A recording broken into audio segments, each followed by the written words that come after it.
sitting down too, because it's freaking really coming down out here. Can you see the boat? Yeah, the camera. Yeah, there's the boat.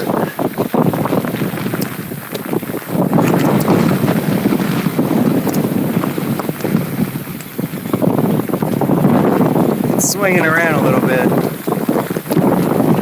You can't see the water down there. That's right.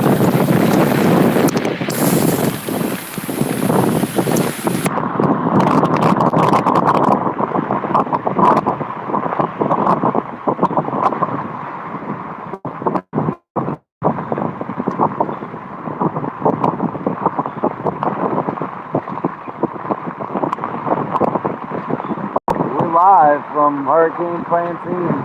There's a whole flight of seagulls flying over the lights right here.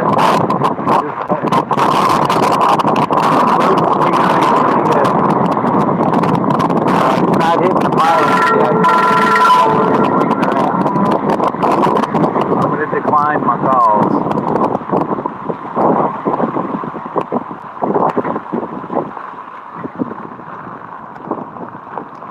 Putting the boat up.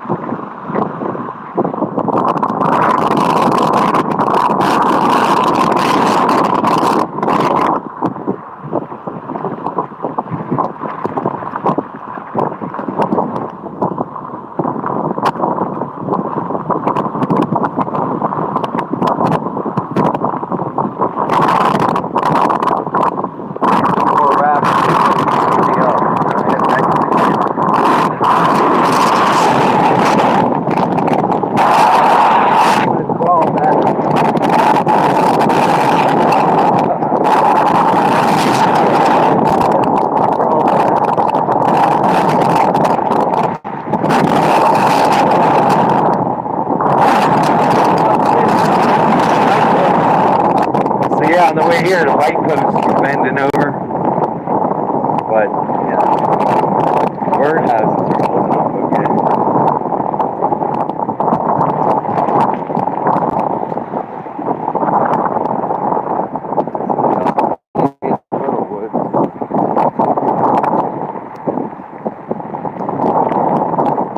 After all the storms we've had.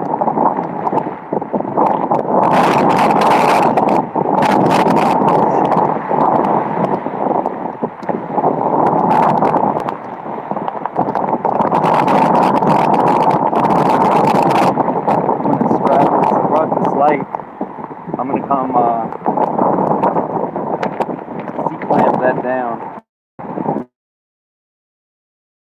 I brought Grendel home because I was worried about his tail getting out.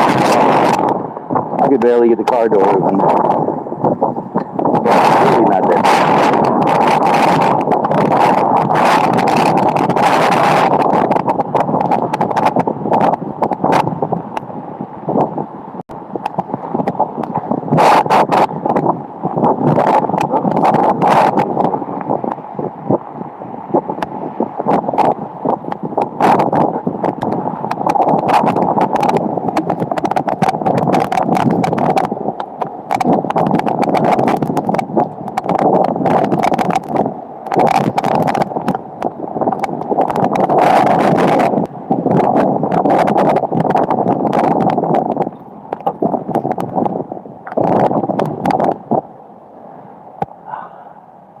Some calm.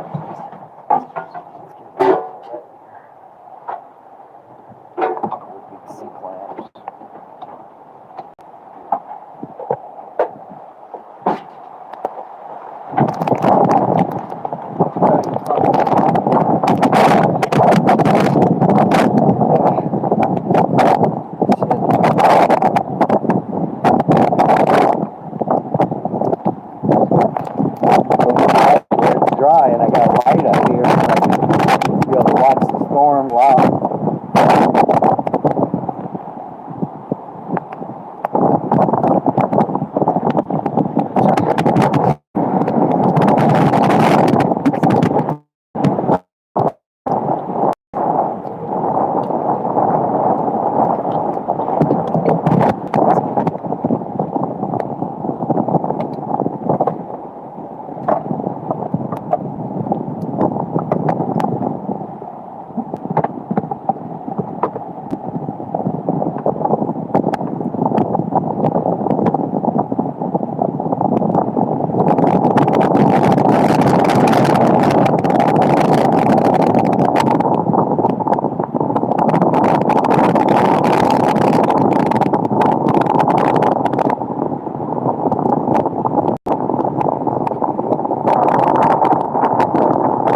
coastal erosion for you.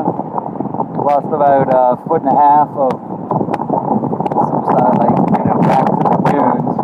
These are the dunes on the beach, and then there's dunes underwater. They call those shot, like, you know, sandbars. So sandbars are growing. Back channel cutting around the beach erosion. See the old camps down there. Camp was destroyed in the on the side.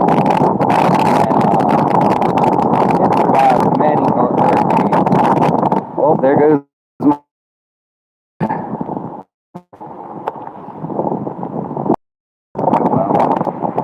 That was nice while it lasted.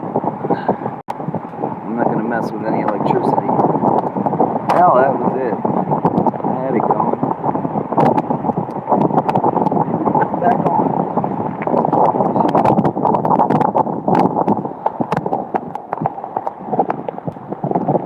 You got water in there. Who knows?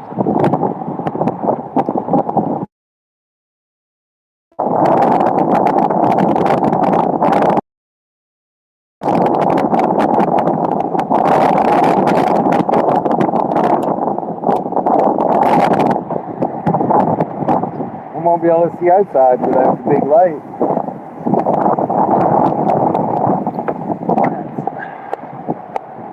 It's going good.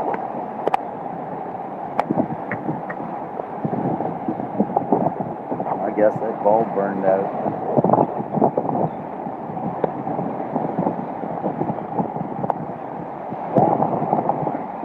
I'm just sitting in camp for a little while.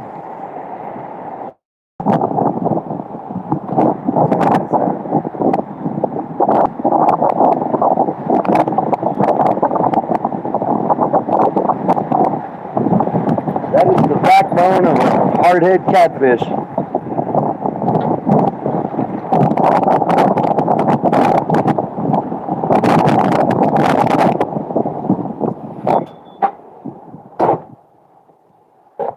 We really leave the world behind right there.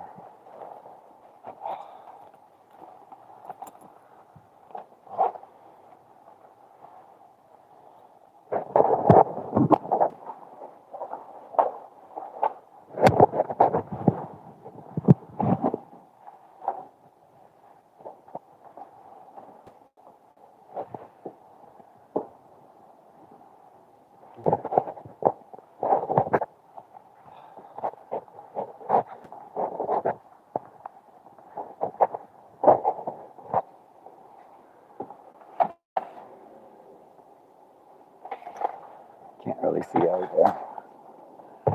Yep. Now my light got knocked out. What a bummer. I got a couple other lights I could try.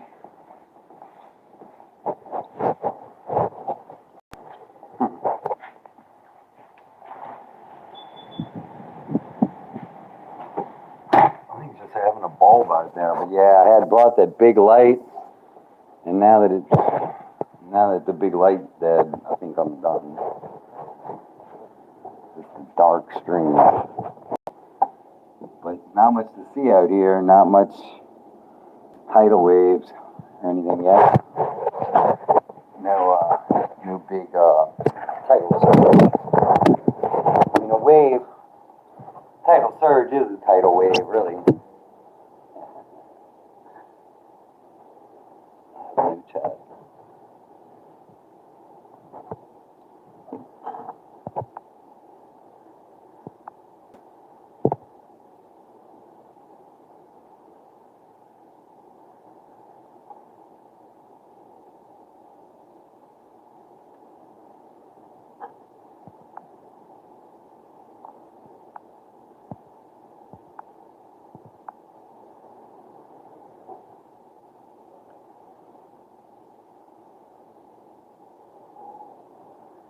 Can you hear the wind whistling?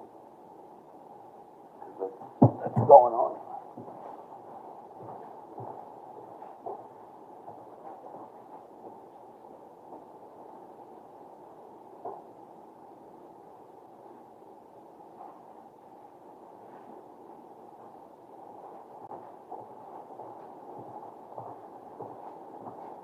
I mean, after all that work, I can't believe my light went out.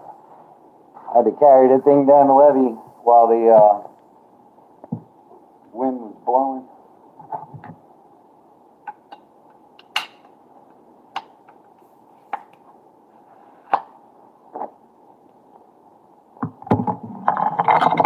Well, cheers.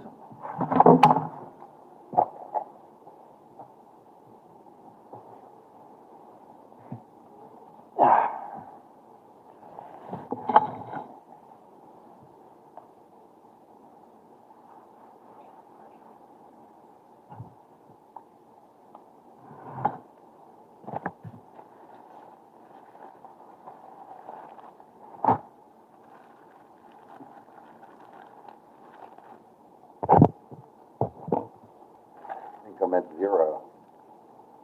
Well,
I can try to get the light back on.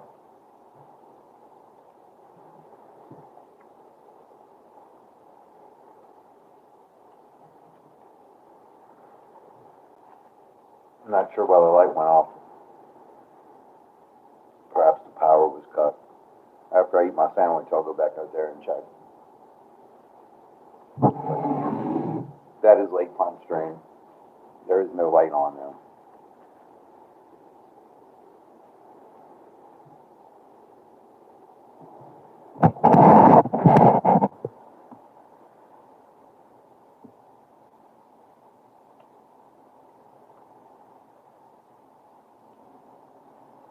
I mean, it's a good test of alive, right?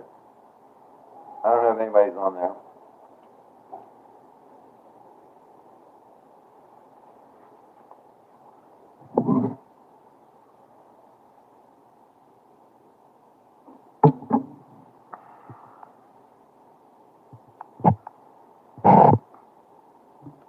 Hey, man. Yeah, I got ham and cheese. It's not too bad out here. Because I knew it wasn't going to be bad because there is a south blowing wind and we have this huge levee. So most of the wind right now is reaching around the levee. If the wind starts pushing against the windows, I might want to leave. But before I do, I'm going to put some stuff to catch the water leaking through the ceiling now.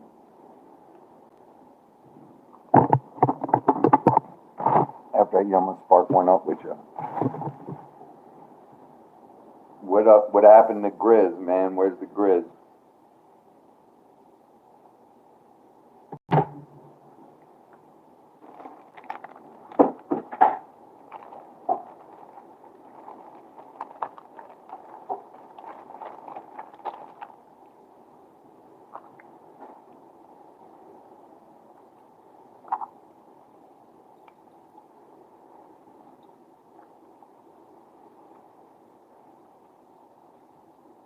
I was saving this for Brendel.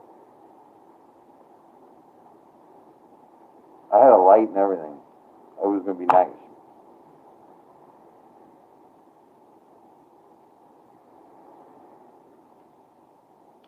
Oh, man. He's busy with his kid.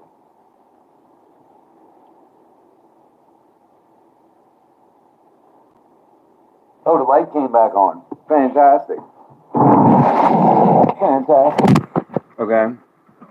So now you can see out the window. Well, let me turn the lights off. I'll sit here in the dark, and we got a good view outside. I knew the light might come back on. I didn't even have to get wet. Oh yeah, look at it glowing out there.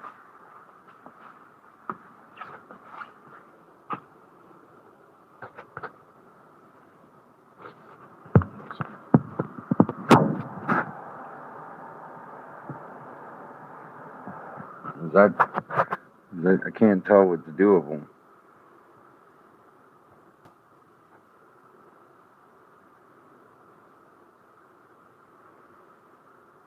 I could flip the camera. See if I flip the camera.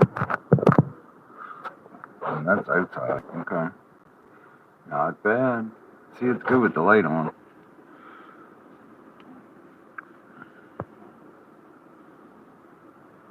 And there's the plant. It is the plant being blown by the hurricane.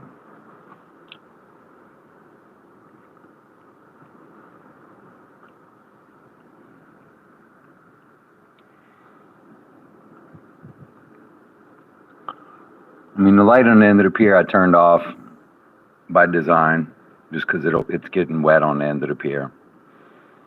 But the waves were low right now. It's an offshore wind.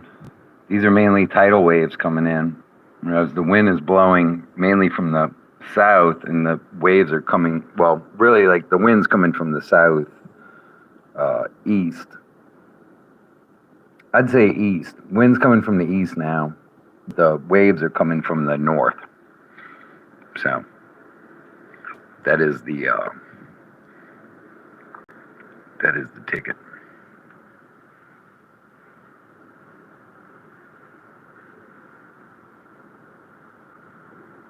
I could probably open the window.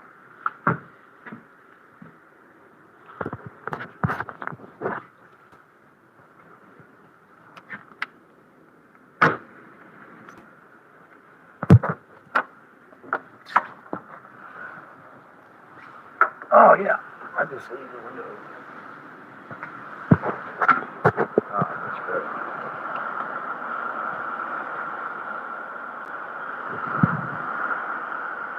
I'm gonna focus. Oh, I can focus. Hold on. Get the truck out of the way.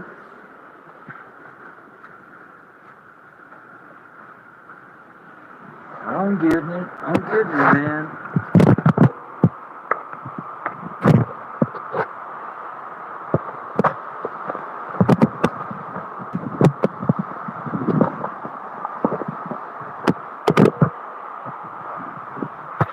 Got a little thing I can put the phone in. This is gonna be neat.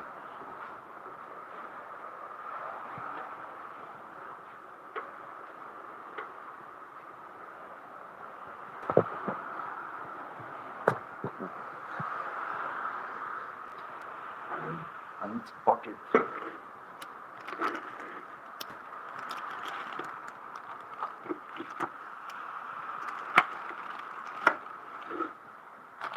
Oh, it's pretty nice, huh? If I could get an angle on it, I gotta be way up here. There we go. That is the money shot.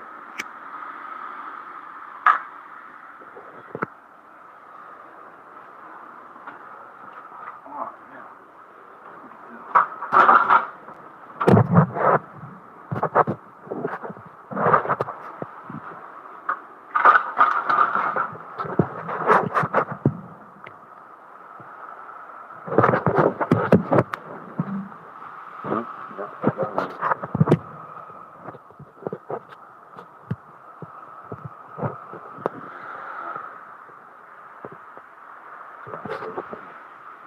Let's see, I'll get it back. Oh, my light went out again. Alright, so yeah. As the light goes on and off, I will adjust accordingly.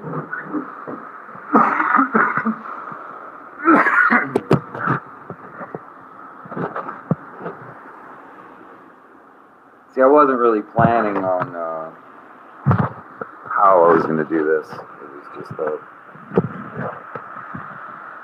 basic concept.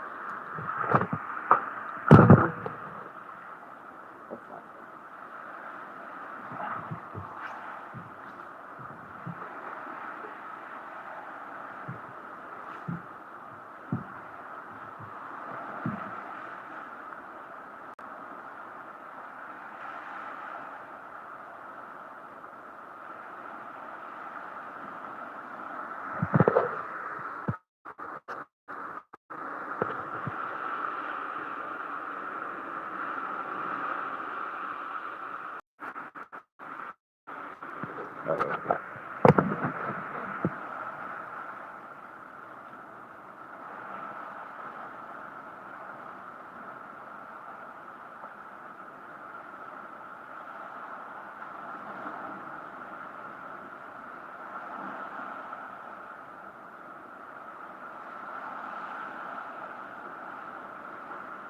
I'm gonna go get a light and I can plug it in.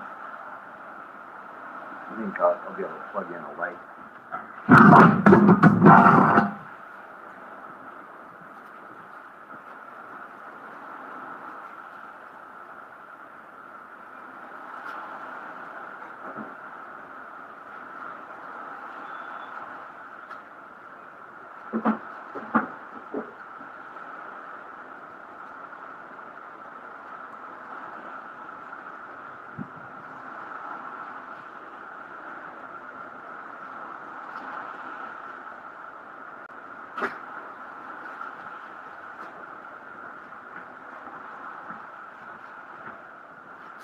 No, that's good.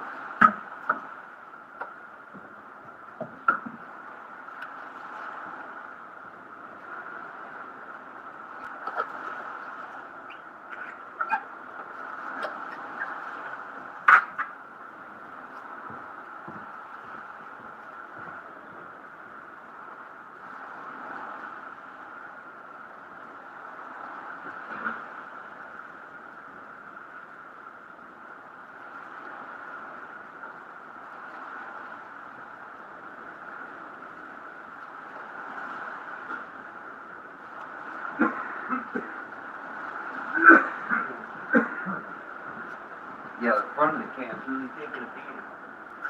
Doing good back here. Yeah, how's that? Light.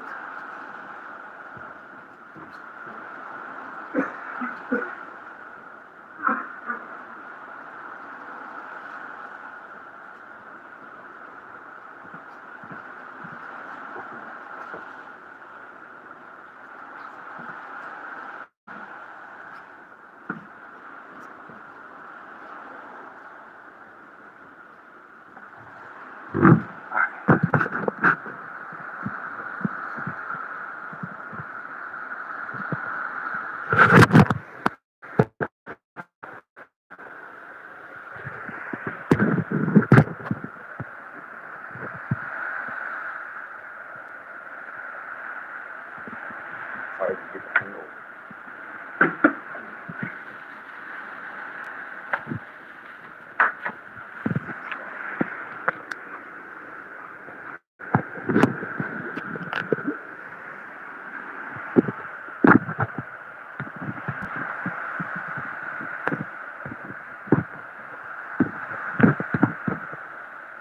There you go, that's fantastic.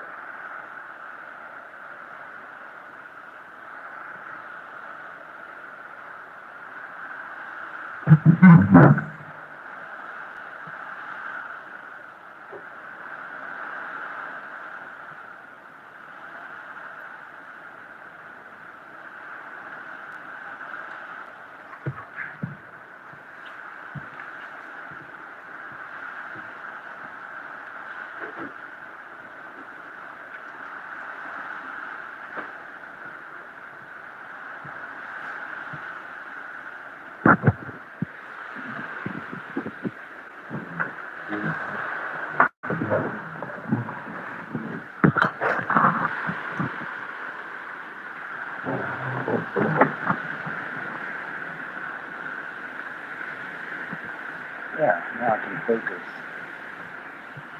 Focus.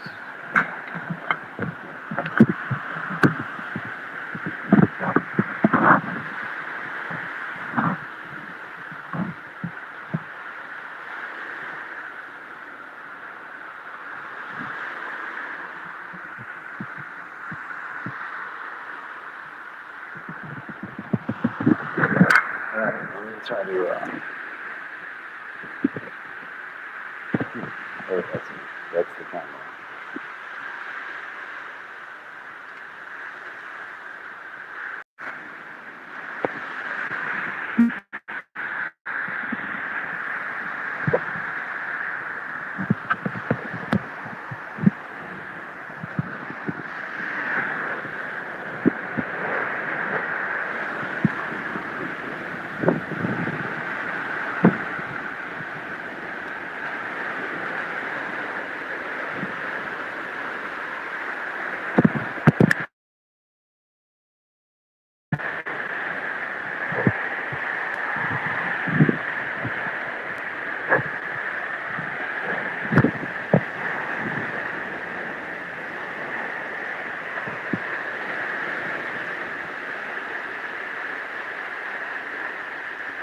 Try to flip this thing around again. Alright, see if that works. Yeah, but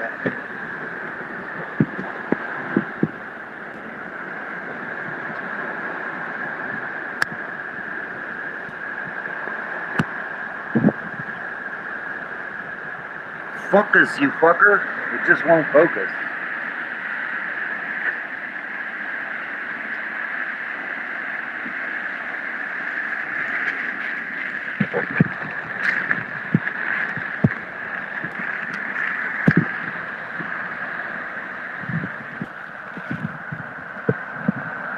That would be fun.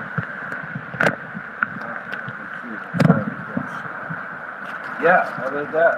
That's good.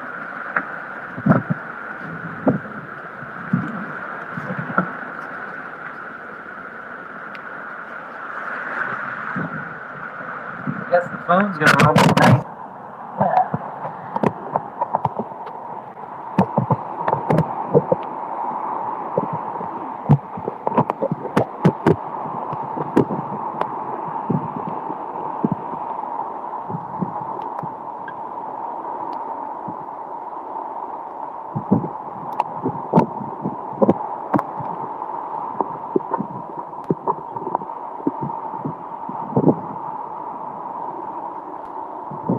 And I'm gaining a lot of respect for the live streamers in the world. This is not easy.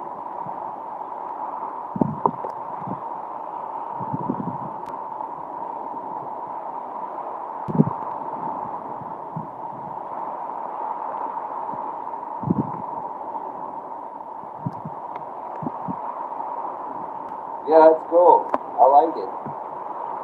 That's my shot. If I had that other light, if it would come back on, it's really bright. I got a really bright light.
And that was it.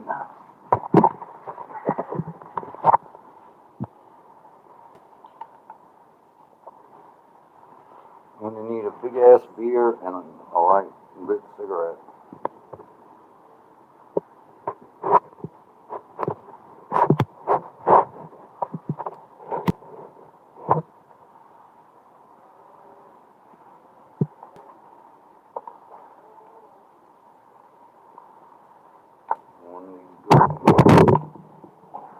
I need a good one.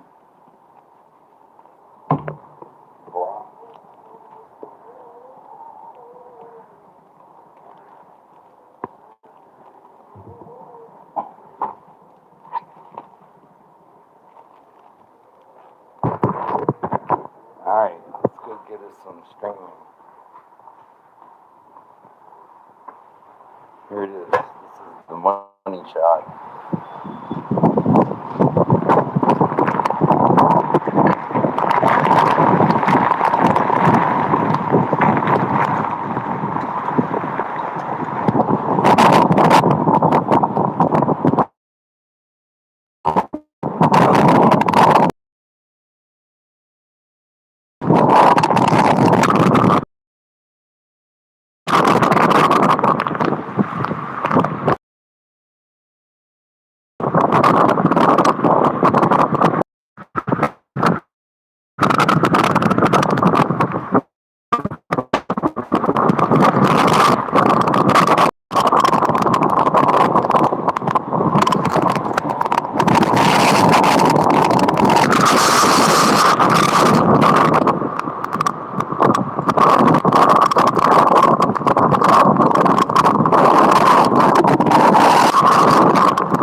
know, you'd think I would be able to do more like oceanography out here.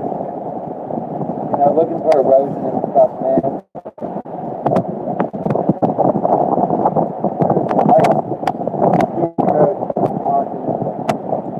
Screen.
I'll mount those lights tomorrow.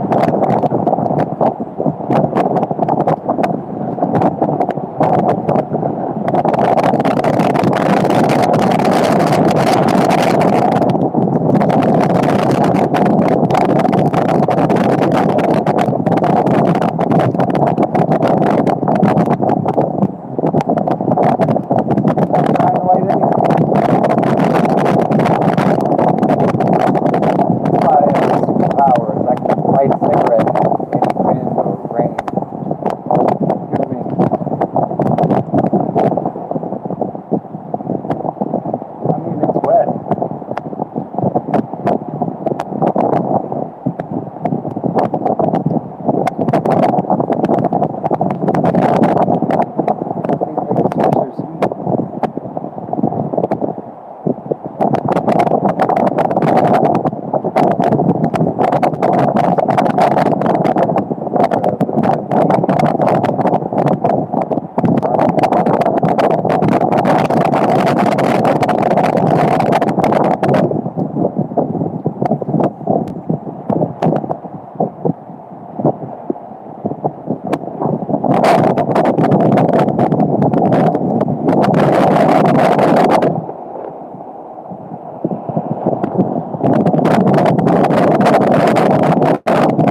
is what it is.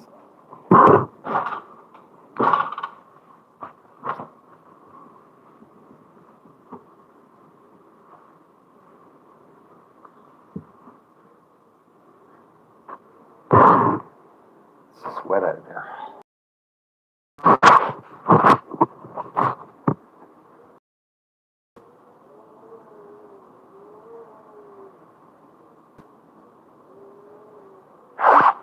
What's up, Tasha?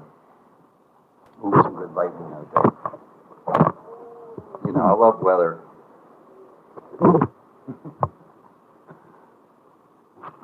This is fun, you know. I don't know how it looks, but it's definitely better than just sitting at home. You see, I'll get the light back on that here.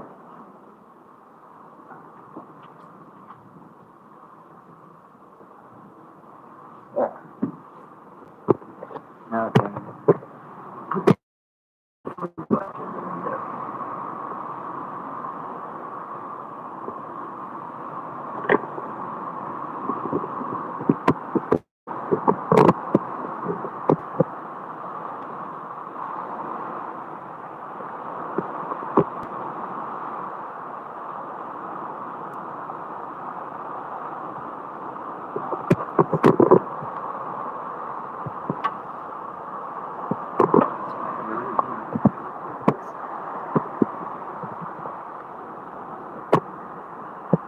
I don't have the right stuff. There you go.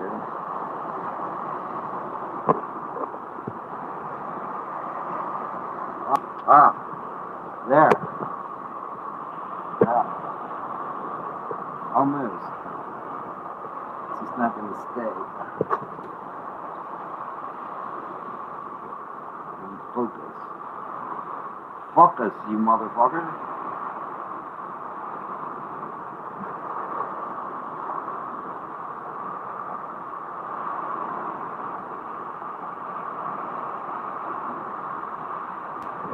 It's just really funny to be out here with this really high levee, and the way the levee really blocks the wind, so it's really comfortable to be out here. I don't know why they would have wanted to change the lock on me.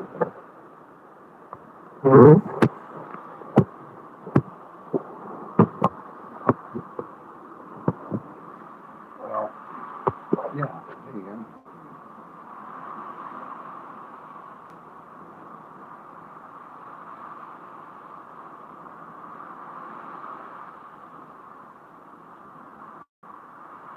Yeah, when the wind changes direction, I'd imagine we're going to have a huge storm surge and start losing some of the pier. It's kind of when you have to wash your hands. Doesn't matter, but a lot of these storms, they don't, they don't know where they want to go.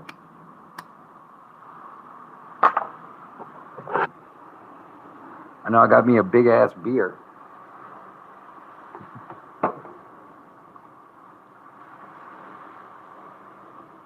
It's funny because what you'll do with a camera and what you won't do.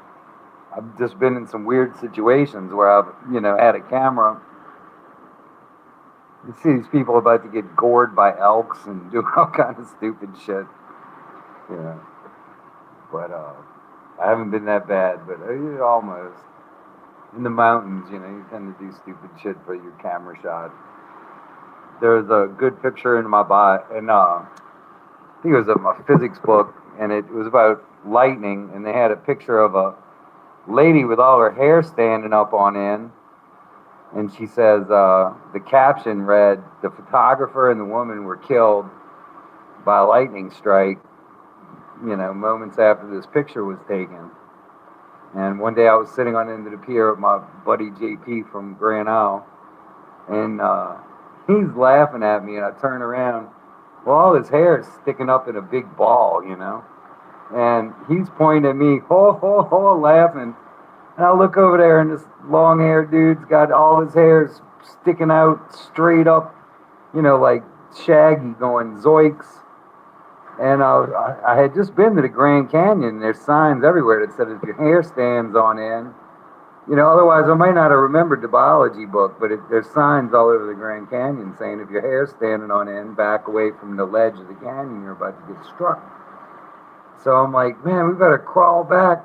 We're trying to explain to him that we're about to get zapped by lightning was even worse. I just made it back to the gazebo.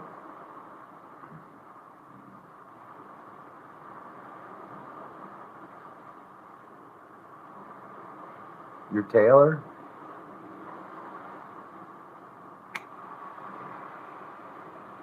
I thought you were a seamstress. What do you need to be what do you need a tailor for?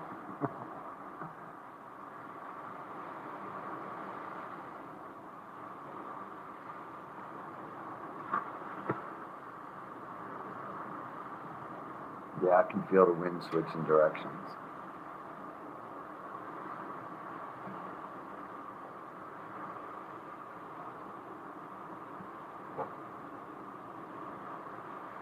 Oh, trailers. I thought you said Taylor. No, you don't have to evacuate. This is a Category 1 tropical storm.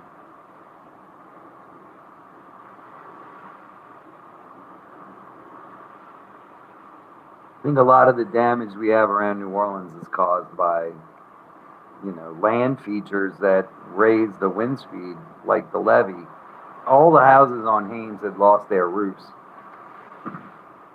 It's a 37-foot levee. The wind has to go up over this immovable structure, and the wind speed's going to increase. It's simple physics.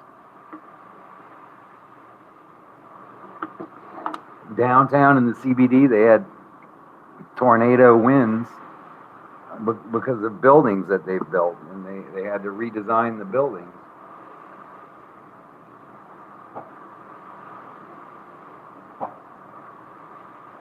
You look at the building and you say, oh, it's modern design, but it's designed not to create tornadoes in the Voyager Street.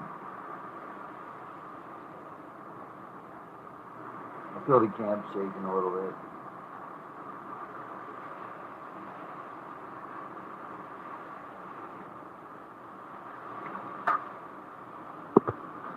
Let's see. On this chat.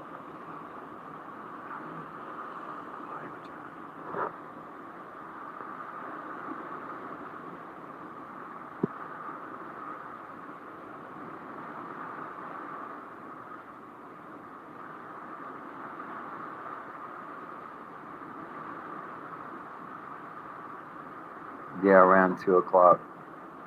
I don't know. I had a lot of coffee.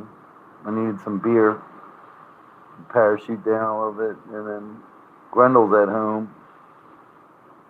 I didn't want to bring her in the truck.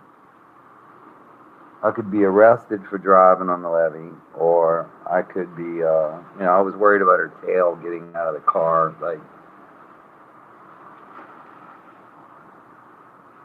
it was bad up on the levee. It kind of bent my door backwards when I opened the door. But it's worth it being out here. I mean, I'm not going to give up my property. Just being able to raise the boat and do a couple of little things just could save the whole farm, Especially when it's not that bad. There's no reason not to be here.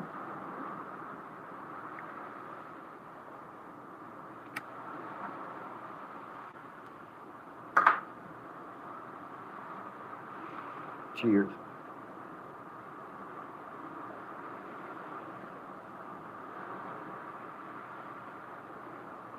I think I could do this one-sided conversation thing.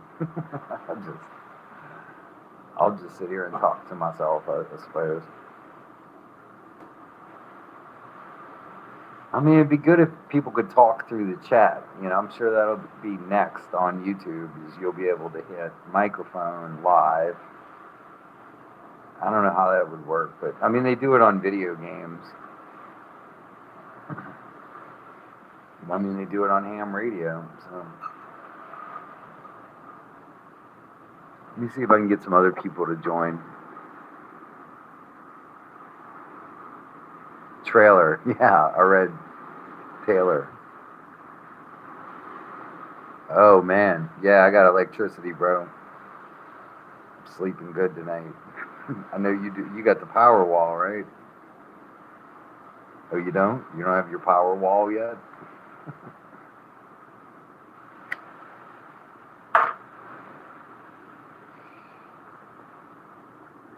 Get your lithium batteries.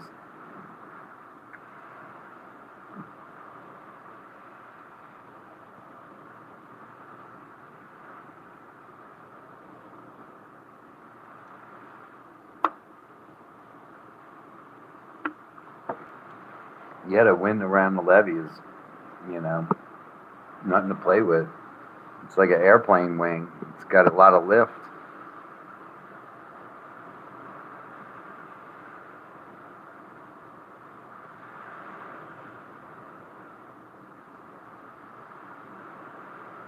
I mean, it's more like a boob than a airplane wing, right? It's just kind of a lump going up, you know.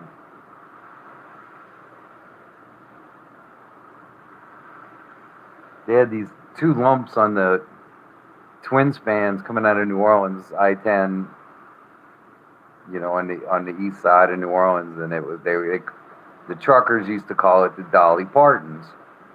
So that's where the boats would go through, but everybody knew what the Dolly Partons were. And the truckers would say, well, I'm almost to the Dolly Partons, or I'm just over the Dolly Partons. And I did a lot of TV in the 80s. And then, yeah. In the morning, they used to give the traffic report, and they'd say, oh, the traffic's backed up to the adult movie sign on Downman Road in the interstate. They had a sign at the Holiday Inn or whatever it was there, and it said, or it was like a Howard Inn, and it said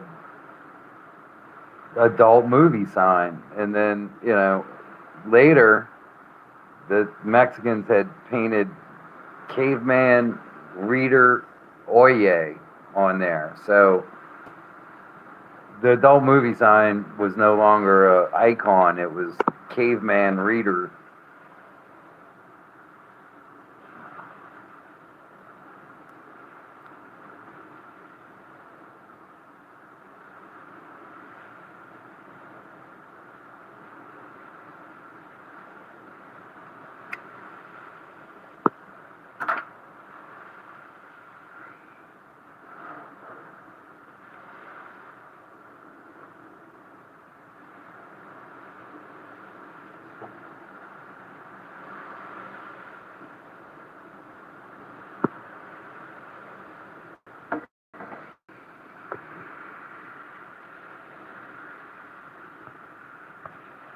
See the battery life. 44%. I can plug it in. Not in the rain. Charge up.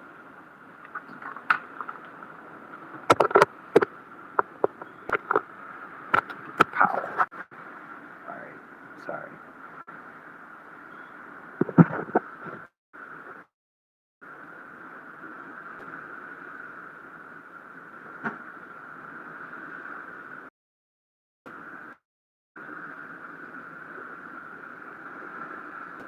I love those viral zooming. I'm back.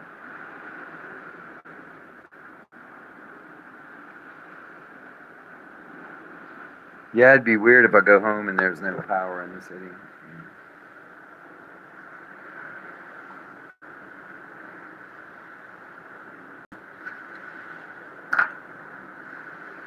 Ray, man, his power went out last night, and never got an explanation of why his power went out.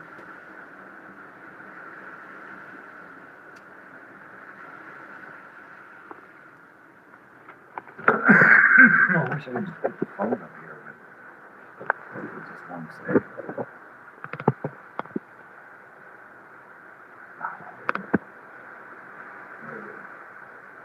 Oh, like a drowned rat.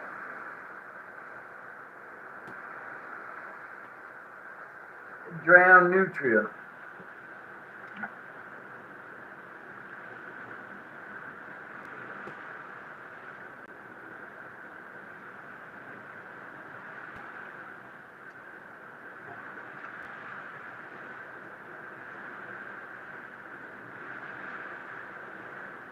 I mean, the fishing should be really good. We're gonna have a lot of salt water in the lake after this. I'll try to do some live streams fishing, and I'll just be live streaming a lot now. It's kind of a plea for subscribers too. I just got purged. All my subscribers got purged. I'm back down to 500, and I have 90,000 views on my boat building channel, or the boat building video,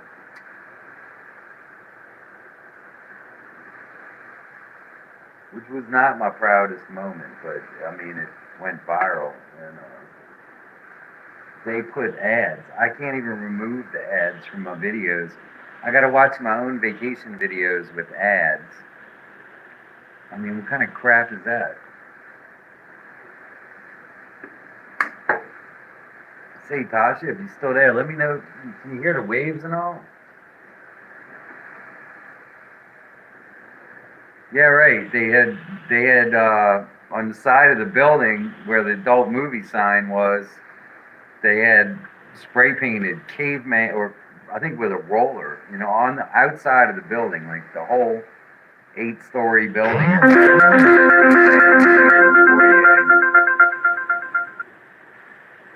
That's cool. My buddy Greg checked in. Yeah, I can't imagine any. I mean, I saw some street lights shaking when I was bringing Grendel back home. The street lights were bending, but they're designed to do that. That's so they don't break. But when these, you know, light poles start flopping around, there's a little disconnect. It's just like a knife blade hanging, and when they say I wouldn't touch that with a 10-foot pole, well, they have an extendable 20-foot pole that they use to pull these switches, these blade switches down, and it's just friction holds them up. It's a rod of carbon that, if it should arc out, it'll blow out, but also it drops down in an emergency if the line starts swaying around. And all they have to do is go back with the pole, and they hook the little ring on the switch and stick it back up there. So unless the transformer explodes or a line comes down, just these switches fall. You can see them hanging, and they may even pull those switches if they're doing work down the line. So that's a lot of times it's just a quick fix for them, because you'll hear it if a transformer explodes. It's a pretty major event. And other than that, I mean, this kind of wind isn't going to blow a power line over, I don't think. They will sway around and knock those switches loose, because those switches are just hanging on the line. It's a pull switch.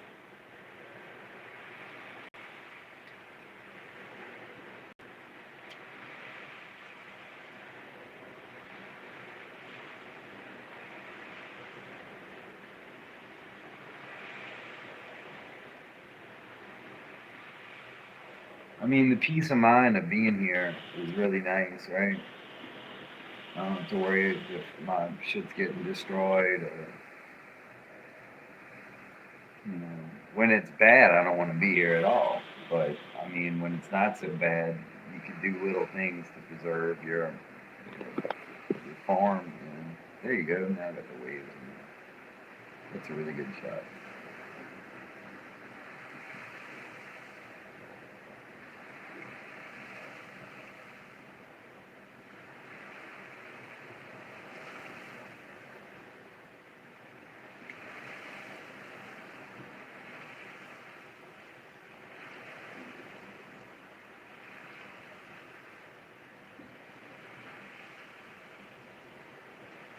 Let's see where the storm is. I'm going to zoom in on the storm tracker.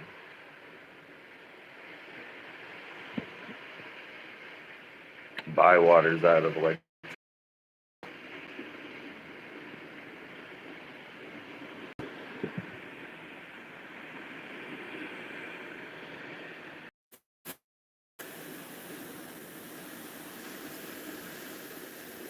the canal underpass. Those cars floating in the street. And I remember hanging out with my friend one time, and this car had gone underneath the overpass on Canal Street, where Canal Street turns to Canal Boulevard, and it was obviously flooded. And there's a big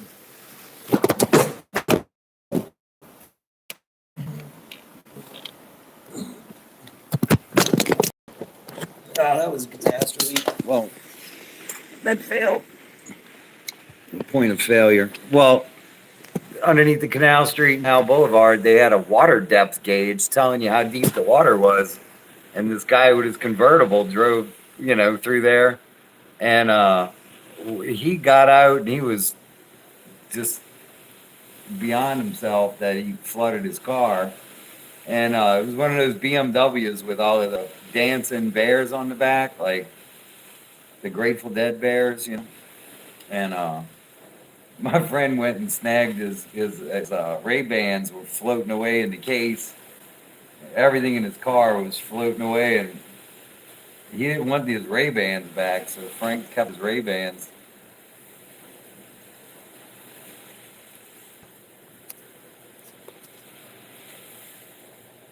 Yeah, I don't see a flash flood unless it's just from the rain. My connection is paused when the screen is rotated. I will not do that.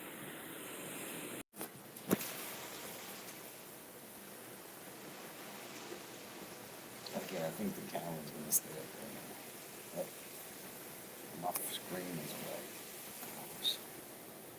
Oh yeah, it's the wet thing on the screen. Nice.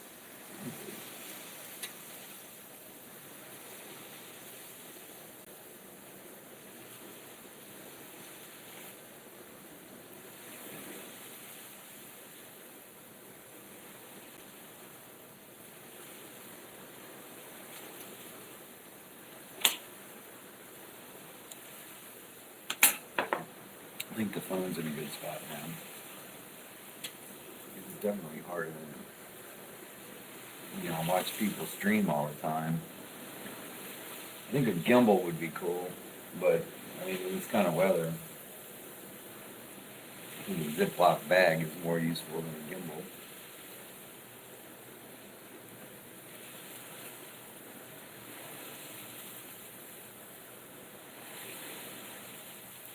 I appreciate y'all tuning in live. Yeah, the wind's coming from the.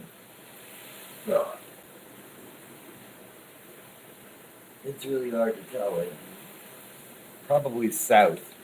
It's diffused because it's coming over the levee and it comes at different angles, but it's shifting from east to south. I can check the radar. Let me check the radar. I'll be set up for the next storm. I think we're gonna have a few more this year. It's just everything seems to be a little late. Let's see, 1 second.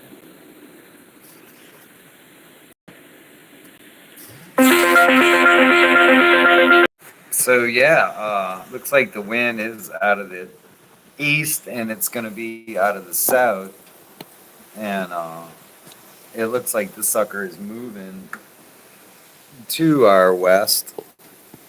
And when the storm goes to the west, we get the dry side, and not only do we get the dry side, but hopefully the wind will not come back out of the north, because we have had storms where the eye wall passed over the camp.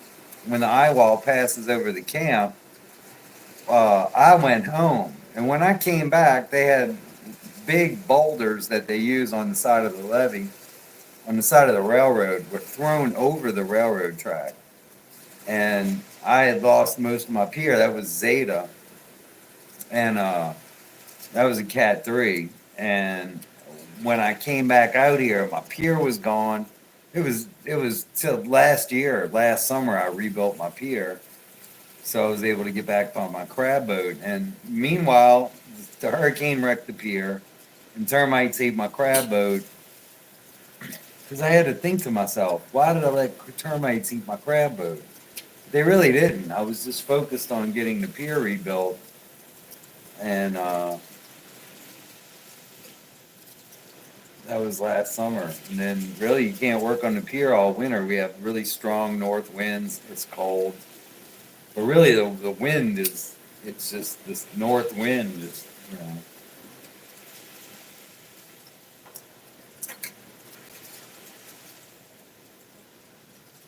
That's when it can be really nice to go to the Gulf. You have the north wind, and you come out of Venice, and the waves are at your back. The following sea. I appreciate y'all being here. Yeah, I need to get a camp weather station, but what happened was I bought a puck so I could run my Arlo cameras off of the wireless. But when they signed me up, they used the password, and I didn't get the password. Or if I did, I wrote it on the sheet, and it's so long ago that the graphite on the pencil wore off. So I have no idea what the passcode is to my own puck, and I'm on auto pay, so I get 2 gigabytes a month. But yeah, that'd be cool, or maybe Starlink. You know, I looked in the Hughes satellite, but that was there was a problem with Hughes satellite and some of the other ones where the push notifications that come over the Arlo are cellular push notifications. So if you're on the internet, that's not like having a phone. So the Arlo and a lot of these other cameras are working over your phone system, and that allows you to send push notifications to your phone. Whereas if you're just on the internet, I don't think they have the internet. They used to have an internet phone dialer where you could dial phone numbers on internet service. You can tell me if it still exists, but that was the problem with the weather station. And otherwise, yeah, and the IP camera and stuff would be cool.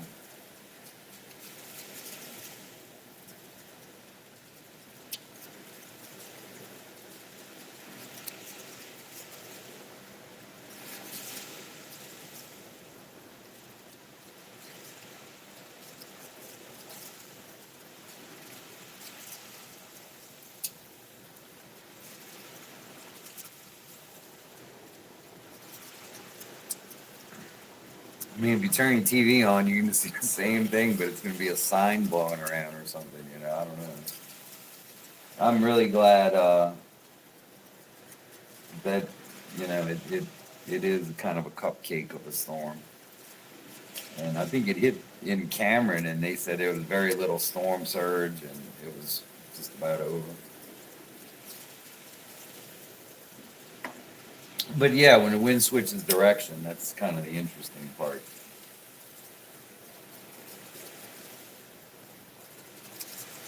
Have y'all been through Hurricane Eyewall?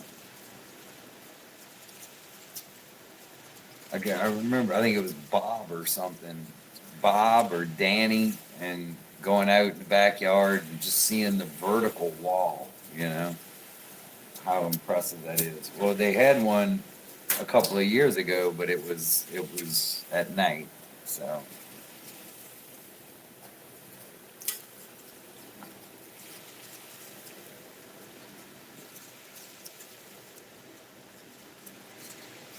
Yeah, 980 millibars. Let's see. I got a barometer here at the camp. Let's go check the barometer.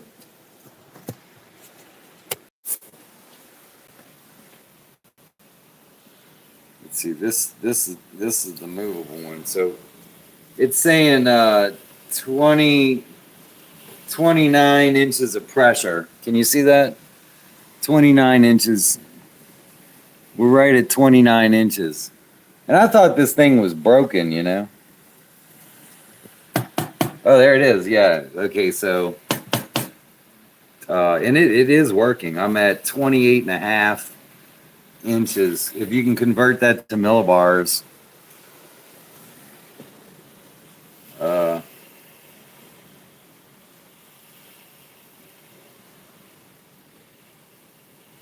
28.123. 28.3 millibars of pressure. I mean, inches of mercury. 28.3 inches of mercury.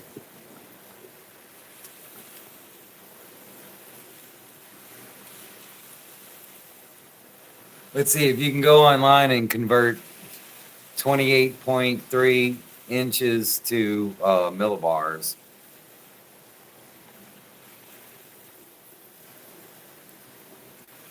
I don't know. It may be broken. The barometers need to be calibrated, but it's not. I had one of those. Um, they call it the Amazing Weather Globe. So it's a ball that you put liquid into, and the ball will push the atmospheric pressure will push the level on a little tube that rises up on the side of the globe. And I remember during Katrina, the roof of the house, the corner of the house had no roof straps on it, so the house was flopping around, and the weather globe was boiling. So all the water had come up out of the weather globe, and it was running all over the table. 28.3 is 950. Yeah, see, it's nice weather. It is nice weather here. My ears aren't popping. Uh, Earlier, I did feel my ears pop at the house, but my weather bunion, man, I'm Bullwinkle.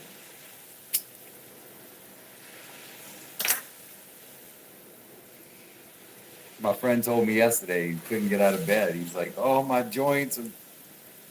Mike said, all his joints were tore up. You feel the weather coming. I just this one didn't affect me like that. Usually, when the storm hits real bad, I just want to go to sleep. It puts me to sleep. The pressure change, and I'm very sensitive to pressure change. So when I go across the high rise, my ears pop. I'm going across the high rise bridge. I'd be smelling the Lipton tea and the Louisiana plant and the CDM plant. And I thought that's what they meant, smell the coffee. And we'd be going across the high rise and my ears would pop.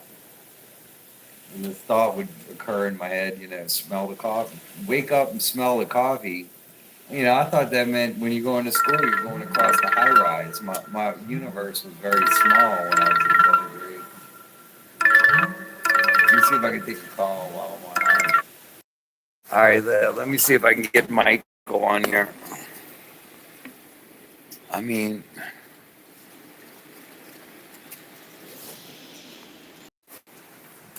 this is cool. We got the streaming thing down. That way, I can bring my stream, on the end of the pier sometimes and stuff when I'm working on the boats or whatever. That'd be interesting.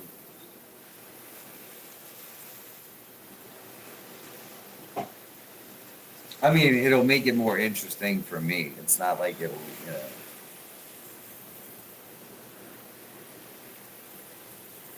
it's not like higher math here.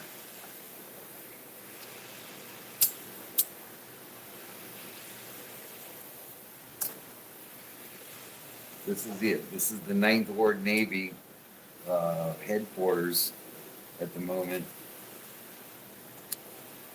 I know Grendel's probably upset, but I couldn't see. I thought I'd be stupid to bring her here, in case something happened really fast.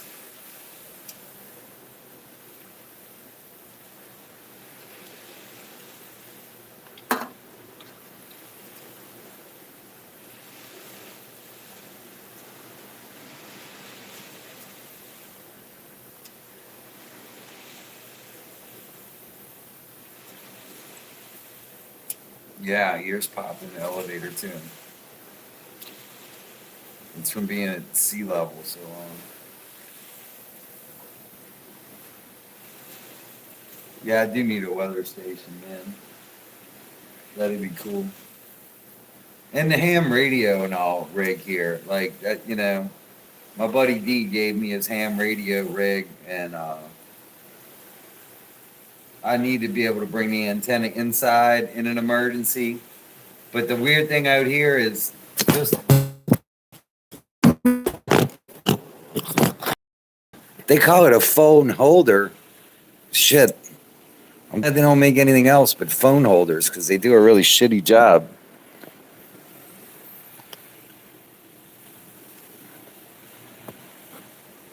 I mean, this is the phone holder you're supposed to put on the motorcycle, which is, completely ridiculous. But yeah, why not be streaming from the camp? Like, how do you think this is a bad idea in any way to my haters?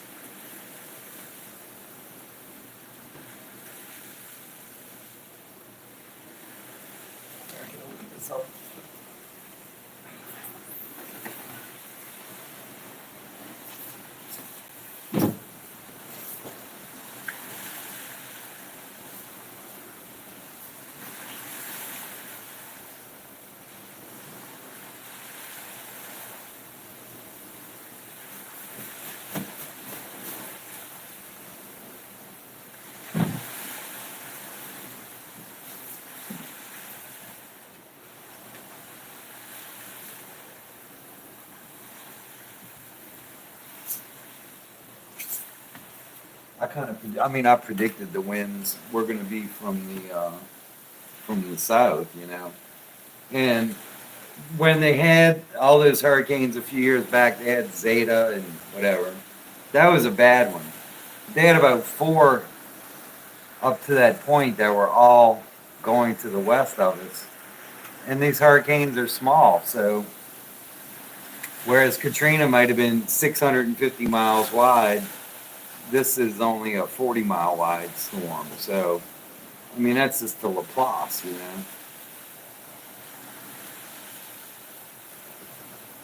And the wind speed, we have stronger gusts all the time out here with squalls. So.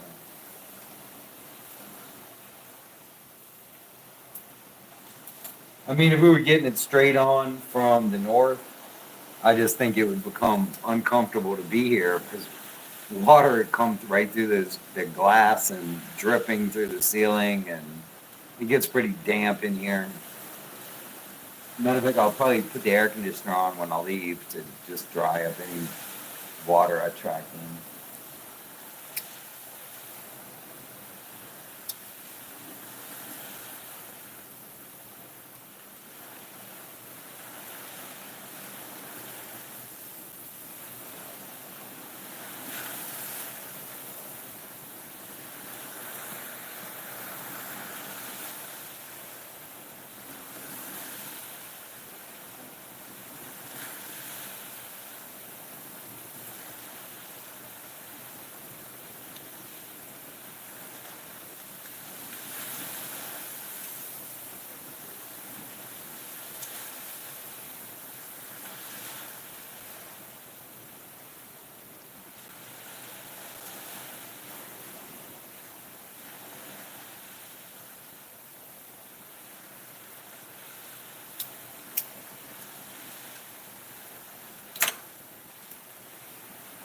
My chat won't stay up.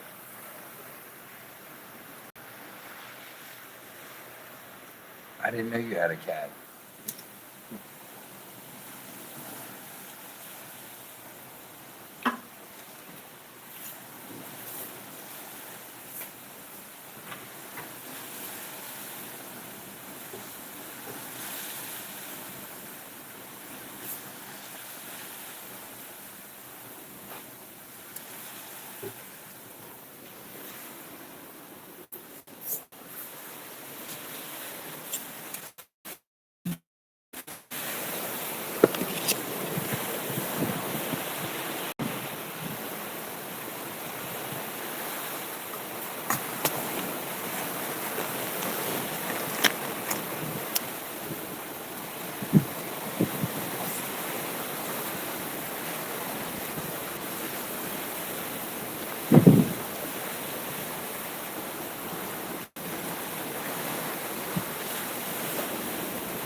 Oh no, my light went out.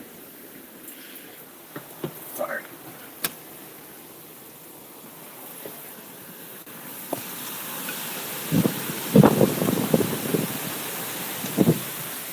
Go take a look out the front door. Check on the south side. Sounds like a washing machine out here.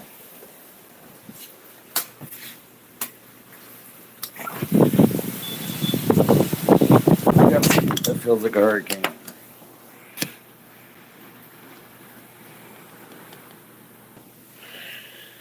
Oof, we in it to win it now.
Oh man, I had to get dry.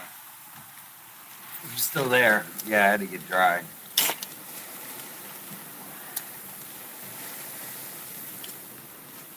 Dry socks are my refuge.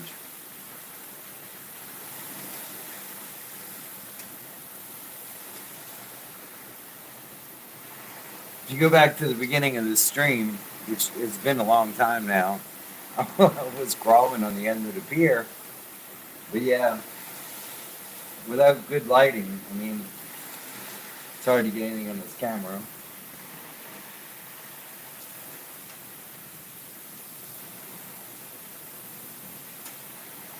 But that was a good move because you never know where you want to put the boat. Kind of get an idea for how much it's rocking.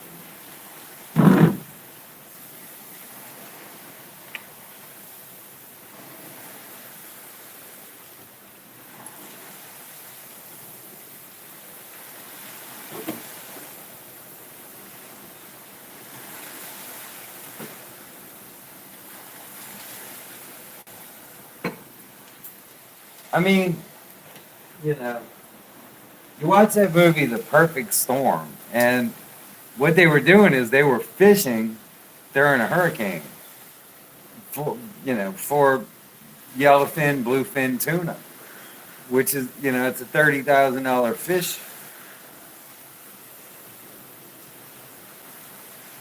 I mean, for one fish, $10,000.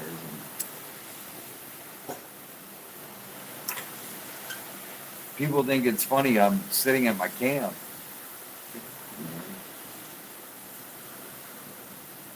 During a tropical storm. I mean, not you.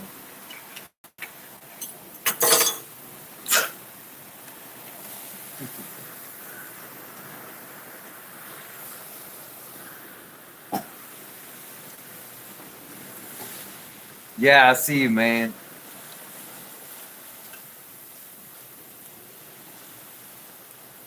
The thing is I don't know how to keep the chat up.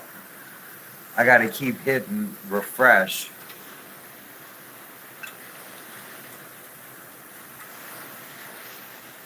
I'm learning how to do this.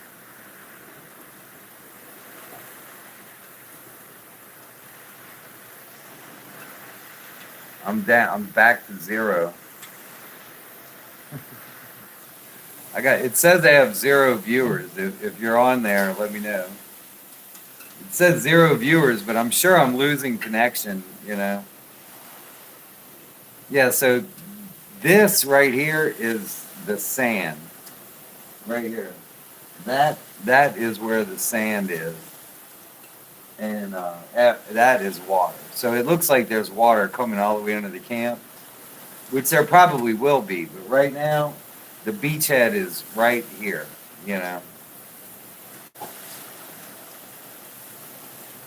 That's cool. I see you, Tasha. I see you, Mike. You got this. Yeah, some knucklehead had the chain all wrapped up on the gate.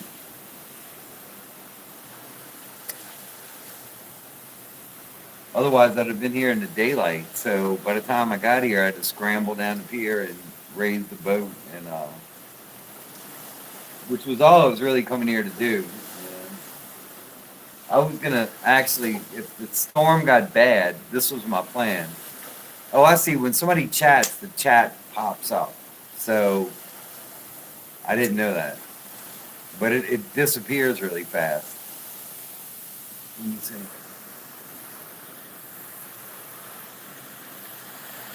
It's blank on your end. Yeah, and I see like it'll go from like 2 people to 0, 2 people to 0, and I guess it's because I'm losing connection, and I have a really bad internet here at the camp, anyhow. So I usually have bad internet at the camp. Yeah, all right, Tasha.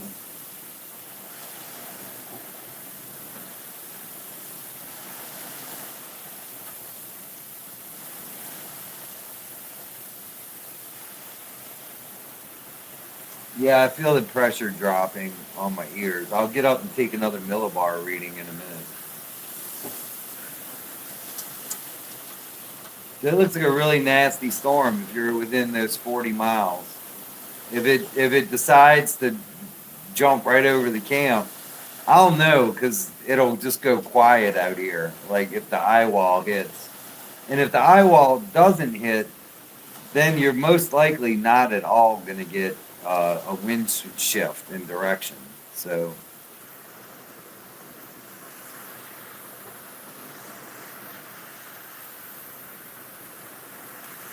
Yeah, I know. I could do the other phone, and I have a hop hog is what they called it. It was a streaming device for USB, so you could go USB to coaxial camera, and the hop hog it probably still works. I'd plug it straight, or just get a Wi-Fi camera. The Wi-Fi here, I can't access my server. It's the Wi-Fi here is on a puck, and they did not give me the Wi-Fi password. I have the password to this router, but not to the system the router is on. So I'm not able to like obtain the IP address or something from my router. But if I plug into it, it works. If I use Wi-Fi, it doesn't work. So that's the AT&T Nighthawk is what I have.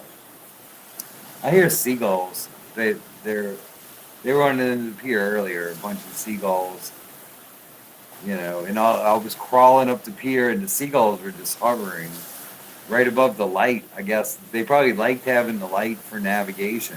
They felt safe, and I hear them now, which is a really weird thing because the last storm, Zeta, there was the eye wall, and it got really quiet. It was beautiful outside. The seagulls were flying around, and I knew I had to go home. My dog was home, so I went home.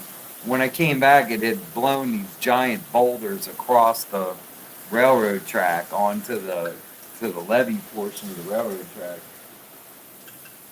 Yeah, and earlier I had a big bright light set up out here, which would have caught the top of the waves, but because I mean there's some 3 foot breakers coming in there. You really can't get a scale to it. This is just the beachhead. And like I say, the beach is right here. This is the beach. All of this is sand. And these are the breakers. And then beyond that, it might be like 4 feet deep right now, where usually it's only a foot deep.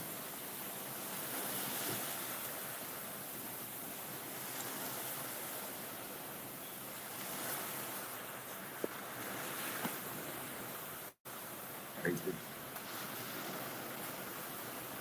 Yeah, it's because you're getting it out of the south, and I'm sitting here behind the levee. So where you're at, Mike, there's the wind's speeding up because it's coming from the south, and then it's going over the levee.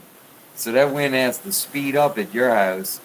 That's why I noticed on Haynes Boulevard, all those roofs were ripped off because as the wind comes over the levee, it has to speed up, and then it looked like in line with the top of the levee is where it was hitting the roofs of the house, and these shingles were disappearing because the wind's coming from.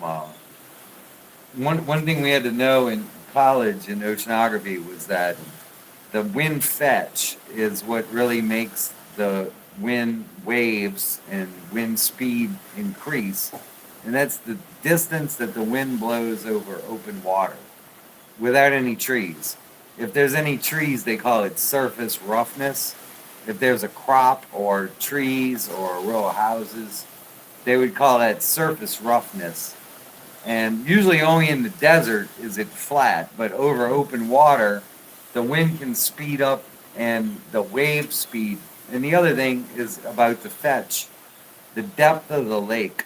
So if you have a really shallow lake, it's like having a saucer. And if you were to blow on top of the saucer, you could easily blow all the water out of the dish. And that's because you have a very shallow depth and a large fetch. But if you decrease the fetch and then you have like a coffee cup, and the coffee cup is deep, then you have a lot of depth and low fetch, and you try to blow across the top of the coffee cup, it'd be really hard to blow all the water out. And that's what we have with Lake Pontchartrain is we have a saucer, and the water is easily going to shift out of the saucer and the wind can increase because there's no mountains or anything to break up the wind. So you have a large fetch. Oh yeah, we just lost power, and I saw it came back on. Look, power came back on. I saw a transformer explode, but that's probably the transformer that's down the tracks here. So that transformer blew out, and you might have saw the green light. That was really cool. With no thunder, so that was just a lot of water shorting out the transformer at the end of the track.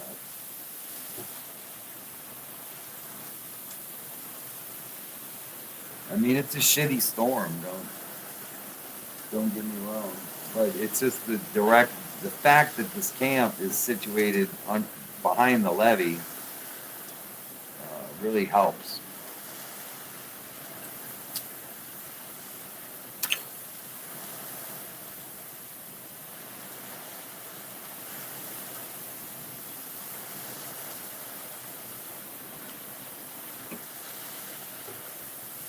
Looking at these hurricane models reminds me of at LSU. I took a class from Dr. Sue, HSU, and he was one of the early hurricane modelers.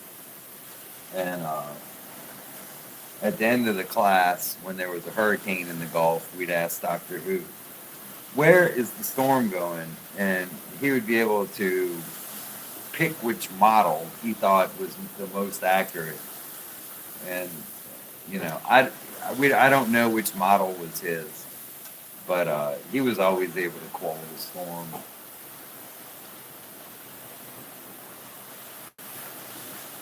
And I had graduated the year of Hurricane Katrina. So I had graduated the summer of 2007, or the summer of 2008, and 2008 in September is when Katrina hit.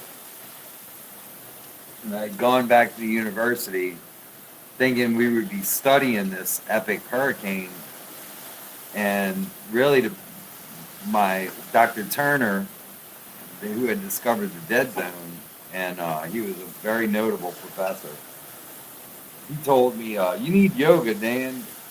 And I didn't know what he meant. I was like, you know, people are dying on top of their houses, and you have all these boats at LSU, you know. And they were saying there were sharks in the water. Like, we should have been studying that shit. Yeah, the waves are coming over the steps.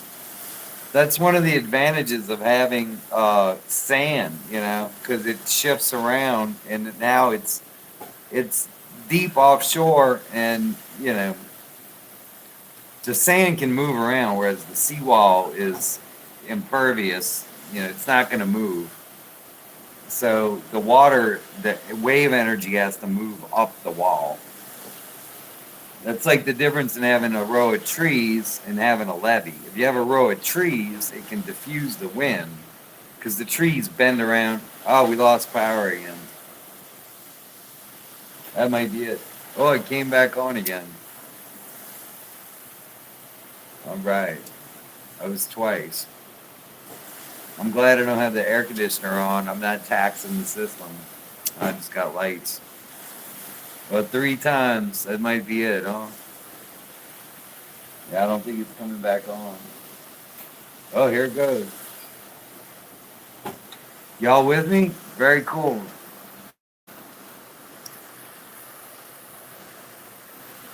Yeah, 2005. Oh, that was good. Oh, so yeah, 2008. My Jeep. I got my Jeep in 2008. So that was 3 years of building a camp. Yeah, 2005. I can barely remember the year I graduated. It was like a blur. Because of Katrina, it was just superseded by Katrina. It kind of felt like a train just now. The camp was shaking. Yeah, the camp's shaking really strong. I'm sure you're feeling it, Mike.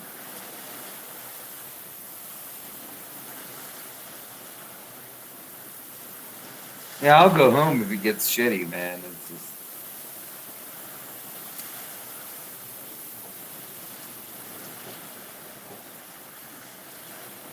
It's a badass camp, though. Yeah. You know, my neighbor's camp rode it out through Katrina, and I mean, I'm used to feeling the camp shake from the trains, you know. And if this camp hadn't been through, you know, way worse storms than our miles per hour is rated right now, I wouldn't be here. But me and Jimmy sat and drank beer, you know, for like 3 or 4 hurricanes when they went to the west of us. You know. Now, if it were to like turn dead east, you better bet I'm going home.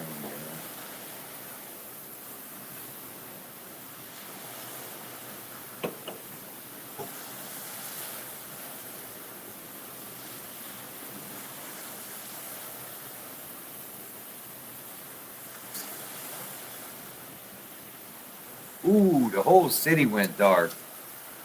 Man, I saw the whole city black out. I could see green lights, almost like a transformer blew out all the way around the bend here. Let's see, about actually right this way. This is Lincoln Beach. That's Lincoln Beach. This is Covington. Wow. See, these blue lights are way far. These blue lights are way out, like atmospheric in the whole atmosphere. It's not like a transformer blowing out. There's no thunder. It's just these blue lights are like encompassing everything. I mean, from the whole lake, and you can tell it's coming from that side of the camp. Just these blue lights, and oh, that was weird. Rewind through that. That was really cool. Because you could hear a transformer blow up. There has been no thunder, right? It's almost like earthquake lights. So you see these blue lights before an earthquake. And you hear the seagulls? Can y'all hear the seagulls? I almost want to turn out the lights inside, but it's cool when you can see the power go out. Camp's shaking, but the wind's coming from over the levee that way. So that is south, that is north, that is east, and that is west. And like I say, that's Lincoln Beach, that's Covington, this is Lacombe, and Slidell is that way.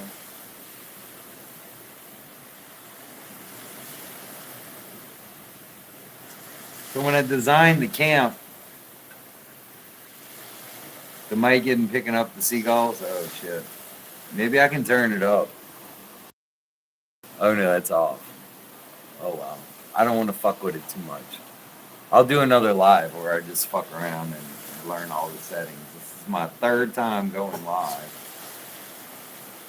And I got dry clothes on, so I don't even feel like going home right now, you know? It's nice being dry. Yeah, you can hear the waves, that's cool. I have better mics. I had better cameras and better mics, and this is just like what else am I gonna do? I'm bored. Cheers.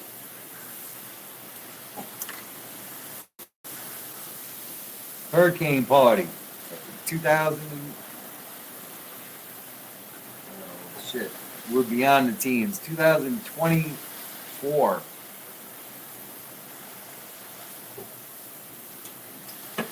We had no hurricanes in 2023 or 2022. Zero hurricanes.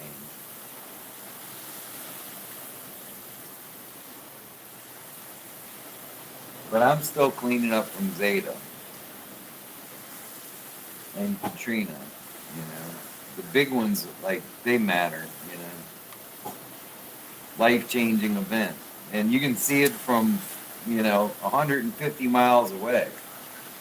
You know.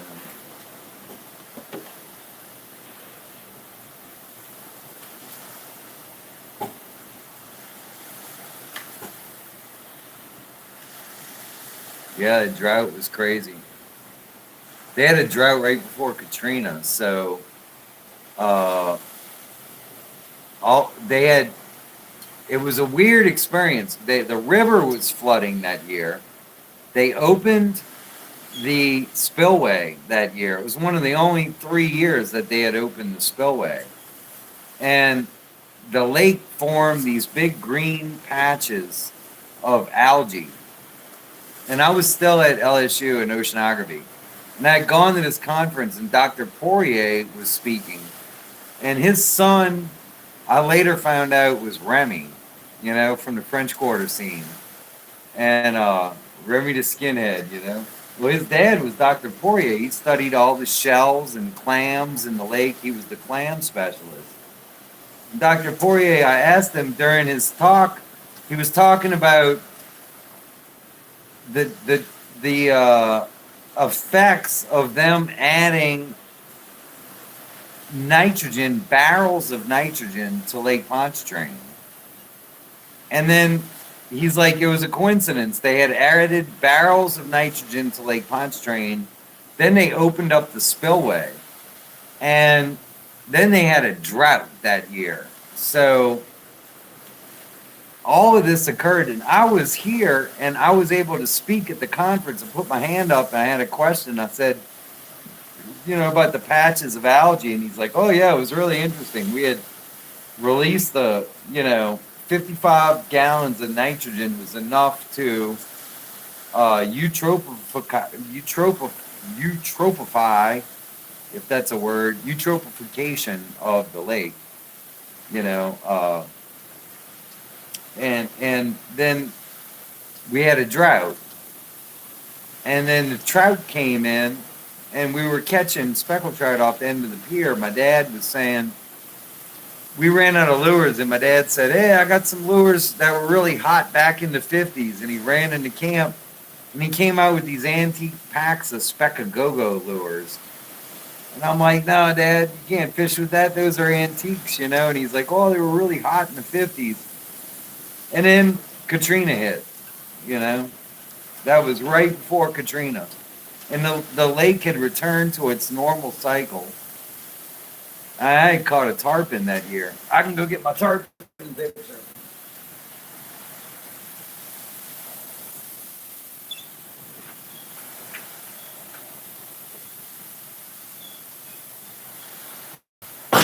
Oh, shit. And when I mean the lake came back to normal, I mean, look at this. This is me with my tarpon, right? That's a crazy big fish. And that was right before a drought and super eutrophication that they had done in the lake. Hey, Amanda, Panda. So the year on this photo is 2002. And 2005 was Katrina, right? Hey, so, that's how the lake was before Katrina. And it had these mussels, these zebra mussels were growing in the lake. Go get what? Go get the tarpon? Yo, Mike. There you go. That's the money shot. So, still, this is the beach right here. There's a plant. There's a plant right here. So, it looks like the waves are coming all the way in, but there's actually a plant right here. And there's a fence out there, a post. So, it's only, just breaking. It looks like the waves are actually coming under the pier. And a lot of hurricane, if you look at my camp building video at the end, you can see the waves are going straight under the pier,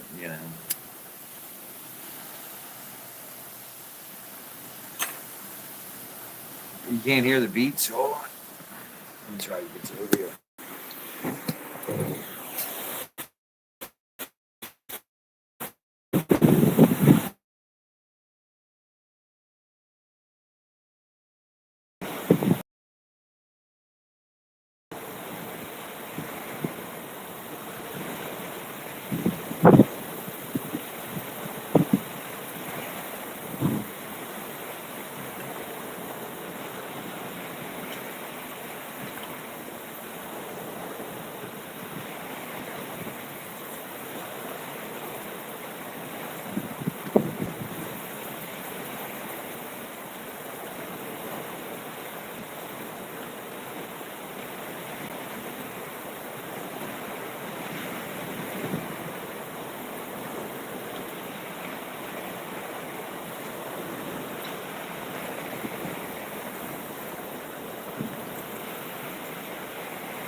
of neat? It's just neat.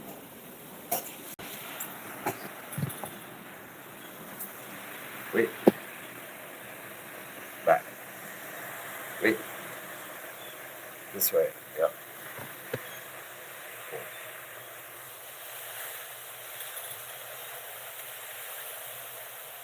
Yeah. I had a better light, so I think we can zoom. I can focus better.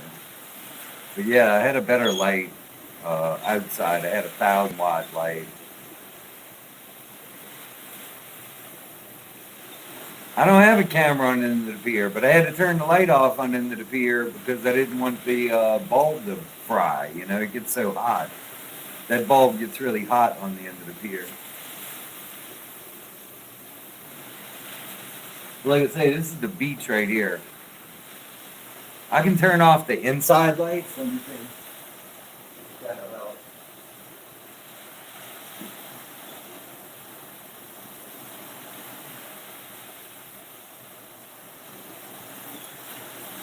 Yeah, I don't know. I don't think that's any better.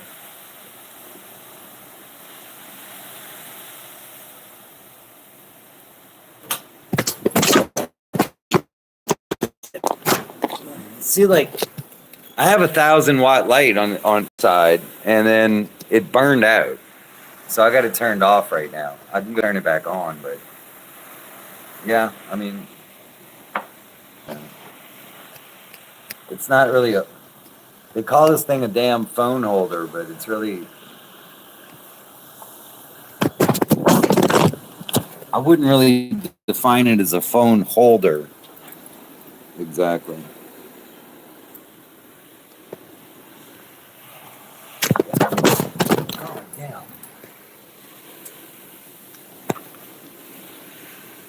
It's like it's a phone holder, but it goes. It's spring loaded, so. I don't know why it's not a phone holder anymore. Let's see. Oh wait, I've had a little depression here. That's the ticket. That's the ticket.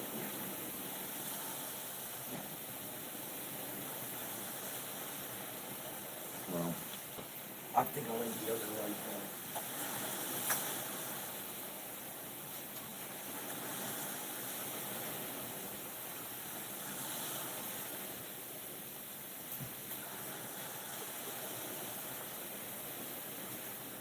Yeah, man. Down with the harsh lighting. I think.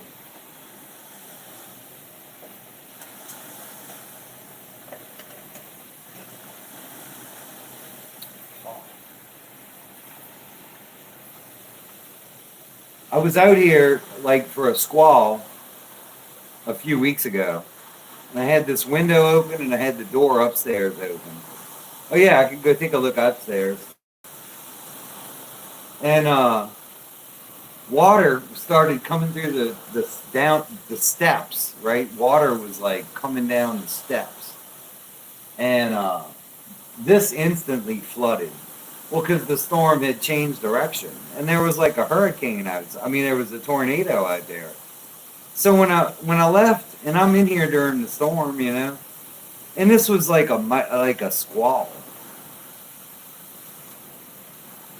a broomstick. Yeah, this crappy light is giving me more light, you know, enough, you know. It's atmospheric. I had 1,000 watt.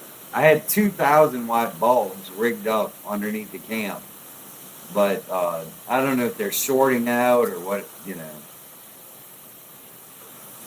And they're halogen, and they wouldn't stay lit. So maybe I'll get some LED. I think we're gonna have another storm this year. I'll get some LED lights or something. If they go to the west of us. If this thing had gone to Biloxi, there's no way I'd be here. We'd be having wind out of the north. But, you know, I'm hoping I don't lose too much fear. I mean, that's why everybody stayed. They know this is a Category 1 storm, you know. Like yesterday, the wind speed was 27 miles per hour. I came back from the dry Tortugas in small craft advisory, so it was, you know, it was 23, 27 miles an hour. Moth came to join me. Dude, that Flex Seal, you make you a bateau out of that. My crab boat's no better than Flex Seal at this point. My crab boat is the crap boat, you know. Some Cajun man I saw pull over on the side of the road because the guy was waving at me. He said, "Man, I like that boat." I said, "Man, I just built it in 9 days." I said, "I don't even know what I'm going to do with it. You know, I'm just trying out the design." He said, "Oh yeah, occasionally we used to call that a throw boat." I said, "Man, why you call it a throw? What's a throw boat?" He said, "Because when you're done with it, you're going to throw it away."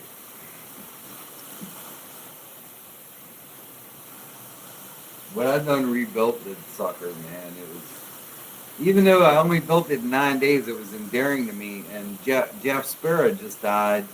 He was a very famous, you know, aerospace and boat designer, and you know, he was the guy, man. He'd be a guy I'd like to drink with, you know. I'd like to sit down with Glenn L. and Jeff Spira and a couple other engineers, you know, and have some whiskey with some moonshine or something.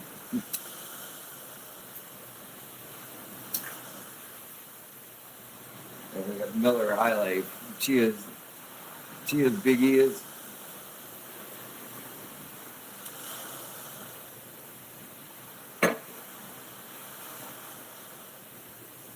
Nah, she don't smoke that, man. That's my grandma used to tell me. Don't go down to the St. Rock Park and smoke the muggles with the beatniks now. You know, she'd be playing the piano. We used to drink. But she'd tell me, don't go to the St. Rock Park and smoke muggles with the beatniks. And the man that was telling me when he brought the Beatles to town, they had a big riot, and it was the cats and the spats. So when I was a kid, it was the pits and the preppies, right? We had the pits and the preppies, but back then it was the cats and the spats. And then my buddy Irie was reading me an article about when the Saints played at Tad Gormley. I mean, the Beatles played at Tad Gormley, and they had a big riot. So John Lennon was like, "All you football players, you know, can leave the field so we can start playing again," because they shut the Beatles down because of the riot that was going on. You know, the Cats and the Spats were having a riot. And they must have been like the mods and the rockers, or like we were the pits and the preppies, you know, in my generation. Pits, preppies, mods, rockers, but back then it was the Cats and the Spats. And they were fighting it out in Tad Gormley. And yeah, John Lennon. And you know, they said that the first Beatles concert was at in New York, you know. But really, like Tad Gormley had, I think, 15, 20,000 people, and it was probably packed beyond capacity.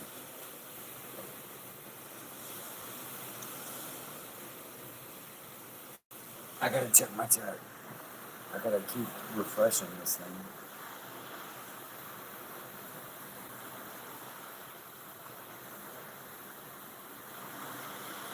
Dude, the chat's going wild.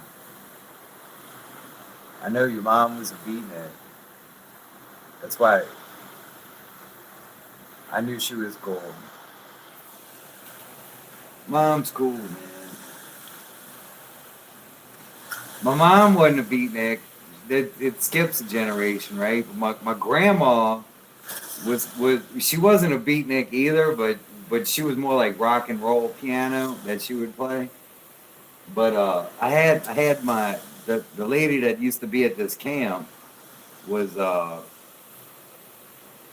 from the Becker side. That's Jeanette, right? And she was a flapper. So Jeanette was a flapper. I got to put a picture of her up in here. I got a picture of my dad, and my grandpa up here with an alligator. And I'll show you this. I'll show you a picture. Look at that. So it's the pier you're looking at right now out there, but that's like in the 40s because he missed World War II. So that's what you'd be looking at. And then here's another picture. This is my sister with the Girl Scouts on the end of the pier. You can see the camp. My sister and the Girl Scouts. Anyhow, it's kind of where you're at, where you got your shoes at. Right?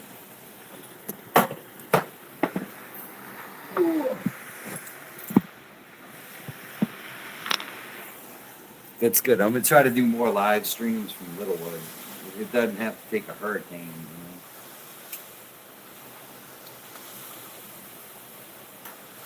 It's nice to be dry. I hope y'all is dry. I hope you don't get no water in your house.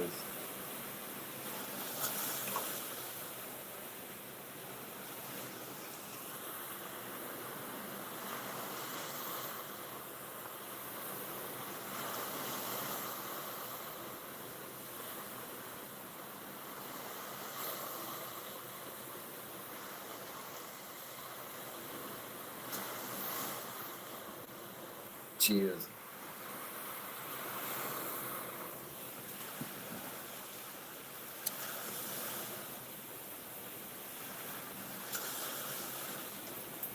It sounds like the dog's feet on the ground, but I think that's water hitting the front door of the camp. It's crazy. It's like some serious water pressure. Let's go see the front.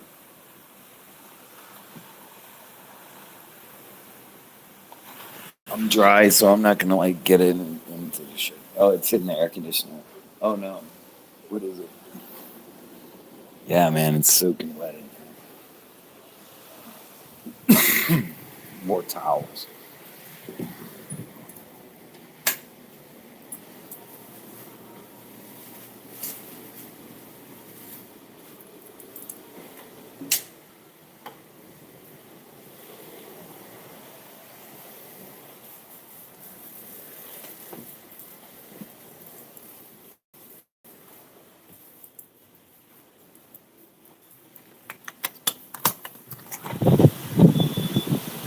Yeah, look at that. Dry as a bone. Just wind. You hear the frogs?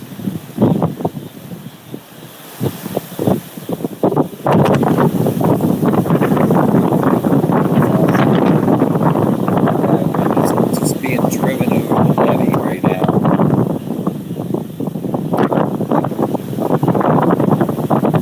I should have replaced all my bulbs. It does sound like a train's coming.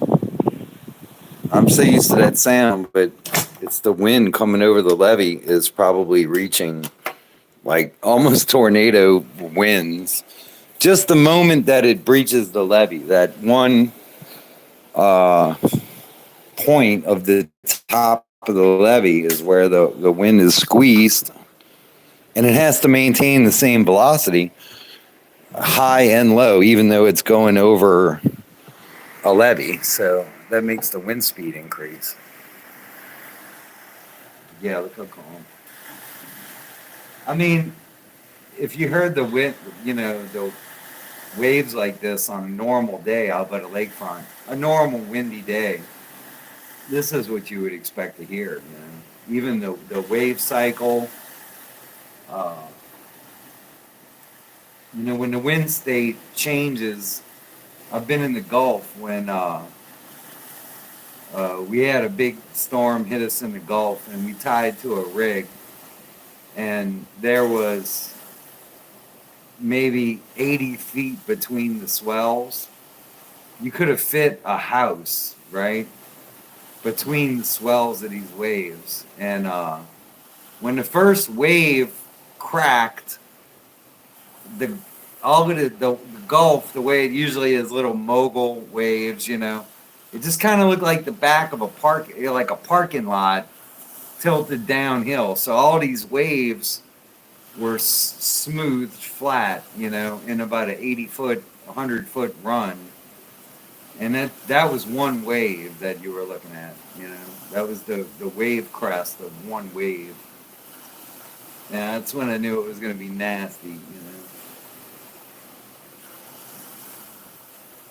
So anything shy of looking like it's paving the lake flat, uh, I'm happy with that. And that's what you would see in big, 150-mile-an-hour sustained winds.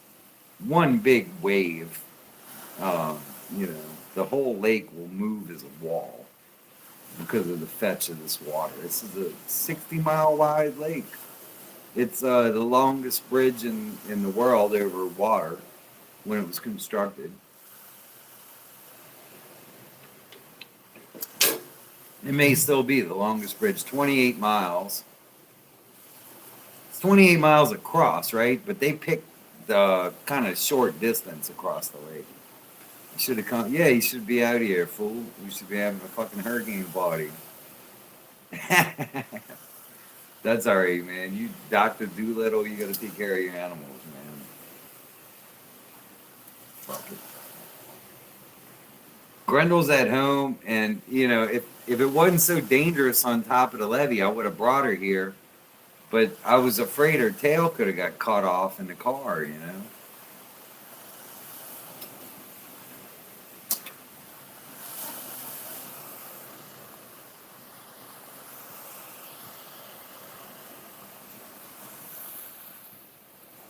Yeah, we should have had a guitar jam, man. I wasn't gonna like infect y'all with any of my harmonica.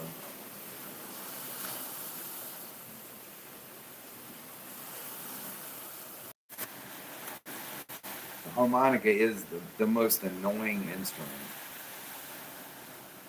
I mean, when somebody starts playing harmonica, I get annoyed, you know. But it's fun by yourself. You're not annoying anybody.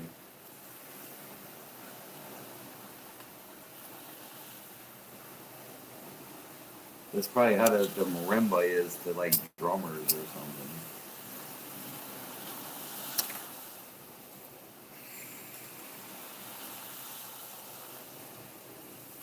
I would like to. I'm gonna check the radar.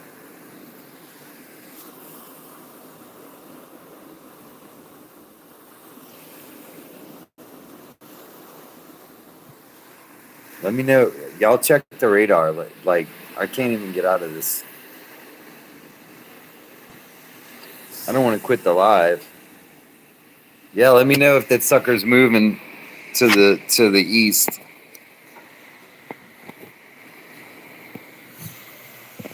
Really, like I'm not suicidal, man. If it's moving to the east, I would definitely roll home. But yeah, I'd expect it's gonna fizzle. So usually they just kind of fizzle. A Cat 1 bracing up against land, it's gonna fizzle. Yeah, I can't to go to the radar. I left Grendel because I thought her tail would get cut off. It bent my car door. Like I opened the truck door and it bent it backwards. But stupidly, I had backed up, you know. But yeah, when I opened my car door, it bent it all the way backwards. Yeah, we took damage. No good deed goes unpunished, as they say. I'll.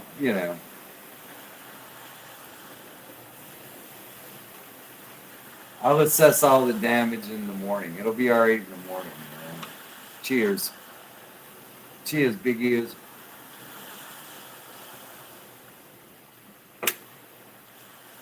I was on Catalina Island and he was brown. I thought he was an Indian guy, but he was from Great Britain.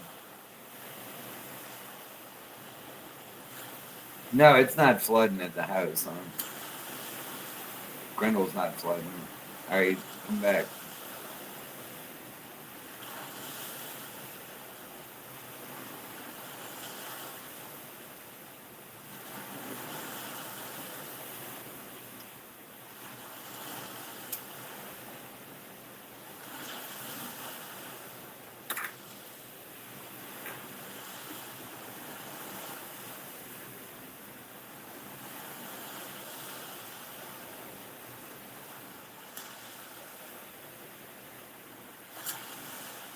It feels like it's over, right? I mean, if the eye wall's on top of us, we're kind of fucked. I actually want to check the radar again.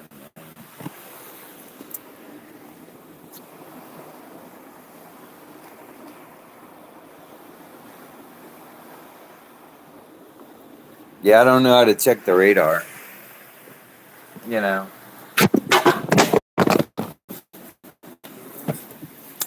Whoa. Yeah, like I say, it's not a phone holder. It's not a phone holder. It's more like a phone chastiser. It's a phone bastardizer.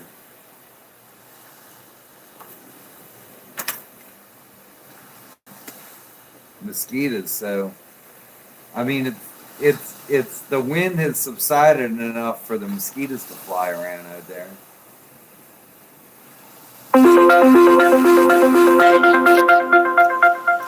Orleans Avenue. Ah, cool. Yeah, it looks like Orleans Avenue flooded. Some flooding in the city, but 5 to 7 inches. 5 to 7 inches. We had like 30 something inches of rain. We've had like 30 something inches of rain during a rain bomb event. Ah, the mosquitoes are coming in like crazy though. Look, man, I can deal with a lot of stuff, but I can't deal with all these mosquitoes. I mean, the wind has stopped. I would really like to check the radar.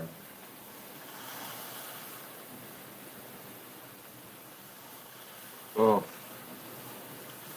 I was too comfortable to have mosquitoes. I was dry. Once you're dry, I mean,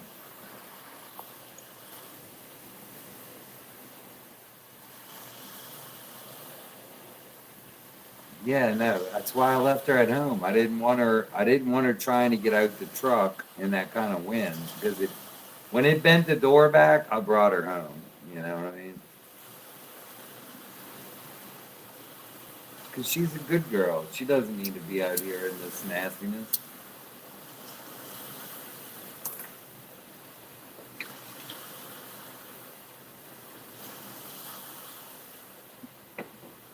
Grendel comes to the band practices, but I don't bring her to like the real show.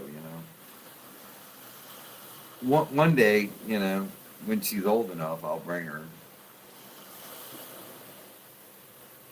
Yeah, the mosquitoes are able to fly in this now. So, you know, where were the mosquitoes during the hurricane? You'd think they would just have been blown to Mandeville.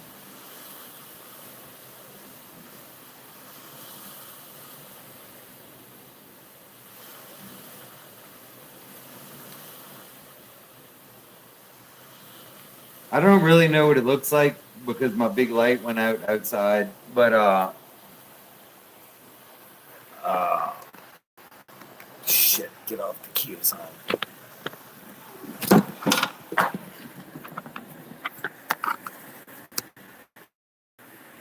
Damn, you think RAM mounts would make a better phone holder? Like, come on, man, it's RAM mounts. They make quality stuff, but they can't make a good phone holder.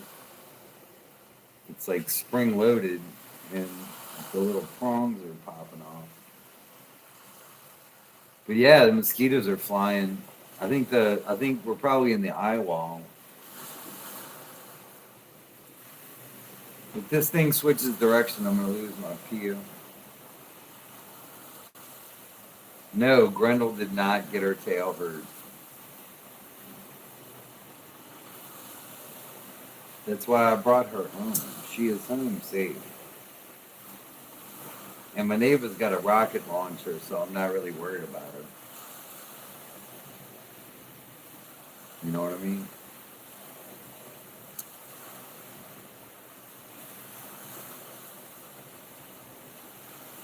She don't have a broken tail. That's why I left the dog and brought her to the house. It broke my car door. Like when I got out at the gate, I opened the truck door and it bent the truck door all the way open. I think there's like a fail safe because there's like a hinge in the door, but it'll open all the way. I didn't know they were supposed to do that. But when I shut it, I couldn't believe the door shut. Because, you know, in the old days, that was like a dick move. You'd like bend somebody's door back, you know. But somebody would be backing up and somebody would be getting out the car and they'd leave the door open and, you know. But anyhow, it bent my door of my truck all the way backwards. So it was good to bring her home, you know. And I got alarm, I got everything set up at the house. Yeah,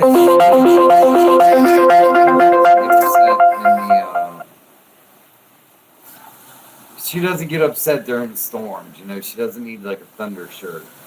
So Grendel don't need no thunder shirt. She's tough. I mean, you know, Grendel. I mean, JoJo used to really complain a lot more than her. Like fleas in, you know, she'll be full of fleas out here at the camp.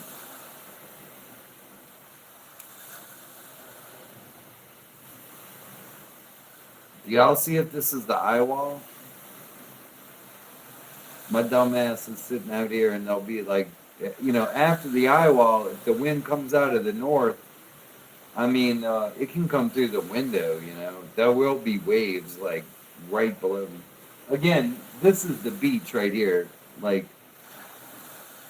that's where the waves are breaking, right along here. And this is maybe like three inches deep, and this is maybe like 2 feet deep right there.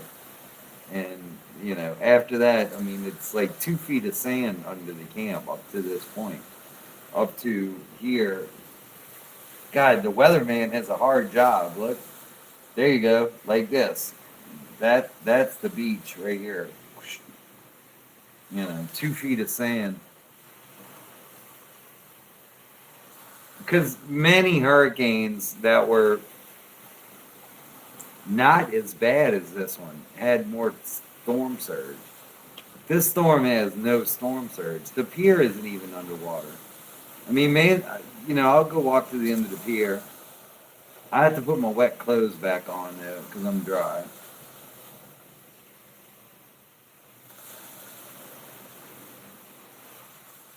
Yeah, I'm dry, man. I don't want to fucking. Yeah, we're in the eye wall. Let me look at this thing.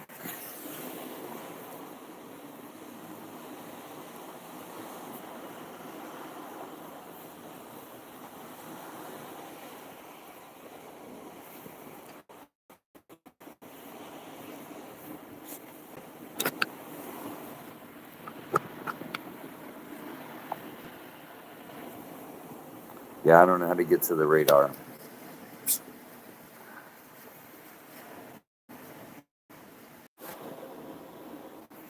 Wow, yeah, that sucker is stalled out. So let's see.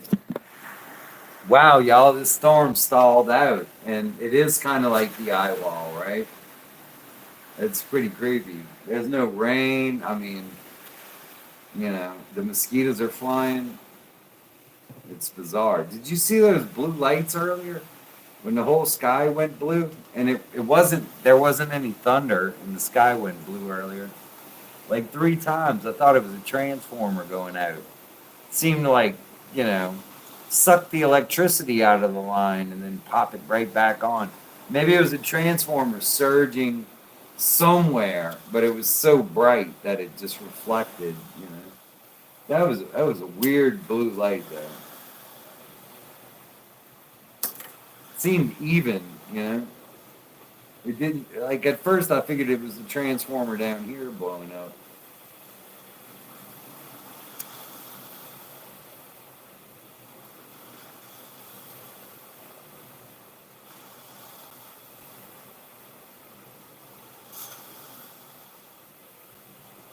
Yeah, its storm is stalled out. It's perfect weather. It's mosquito weather.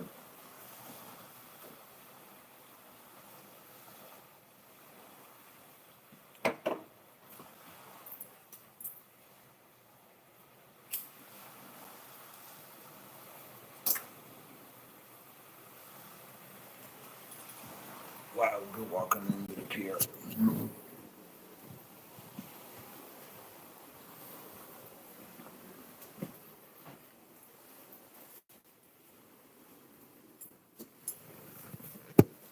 It's not even raining.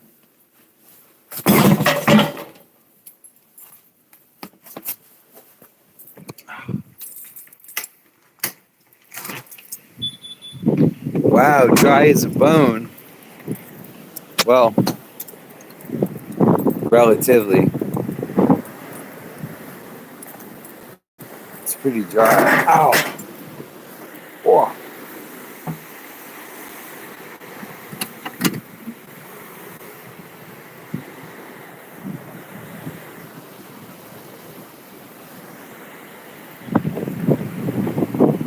It's just dry out here.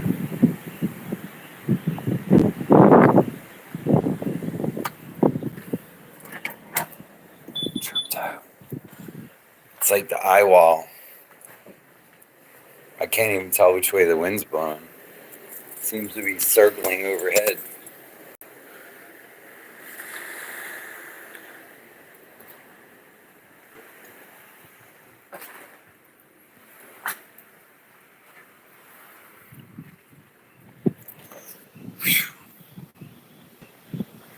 Weird. Find a headlight.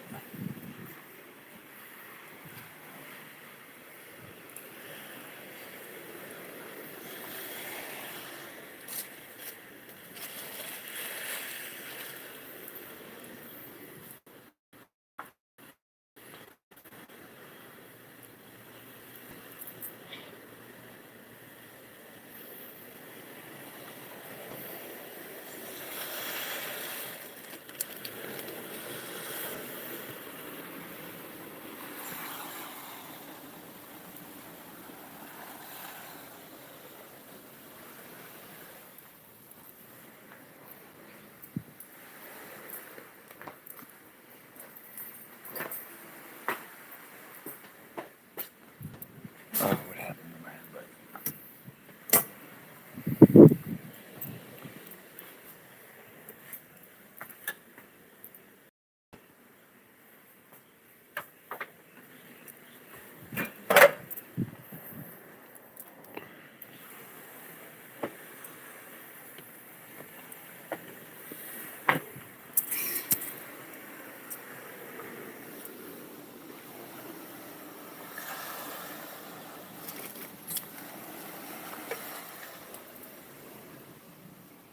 Oh no.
Damn, yeah. Did lose some life.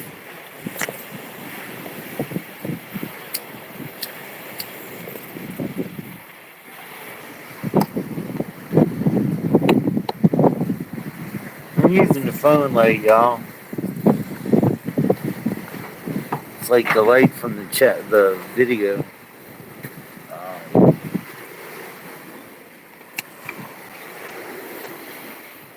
That's it.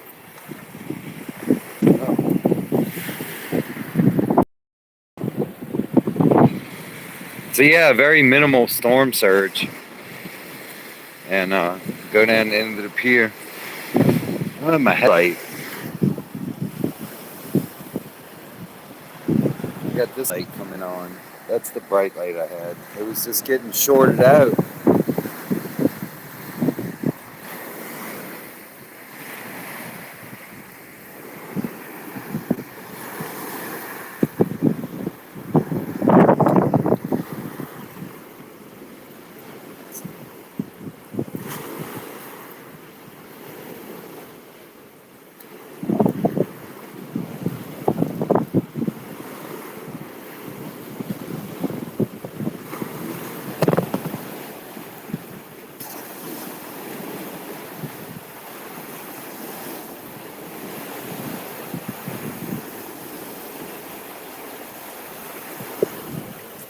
There's some weird pinnacle of sand right there.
Damn. Hello?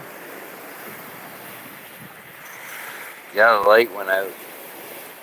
Look, we're on the pier now. So yeah, this is the pier. It's all intact. There's no, I mean, you know, no storm surge. I'm gonna go out to the end of the pier while, I mean, it's barely raining. But if the wind switches directions, I mean, that means the storm's moving to the east. I'll instantly know it, you know. That's when I left last time. It's got to be ridiculous. There's all, I don't want to disturb the seagulls out here. They're taking a rest.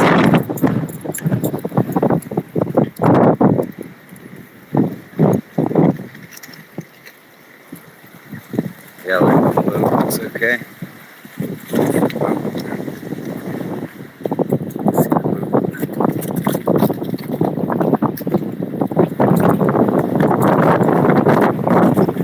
That's the camp.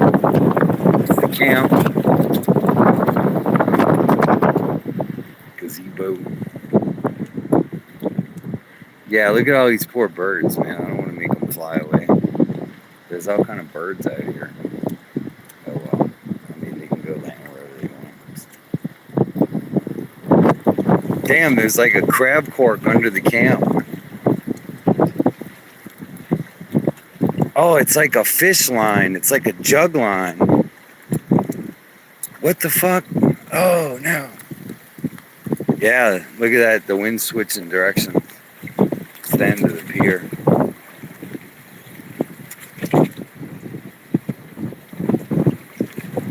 Somebody's trout line or something blew in. Maybe a big fish on a jug. I'm going back in, man, before I get fucking soaked. Oh, shit. Oh, shit. Holy shit. Oh, yeah, that's fucked up.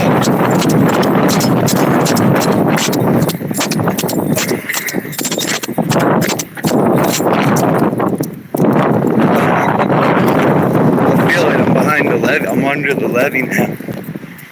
Oh, it's a trout. Yeah, here it comes.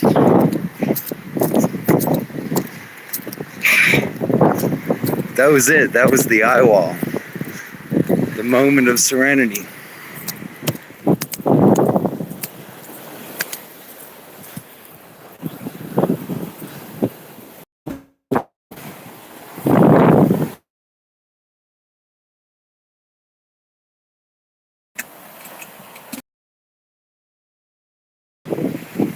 All my traps.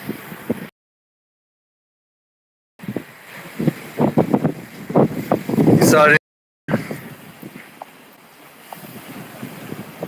Huh. Yeah, because the wind wasn't blowing. Be dry, more like it, right? We safe.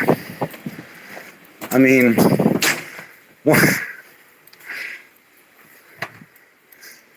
I'll tell you the way I think about it.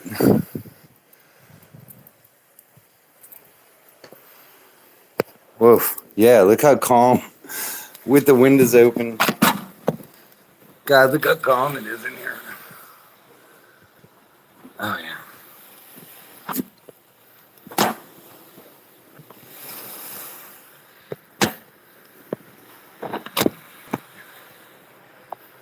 Yeah, it was definitely the eye wall. Right? It's calm. This RAM phone holder, it's wet, so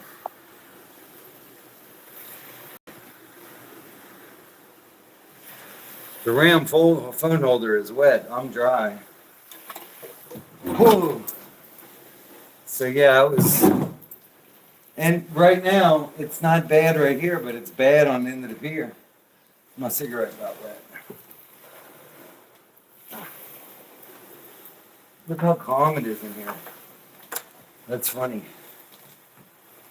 My shoes got wet. I'm soaked again. I put these on the computer.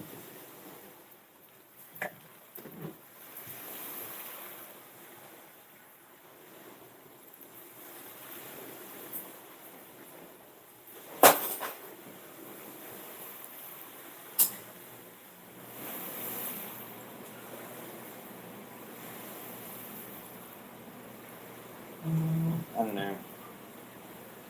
Put the AC and the fan on, right?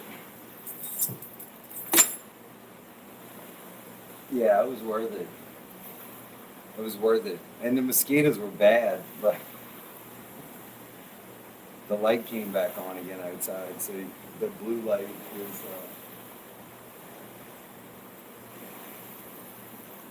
Let me get this one.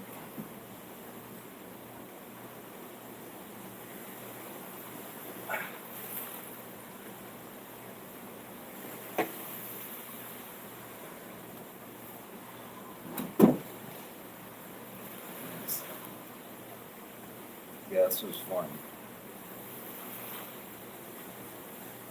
I mean, it does beat sitting at home, you know. I mean, you have no idea what's going on, and then I know if it gets bad, I know what to come back with, you know, what kind of tools.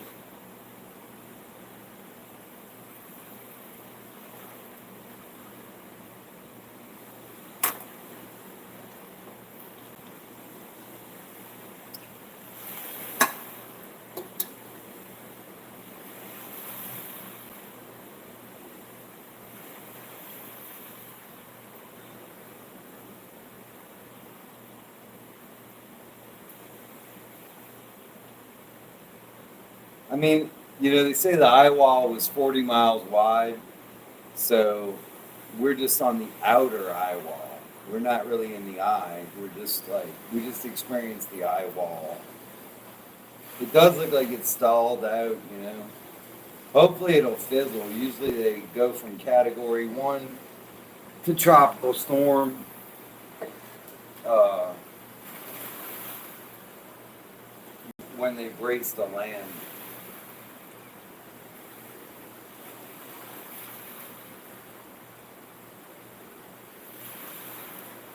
I mean, the hot air rises over the land, and that seems to cause the wind shear effect that breaks up the turbulence of the hurricane. I mean, I guess cyclonic development is a lot like the fetch of the lake. It's the amount of open water without any obstructions is the fetch. And that pretty much is going to determine how severe your wind is. That's why in New Orleans, you can have, I mean, everything on the lakefront has been destroyed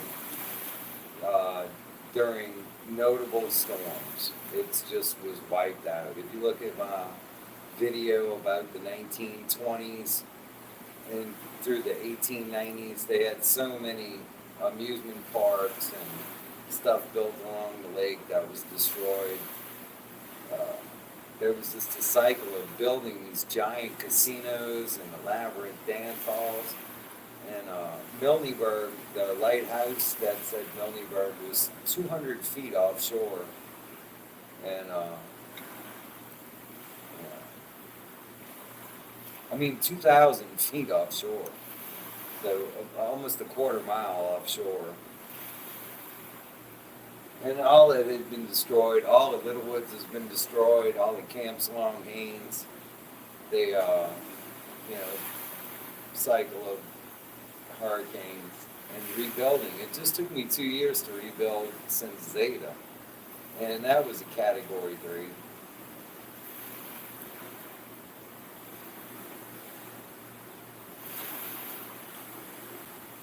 Felicity.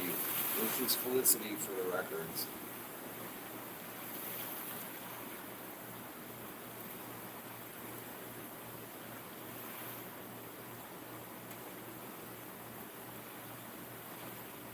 It was a gust, but it didn't. It's definitely not the other side. We're still in the eye wall. We're like right on the verge of the eye wall, so it drifts where we get a sideways wind, and then when it switches direction, it's going to come back real hard if it actually turned to the east.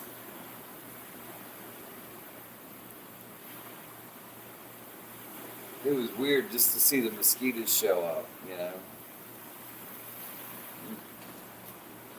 Are you with me?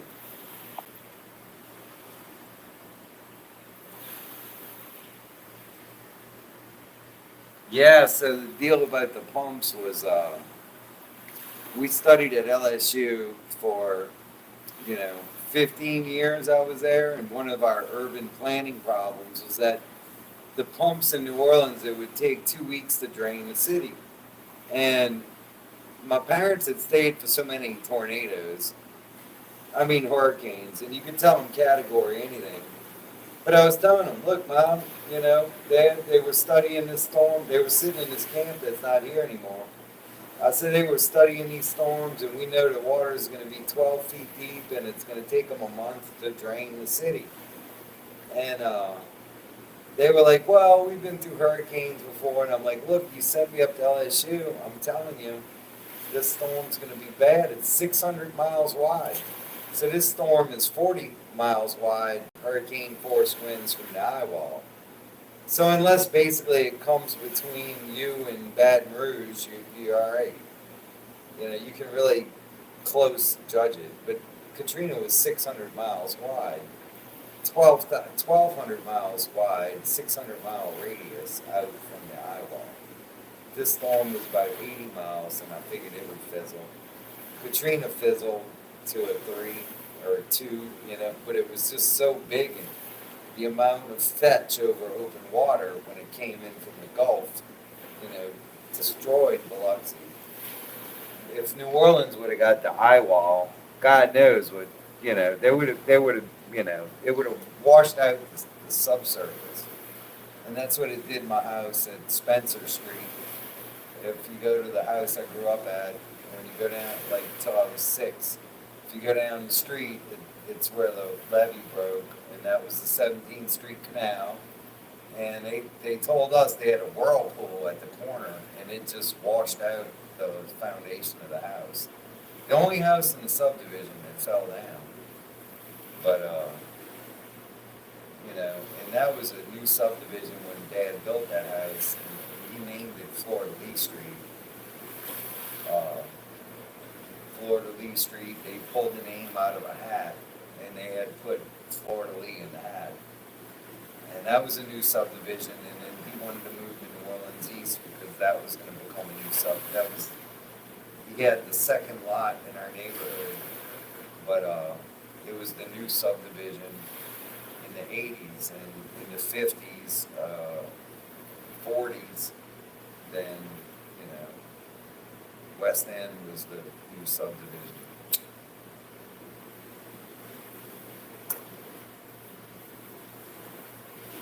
So we moved out here to be close to the camp, and that's why I live in New Orleans East. I mean, it's just to be close to the camp.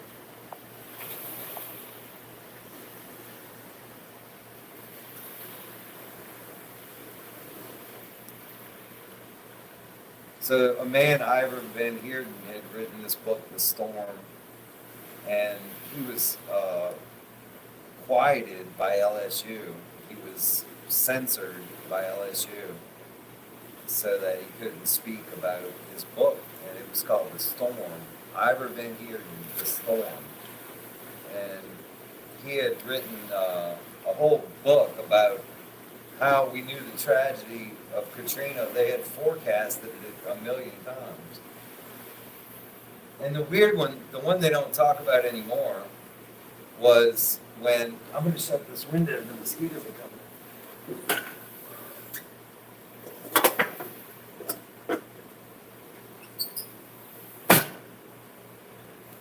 Yeah, it was when the Mississippi River bank was going to break. So that was always the doomsday story in the 78 to 84. They ran a series of documentaries on PBS about the Mississippi River changing course down the old river control structure, where it diverts 1/3 of the Mississippi River into the Chapalaya River. And that was the doomsday scenario for New Orleans, because then New Orleans would become Venice. And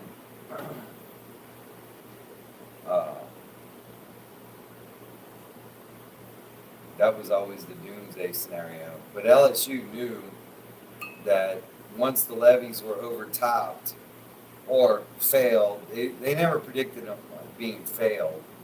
They never said the levee would fail. They always said the levee breaking was a good thing because they had something called the jump down by the Mississippi River, mouth of the Mississippi River, where some of the water from the river had broken through the levee. And they kind of let it happen because the guy was dragging his pirogue through there, and they called it the jump. But it started to build a little bit of land behind where this man was dragging his pirogue, just from the river flowing that way. It formed a little bit of land mass, and they called it the jump. And that's what they modeled all of our, okay, see you later. And that's what they modeled all our river delta building out of. They modeled it after having the jump. And so they figured river diversions were the way to build land mass. Which works to a certain extent, but after a little bit of time, they have to dredge out the river diversion or to fill with sediment. And that's kind of what happened out here. You can see the old camp sediment. The old camp is about 8 feet underneath this camp, and it was 6 feet above the sand when I was a kid. So we could hang alligators underneath this camp. 6 foot alligators would hang underneath this camp. And now this camp is about 4 to 6, 8 feet taller in different, like in the front it's 4 feet, and then the steps at 6 feet, and then this camp's 8 feet taller than the original camp that we used to hang 6 foot alligators underneath. Where'd all that sand come from? That's amazing. Yeah. Was it the river? Like a few times that they opened the spillway, did it fill?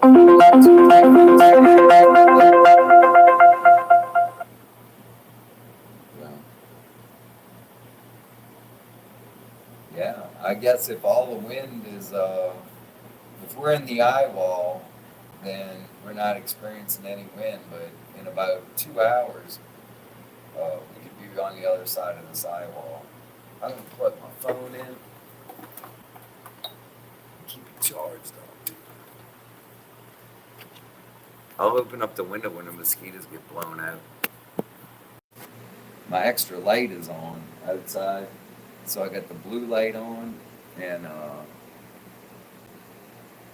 it's kind of going dark and light. That's the halogen bulb trying to kick on outside.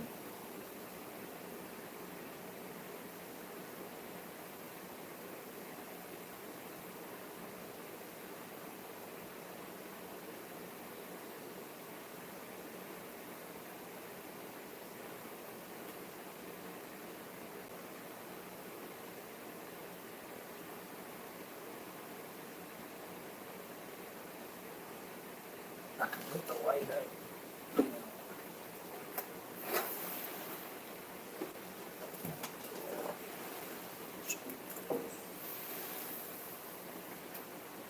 Just gotta keep them.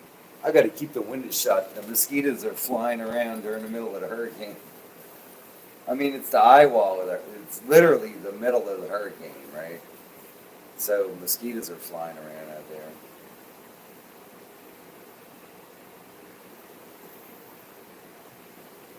But I do have a floodlight. I got a 1,000 watt light. It just won't kick on fully because it's shorting out, I think.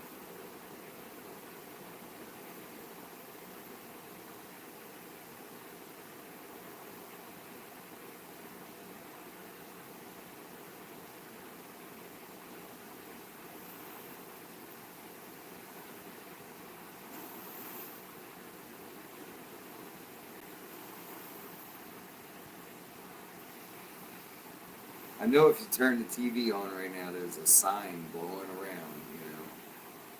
They're showing you the sign blowing around, man. That's all they got. Out here, it's like, it's the most minimal of storms. But luckily, it is a small storm, you know. And I'm really worried about the next one, the next two, you know. They seem to be coming later in the year. And we haven't had a hurricane in 2022, 2023, no hurricanes. So we just had 2 years of no hurricanes. And then just one, you know. I think that's why the news, they were testing out all their new equipment and their news crews. It's a good, you know, test run of the system. And they had power going out all over New Orleans before this hurricane. Something about, I've never gone live before like this and checked the chat. You got to keep going to the chat. No, it's not blowing out here. It's like the mosquitoes are here. It's 10:30. The sucker's moving slow. It was moving 16 miles an hour, but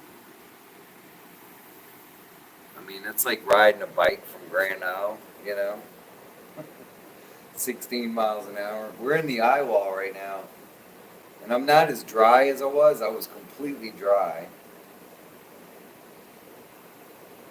But coming back from the end of the pier, I got, you know, halfway wet. I got a half a beer left. You know, out of beer, I'm gonna be out of here.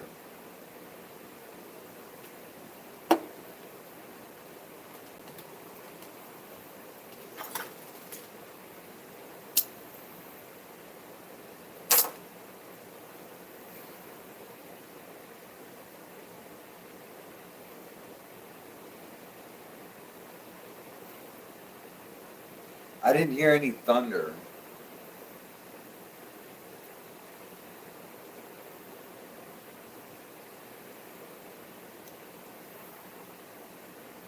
I saw a bunch of blue lights flash, so I saw a bunch of transformers blow. But they didn't seem to be from any one direction. It was like a uniform blue light. It was like we were having like earthquake lighting.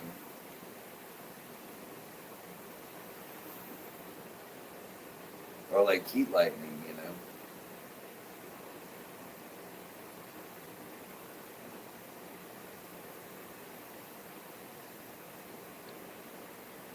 So there was one time we were on a merry-go-round as little kids, and it had gotten too foggy by the lake. So we had walked to Gretty Park, and we were going around and around, kicking, and it was getting foggy, and they had heat lightning out by the lake. But the fog was so wet that you just couldn't be in the wind of the lake. And we had snuck out of my friend's house, and lightning struck the light pole next to the merry-go-round, jumped onto the merry-go-round. I mean, we figured all this out later. But immediately I just saw these blue bands of light, and my friend had ran straight into the fence, and I made it to the end of the park and back, and we both had lockjaw, so we couldn't talk to each other, you know. We were just like lockjaw. And we had been struck by lightning, and car alarms were going off, and his Italian mother was trying to give us ice cream, because she went in the room, and she must have known we snuck out, but then she must have heard us coming back through the window, and then she's like, y'all want some ice? We could not talk to her. We had been struck by lightning. But heat lightning, you know? And there was one bolt of lightning that hit in the park, but I think it was that merry-go-round going around that, got the heat lightning strike. I mean, when the storm comes back, I'll open the window back up, but it might be the new street lights blowing out, man. Those purple street lights can't hang out with the hurricane force winds.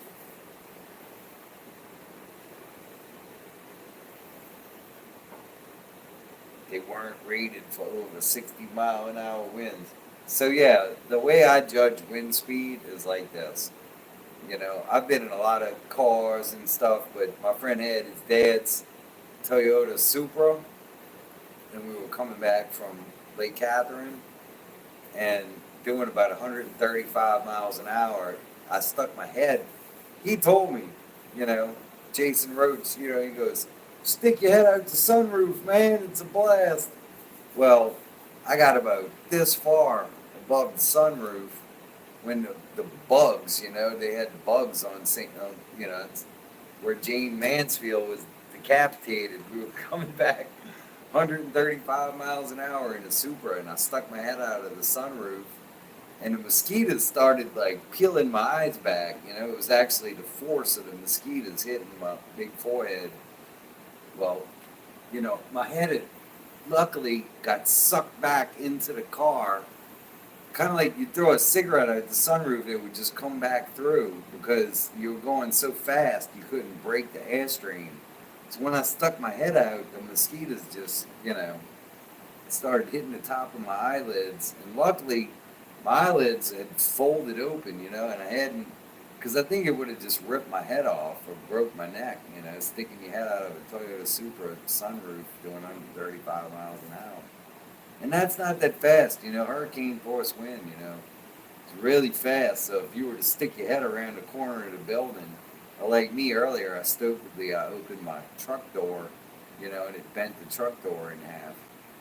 And it bent the truck door back, but apparently the truck door is made to open more than 90 degrees. Because it was open about 120 degrees, and it doesn't seem like my hinges are broken. Yeah, it's calm out there, and the mosquitoes are out there.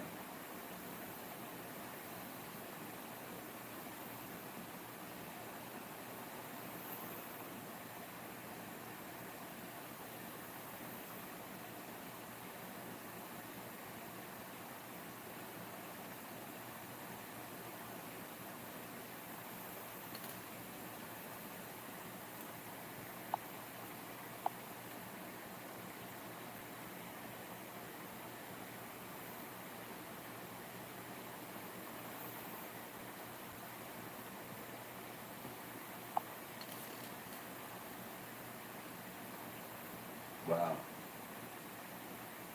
It's the eye wall.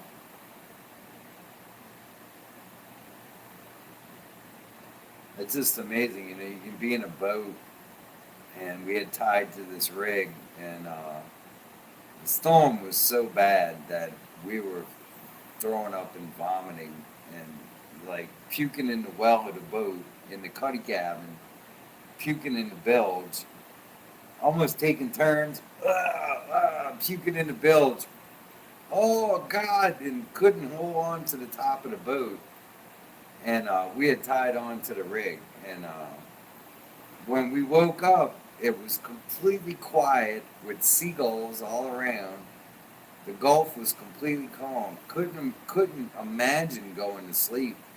Don't know how I went to sleep. You know, it was just, but it was weird because yeah, and then that squall a couple of weeks ago. I was just sitting here in the camp recording.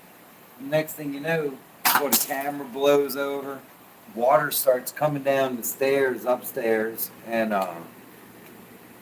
it was like The Exorcist. I mean, I went upstairs, the door was open, and water was hitting the wall of the steps, coming in, flowing down the steps. But the wind had shifted directions, and we had two tornadoes in Slidell, is what it was. One of them must have been out here, but with no lights on, you can't see. And when I went out there, 20 minutes later, all of the pier was gone and everything. So lost, all the pier around the boathouse and stuff. But yeah, that big light is on now, that 1,000-watt light. And like I say, the beach, the waves have gone down, and now the beach is like this, right here.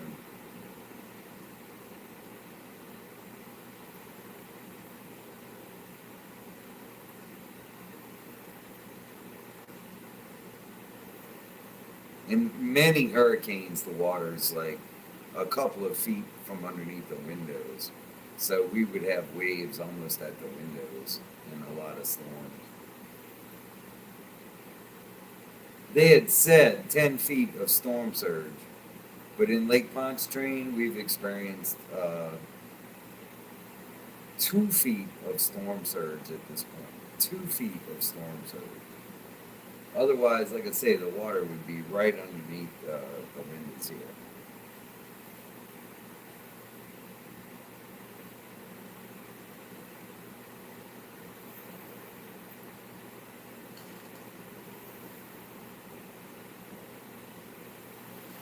I'll go take another walk outside. I'm already half down.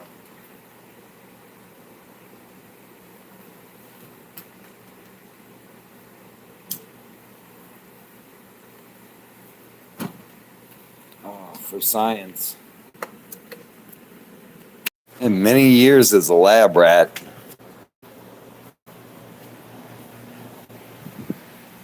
Or an RA, research assistant.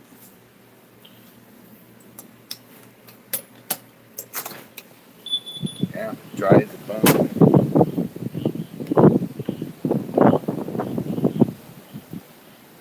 Can you hear the frogs?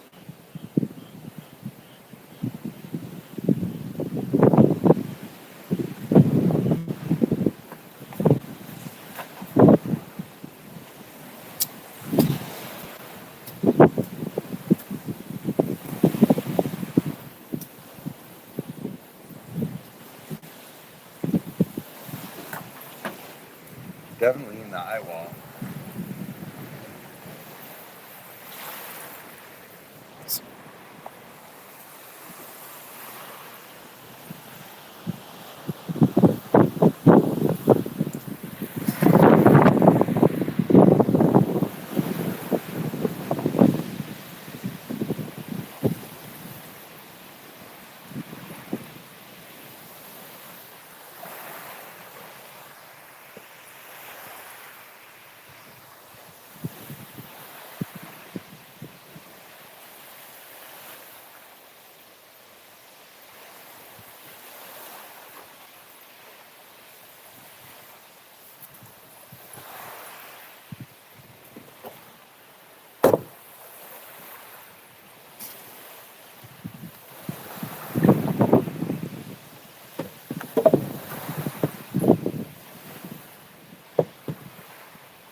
So check it out. I think you can see that's the old camp. That right there, that piling, that is the old camp. And we used to hang alligators under the camp that's right there. Yeah. And that's the camp now, which it's about 8 feet. So we've got about 7 feet of fill in Lake Pontchartrain.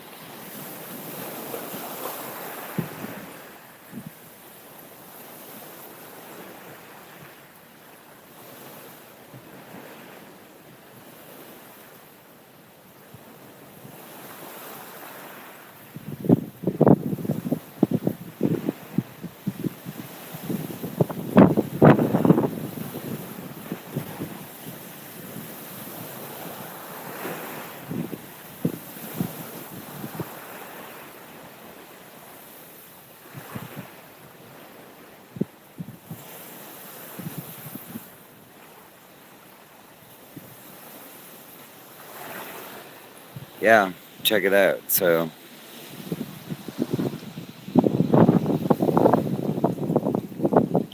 I don't want to lose my fender. It's a boat fender. Yeah, like 2 feet of storm surge in Lake Pontchartrain on the South Shore.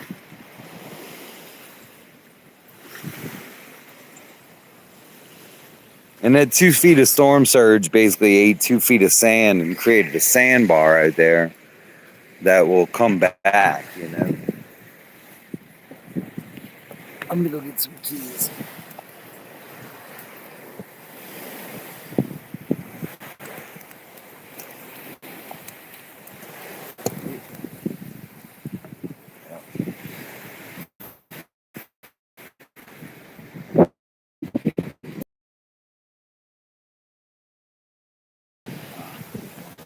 Yeah. Let me go inside. Hold on.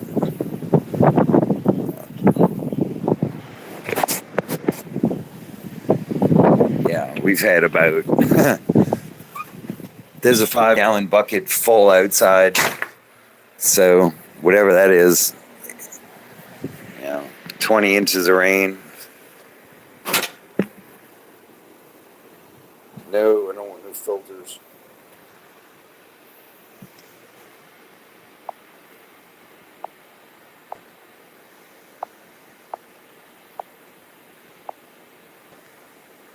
Wait, I think it put on some kind of filter.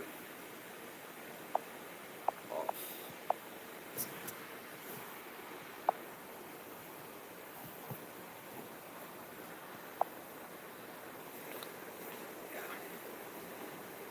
Yeah, see, mosquitoes are still bad out there.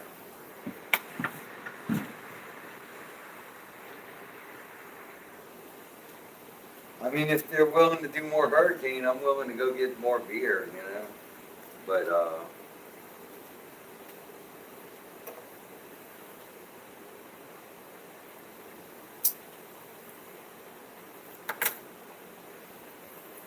think I've done my job. I was just looking after the camp, man, because it's a minor storm, and like I say, the peace of mind of just knowing everything's okay.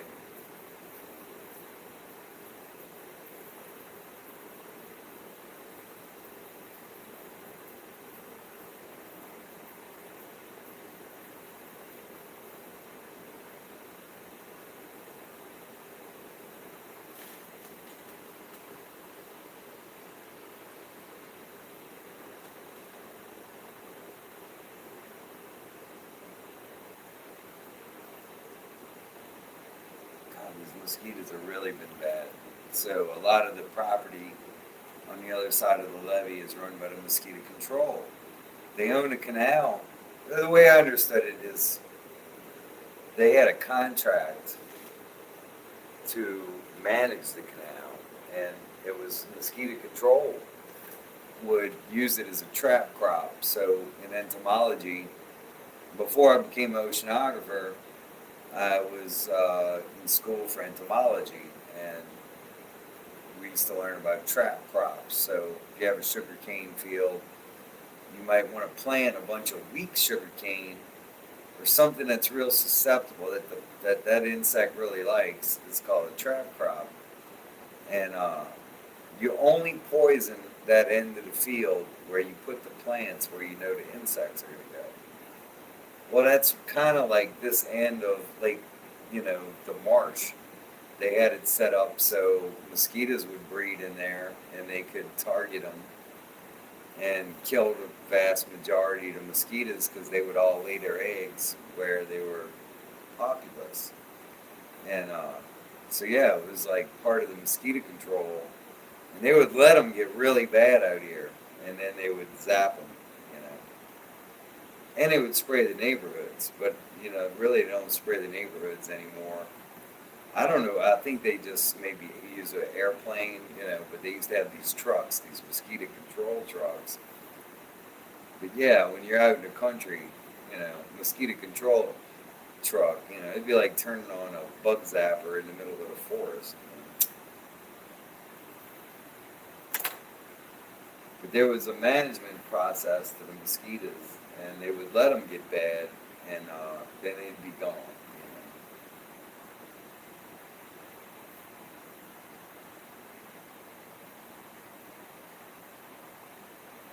And you would think because there was so many water hyacinths that it would really help control the mosquito population because they would maybe have trouble breathing through all the water hyacinths. But I mean, they could put some kind of oil coating on these canals to stop the larvae from germinating.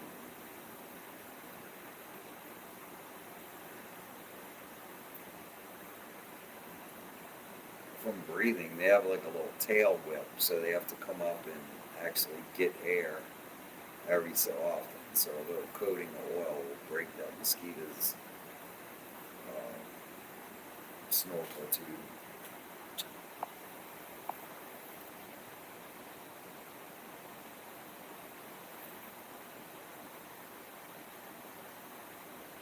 Yeah, you need to go learn how to run that pumping station, bro. It can't be that hard. I'm sure there's a manual at the pumping station. Believe me, they probably don't know how to run the pumping station either. You know.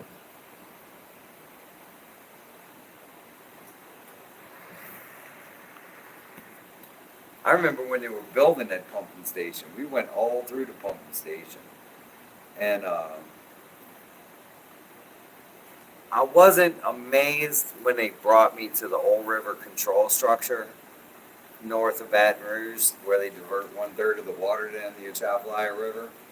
I wasn't that amazed because I had seen that in the pumping station. They had these big, pumps. But when I went to the Old River control structure, I mean, they have them for the Mississippi River, these big impellers that were designed in Sweden, and they create hydroelectric energy from the Mississippi River. When I first got interested in doing like alternative electrical experiments and stuff, it was my mom told me, well, what is hydroelectricity? Because she told me, my dad used to tell me turbines were the way of the future, that steam turbines were the most efficient, thing in the world.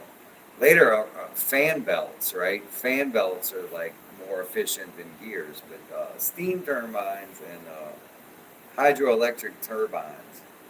But these things are more like propellers, like you would see on a boat, that are in the hydroelectric plant and in the Mississippi River and also in the pumping stations, those big pumps. They're a lot more like a boat propeller.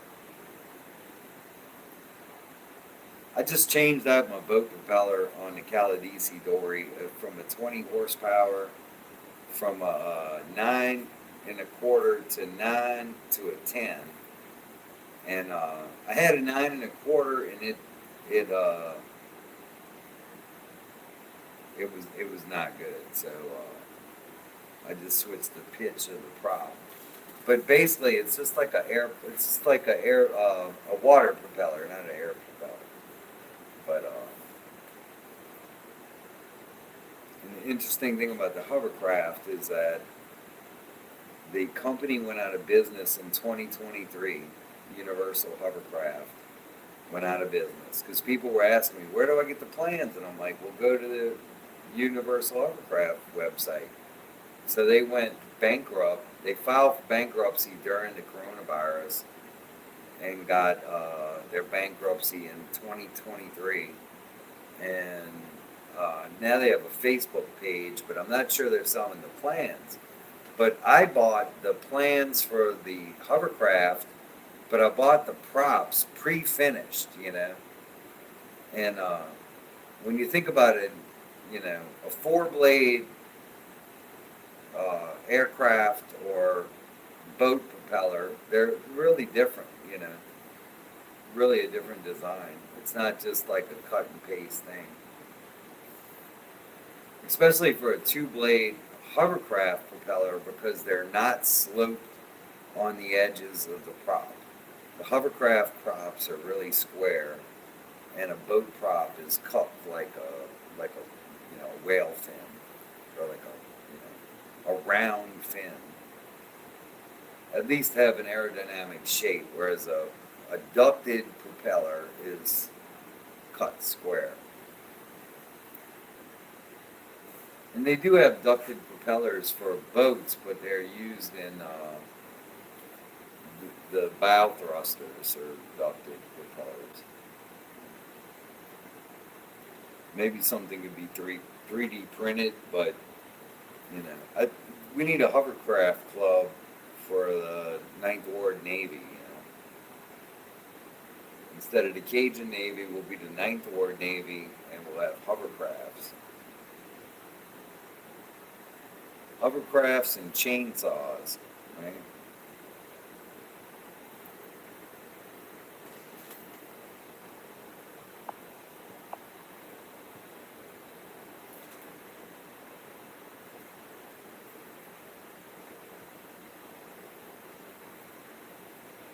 I would like to experience more more hurricane than mosquitoes, but if I open the window, the mosquitoes are just going to come in really bad because the wind has dropped down to about 15 miles an hour.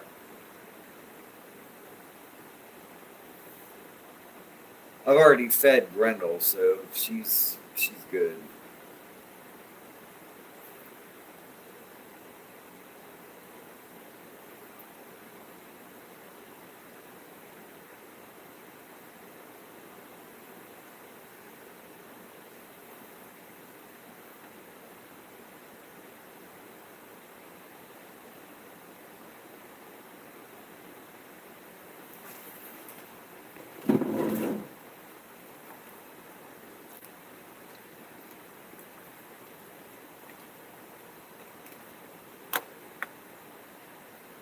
You know, for live streaming, it's not that bad on your battery. I'm down to 18%. I'll have to come plug in. We'll go outside for a minute. And,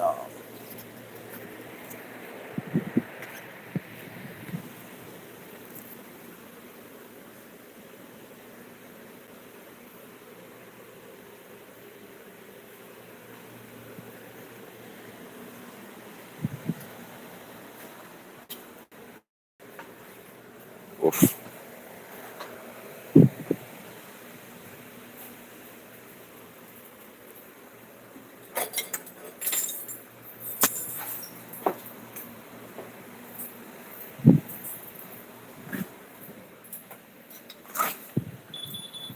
Yeah, look how nice.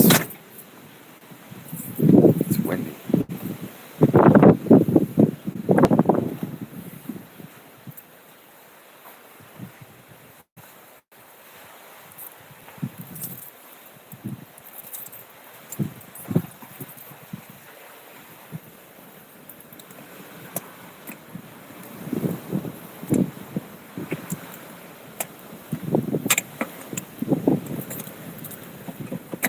Shit, man. Earlier,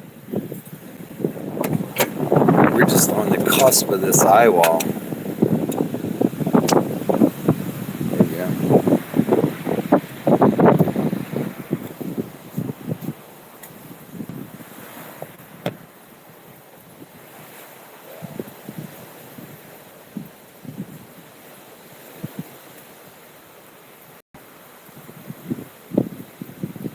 dried off.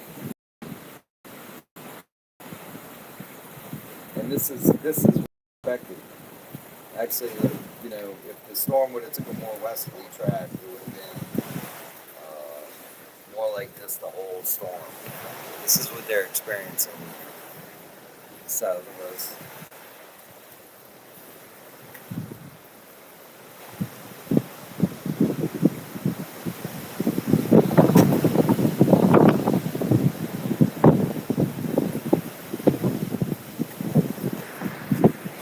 Back on the end of the pier because it's not raining.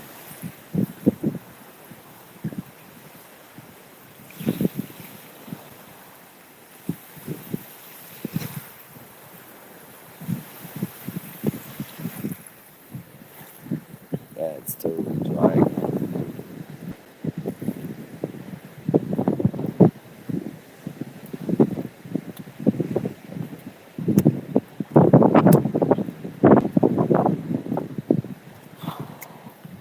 What a weird storm.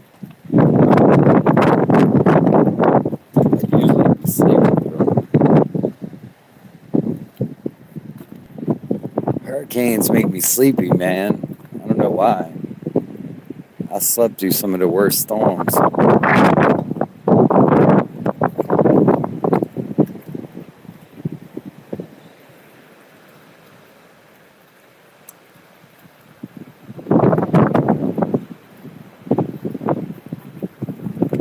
the boat. Boat looks fine after all that work. The roof sounds loose on the boathouse. Sounds like the tin is loose. It's like a sandpiper taking refuge. Damn, see, once you get this far from the wow, man, it's really like when you get this far from the fucking levee, it is like hurricane force. I'm gonna hang on to the post out here. Look, holy shit! Oh shit! Yeah, it'll blow me in the water, man. Look at that offshore wave where before we were getting the waves coming in. Now it's going to the North Shore. All of the storm surge and the force of the wind is going to Lacombe. That's what you're seeing right now. You're seeing the wind go offshore. See, here's my fishing gear. Dude, the wind like blow me in the water. But just because the levee, so the levee is behind you. Oh, look at the transformer blowing. Dude, you see the transformer blowing? Did you see the transformer blow up? Wow. Yeah, because it's really badass, like I'm on the end of the pier, you know.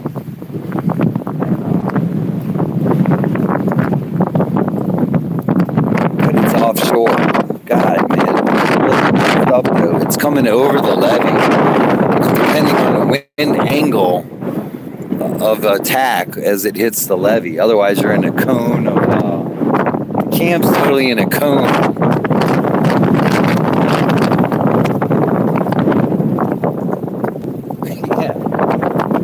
That's what you call the, shit. Yeah. Now it's gonna blow all this water back to the ocean. It wants to blow me off the pier. Thanks.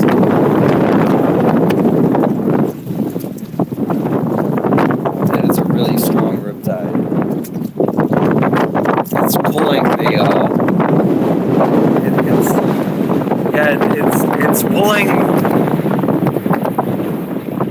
it's pulling all of its gains of storm surge back. Amazing.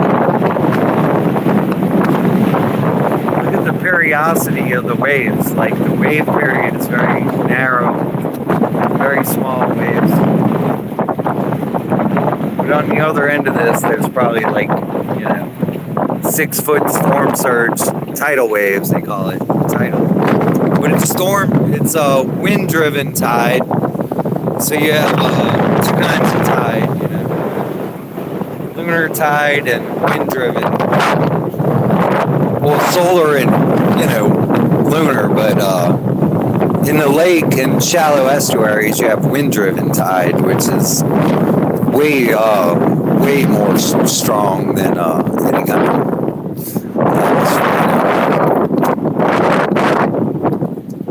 Whoa, it's hard to think in that wind. That's incredible. And it's calm right here because I'm behind the levee. The levee is breaking the wind. It's lifting the wind up. Oh shit. Cool.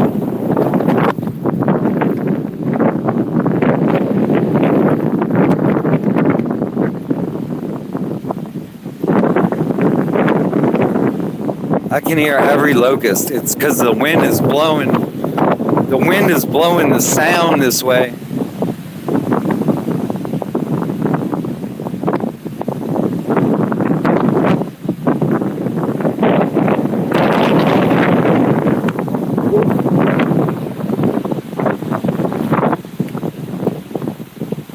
I'm missing a few pier boards.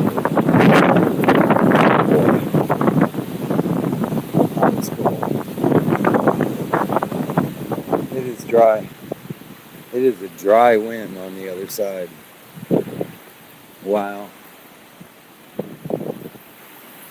Yeah, that little peninsula is eroded now.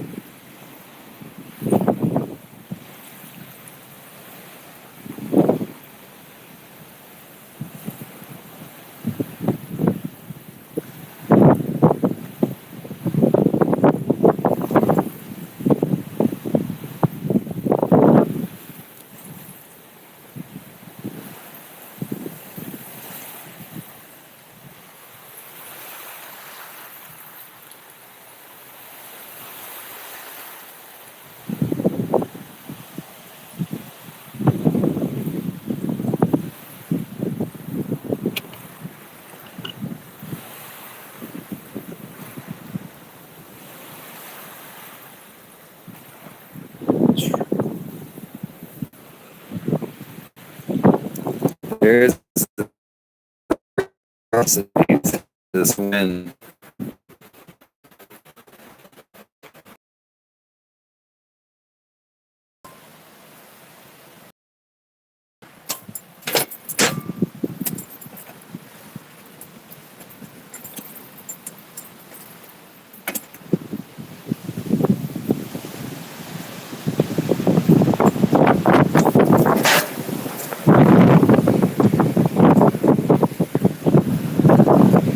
Amazing.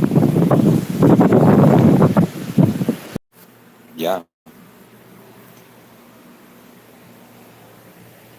So it's not just the eye wall, it's just being behind the storm, you know?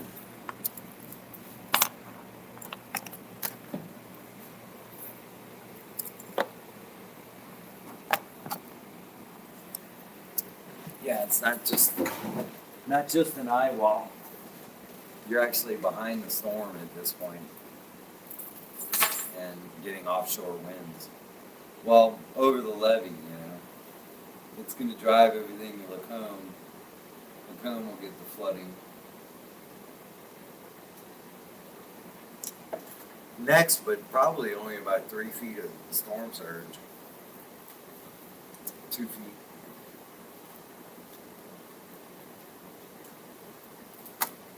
I wouldn't even call it a storm surge. That's just wind driven. We would call it almost a tide drifting with the wind.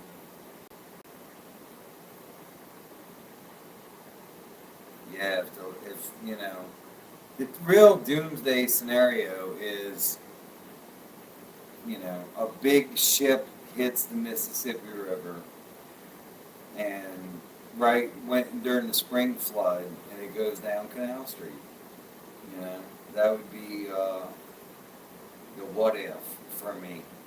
Because once the river connects with the lake, they can drop sandbags in, but they have like river boils that they keep ahead of in Baton Rouge.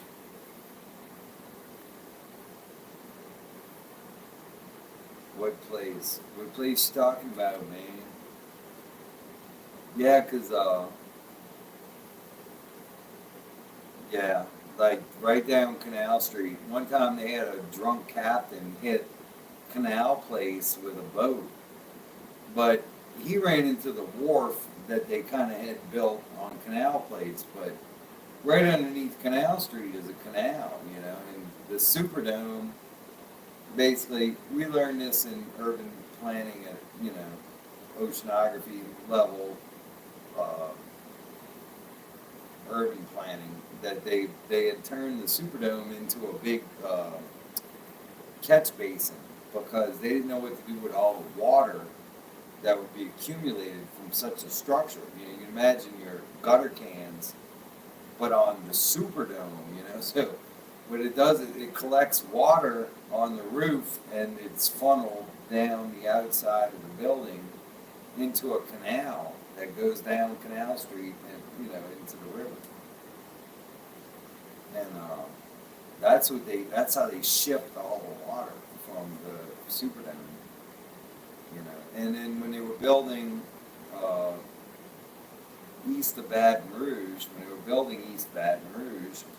they were building out into the Amite River area, and they were building the Mall of Louisiana, they knew that that parking lot would shed so, because it's the largest shopping mall, it would shed so much water. They didn't know what they were going to do with it. Like, they didn't think the Amite River could, accept that much runoff. In the long run, it went down distributaries and canals and eventually collected in the Amite River.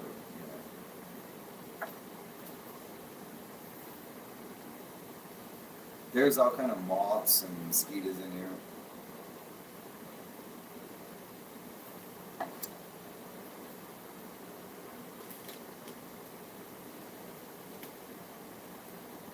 I see I've dropped off to 0 people online, and we were at 8 and we went to 0. I don't know. Hit me a like if you're there.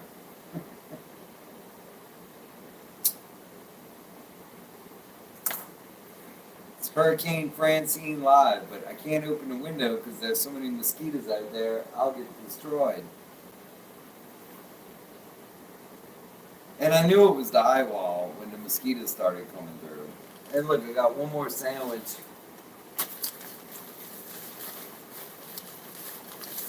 And it's dry in here. I thought there'd be more water dripping through the ceiling. I mean, you never know when you have to put buckets or just something stupid.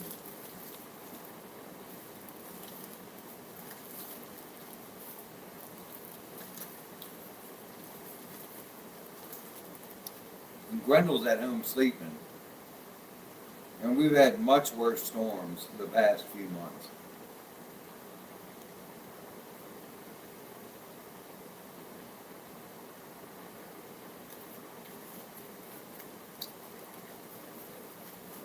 In the form of like small tornadoes around Sidell.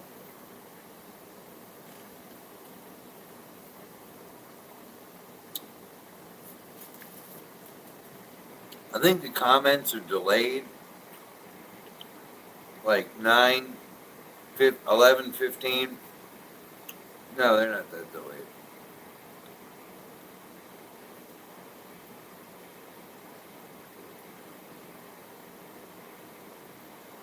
Oh yeah, man. No way, man. I'm not an internet god, dude. I would not compare myself to Review Bra.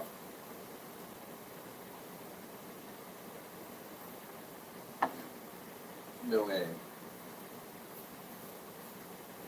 If Review Bra came to New Orleans, I think I could put him on a really good pull boy, though.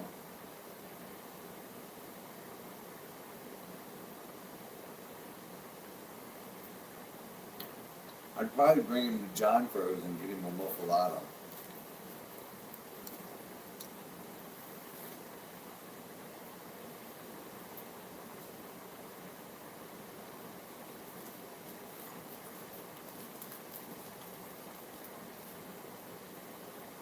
Hurricane Francine, live from Littlewood. Ice cold beer, man.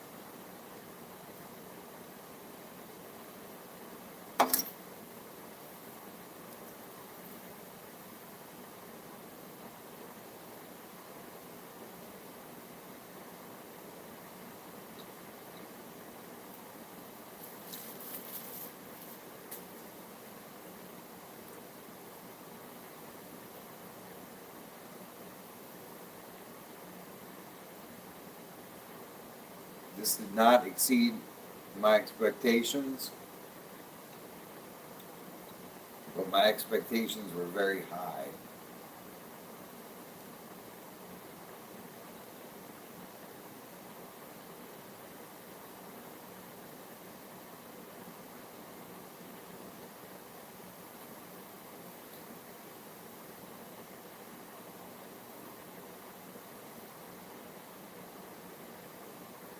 I mean, maybe they deleted a lot of my subscribers because they are robots.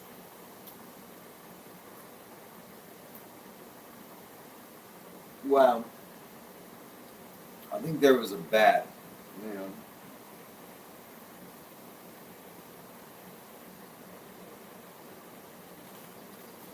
Yeah, it was a shame to walk to the end of the pier earlier and disturb the seagulls because they were taking a break, and they've been flying during the storm. They get up and fly. During the storm, the seagulls just get up and hang with it like the shrimp boats do, you know. All the shrimp boats go offshore because, like I said, when you get out, when you're offshore, and you get like a 65-mile-an-hour wind, the waves sort of look like a parking lot or a rolling hill, you know. You might be on this side of the hill, you might be on that side of the hill, but there's a point where the wind blows so hard that the normal waves that you would be seeing start to look like giant shifting surfaces, and you're just like a very small boat, you know, on this really long plane.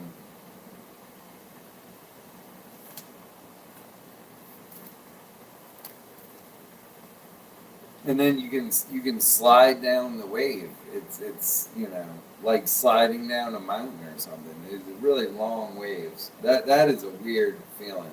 You're really surfing those big waves when you know, and it's just not deep enough. So like with the shrimp boats, like to go out there when it's deep. 'Cause if you got a 50-foot boat and you're on a 100-foot wave, then you know you're centered. When I built my first boat, it was a Glenelg cabin skiff, 14 foot 9 inches. And we used to go offshore in that boat, catch amberjack and go out to the rigs and go out to the coral reefs in Florida. And the thing about that boat was like it was less than 16 feet. All lifeboats are generally 16 feet, and they fit between the wave troughs. So you never get high centered on top of two waves at one time. So even if, you know, there's like a 30-foot wave, you just kind of fit in the middle of it. And it's even better for rough seas.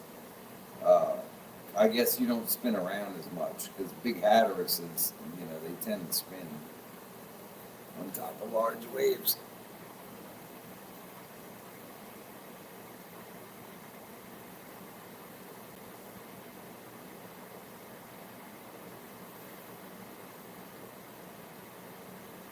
Yeah, I picked crabs live. That was my first live stream. My first Marsh Rabbits live stream was just picking crabs at the camp. I mean, at the house. But I was too late for crabs because termites ate my crab boat. I'll open up the window, but the mosquitoes are going to come rolling in. I mean, look how calm.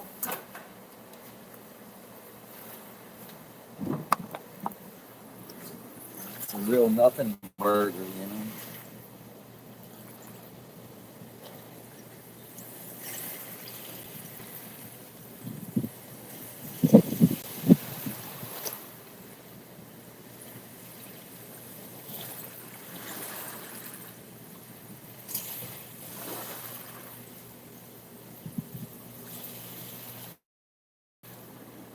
Yeah.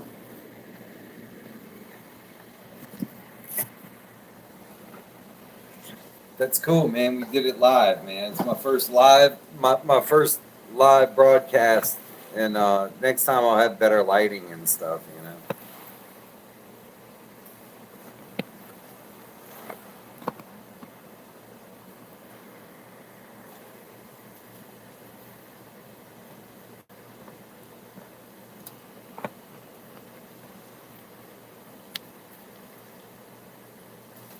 That was cool. It's easier to do stupid shit on camera, you know. Go check out this guy on his YouTube channel. Go check out this guy Dancer, you know. They just took in his video, but he's like a train hopper guy, and he climbs all kind of like, you know, light poles and shit. I mean, you know, it does get your heart racing a little bit. And it's really like, you know, in your head, you're okay, but the news, you know, everything on the radio, I mean, they had police all over the road, you know. It was really, really bizarre, man. It kind of looked like a police state on the way here.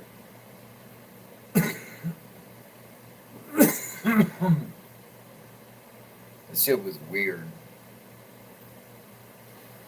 You know. For what you get there in a squall, you know, but it's like an official storm.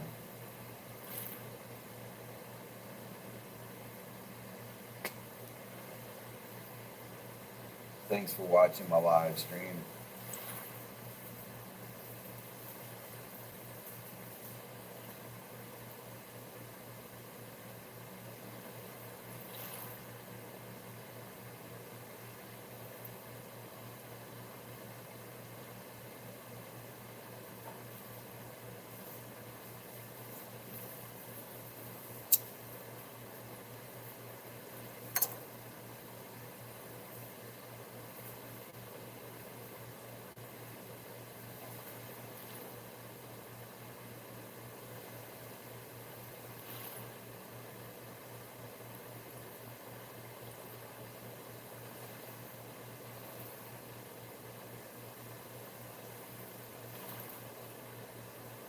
I want to see what the storm's doing. I want to see if it's heading east.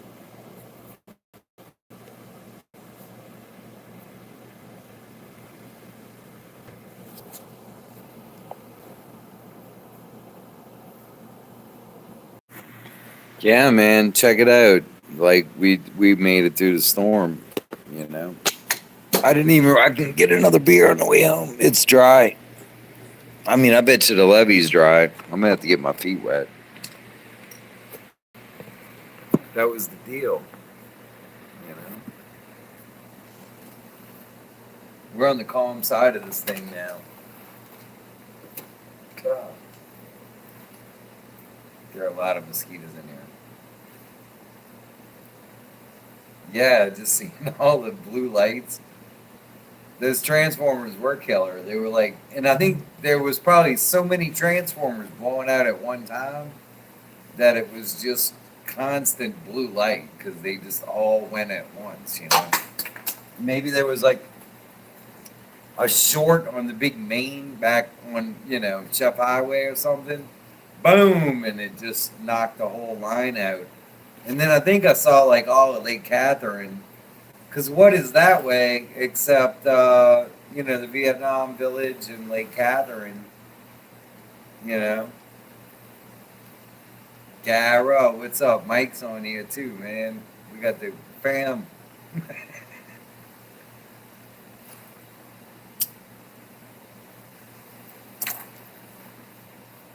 Gara's a Little Woods gal. Galway's Groovy Grove. Yeah, that's cool. We're in the eye wall now. We rode through the storm. Ride in the storm out. I remember Blab, and he really liked Queensryche, and they had a storm song too. I can't remember. Put it in the chat if you remember the name of the Queensryche song about hurricanes. It was like their main song too. It just won't come to me.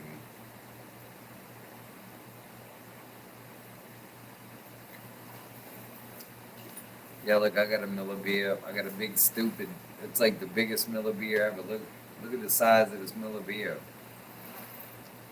I think it's a gallon. You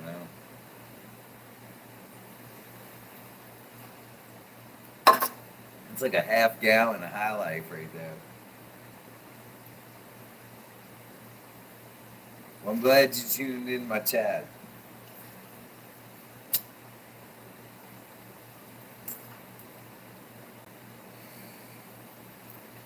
Yeah, I'm gonna take y'all fishing next. We're gonna do a fishing trip. I tried to hook it up the other night, but you really need a lot of light for this camera. I got a 1,000 watt light outside and a bulb out the window here. Need you know that's my fence, and then the water level is like right here. This is the beach, and that's Lincoln Beach down that way. That's Covington, that's Lacombe, and that's Slidell. Slidell, Lacombe, Mandeville, Covington.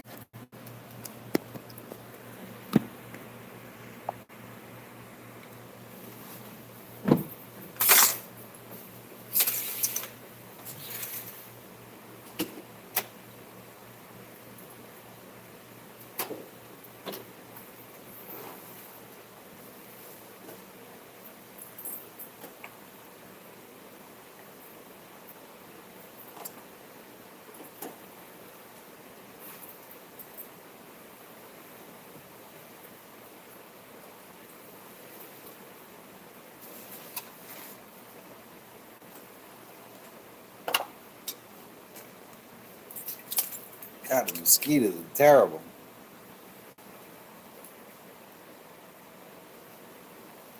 Oh, you saw the lights flicker? The lights are flickering. Shit. Hello?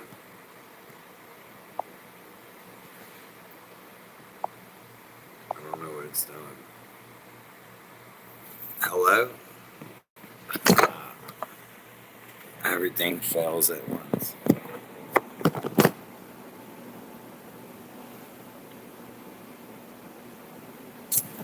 Hold on, my phone came crashing down.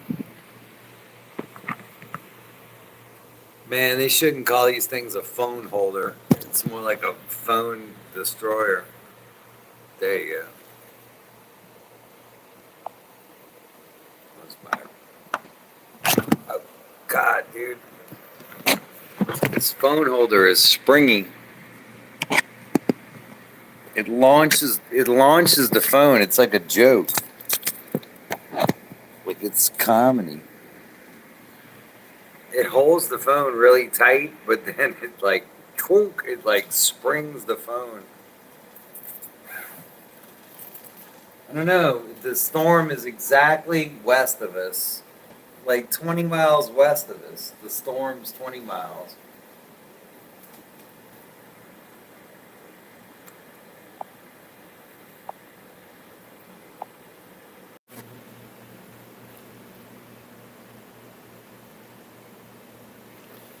Yeah, well, okay, so the chats just pop up. What I noticed is the chats just pop up. Like, if somebody doesn't send a chat for like, they only pop up for like 15 seconds. So you gotta like be staring at the screen, right?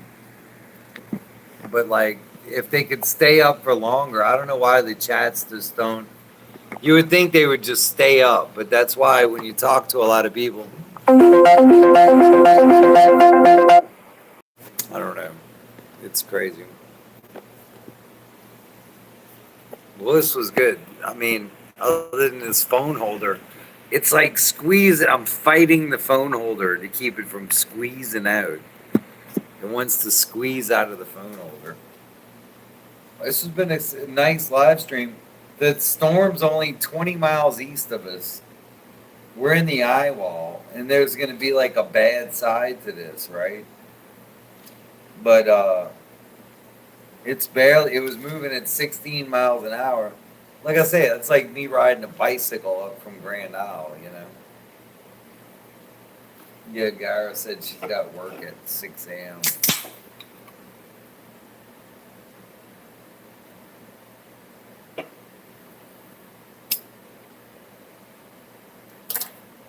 hanging out at Littlewoods.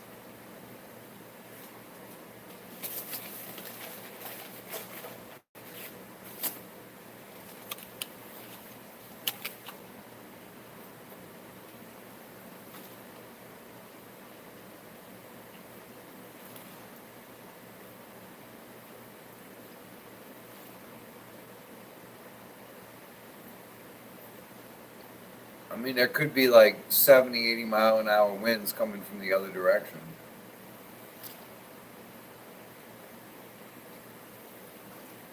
Yeah, 105 mile an hour winds. I believe that. I mean,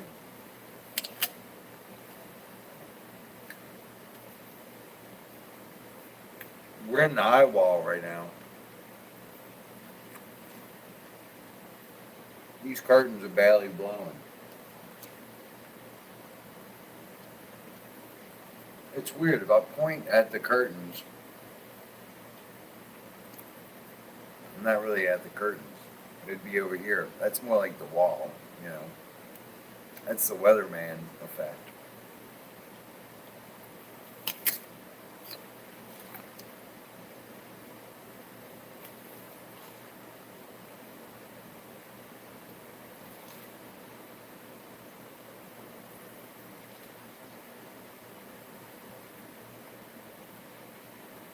I'm Bob Breck.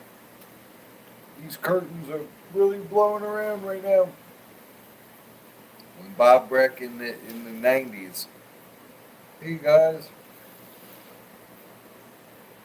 curtains are blowing around.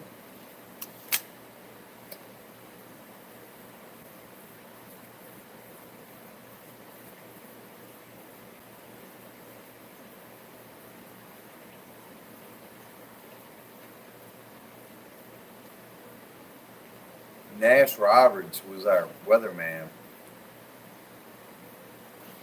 but he had like a lesser known brother, Ep Roberts, and he had an instrument shop off a causeway by Lakeside Mall, right by Fat City, and it was Ep Roberts Instruments, and he sold telescopes, barometers. Oh yeah, let's check the barometer. It's been a while since we checked the barometer. Yeah, I got 5% battery. The barometer is reading. We've lost 3 degrees. Man, that thing is not a phone holder. I'm telling you. That's it. That's the needle on the barometer. It's hard to light it properly.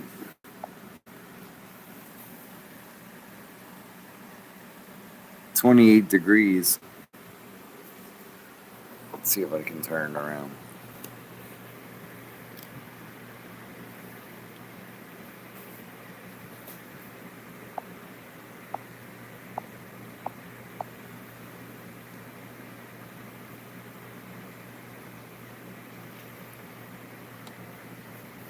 Ah, 27.8 millibars.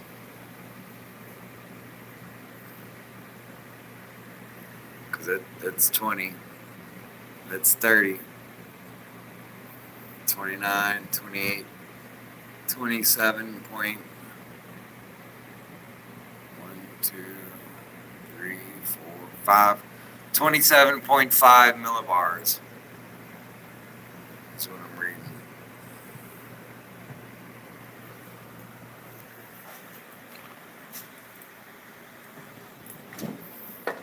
I mean, inches of mercury. We need to convert that to millibars. Oh, yeah. Inches of mercury. So it's only getting worse, right? It's nice outside. It's calm outside, but it's also like almost getting worse. Yeah, see, so we lost 23 inches, 23 millibars of pressure, right? we lost 23 millibars of pressure. Like, so it's worse now than it was during the front side of that storm. We lost 23 millibars of pressure. And it's weird, the curtains were getting sucked out. Now the curtains are blowing in. Remember that, it was like the weather donkey, and you'd hang this like tail. It was like a piece of rope you would hang on the side of your house. And if the tail was standing up, then it was really dry weather, nice weather. And if it was hanging down wet, then it was bad weather, rainy. The weather tail. And they would actually like, I think it was like a tail they would cut off, and a horse tail or whatever. And if it stood up, you could tell a weather vane. We had a weather vane on the camp, but yeah, that would be nice to have, and a wind speed recorder. Hey, we might have recorded a record wind speed tonight if I had a weather gauge, right? I don't know. I'm using a. See, my phone tonight has been in salt water on the end of the pier with the waves, and all through the rain and all. I'm using I forgot what they call it, a Sonim X10, Sonim XP10. It's a mil spec phone. I had a Sonim before it, but it was from Amazon and it was hacked.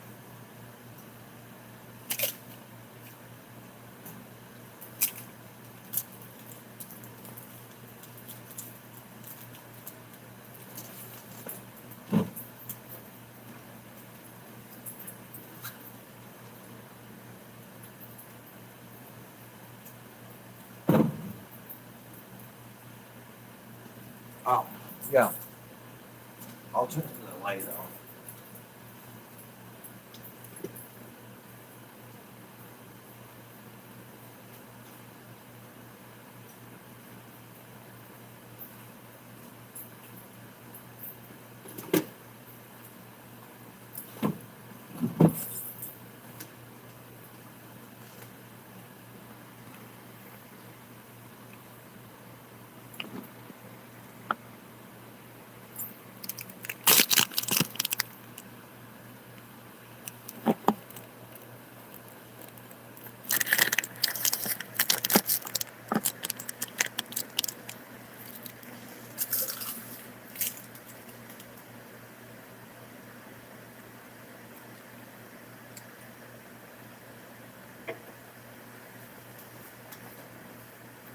I mean, I might as well go sit back outside.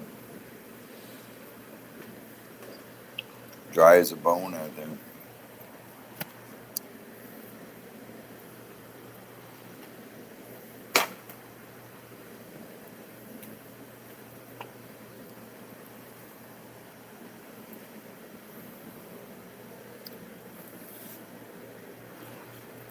Just got the air conditioner on in here and dry it off. God, that was crazy, huh? It was like being in a car wash. Oh, no. It ain't no joke out here.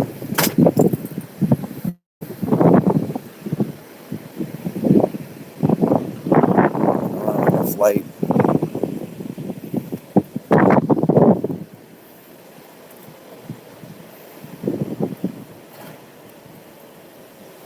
I keep thinking this sucker's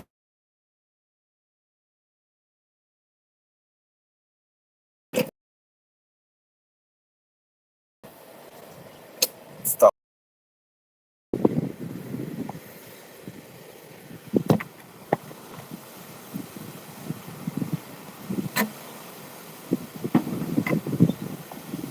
I mean, these storm chaser channels are really addictive. There's one like storm chasing, you know.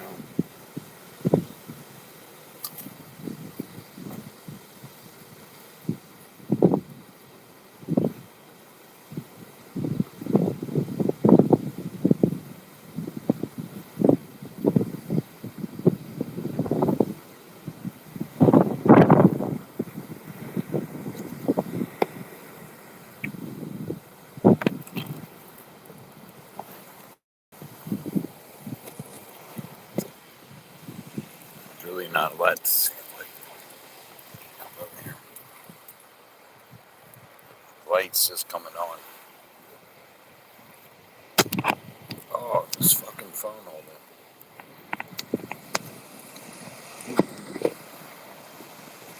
I will get a much better phone holder. There's no way I'm bringing this thing on the boat. This is supposed to be for a motorcycle, this phone holder.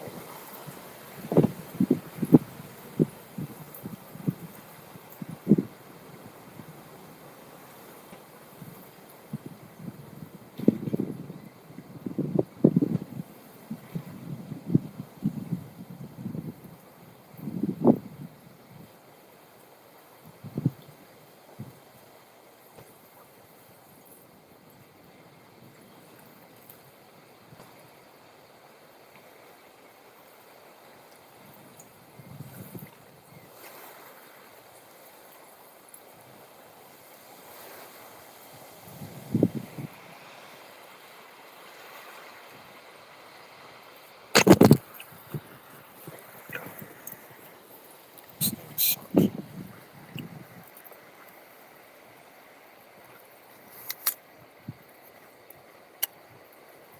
Yeah, it's just breaking on the levee right here.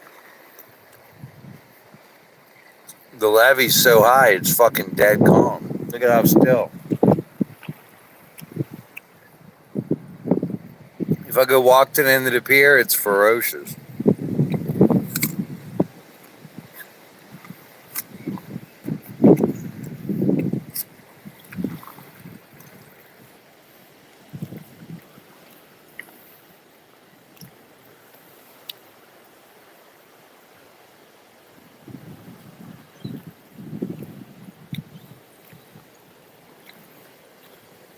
I mean, I'm really worried about Helene, you know? It just sounds like a really bitchy storm. Get this damn phone holder to work.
And this has been very little storm surge.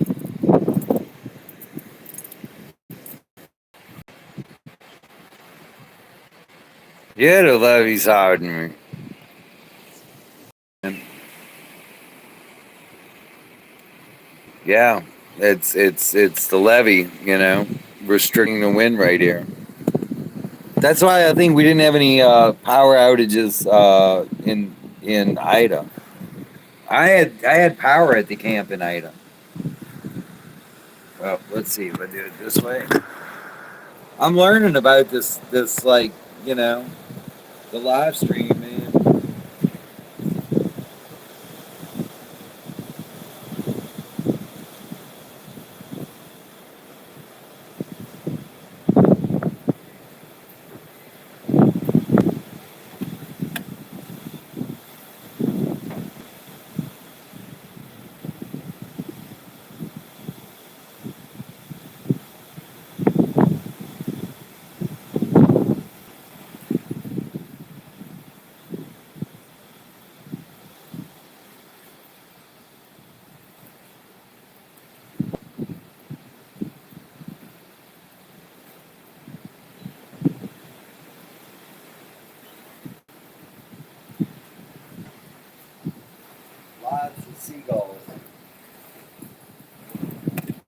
Lots of seagulls and little bits of oak trees everywhere.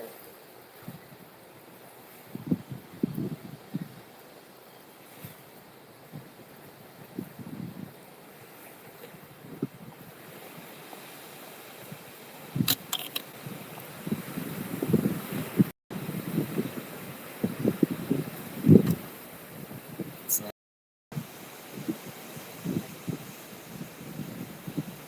what I remember. All those like several afternoons they had hurricanes rolling through to the west of us, and you would just come out here and it'd be like a beautiful day because in the middle of the summer when they would come through, you'd be sitting on the south side with a 85 mile an hour south wind on a normal 100-degree day.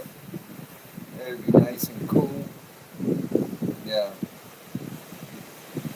it's kind of what I expected from the get go, but it had a lot of rain in it.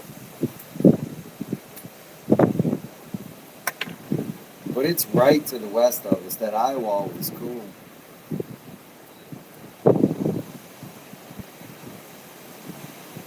That's the old war tactic. Let them run out. Have a false sense of security. And that's what they said they did during Camille. They all ran out and had a false sense of security.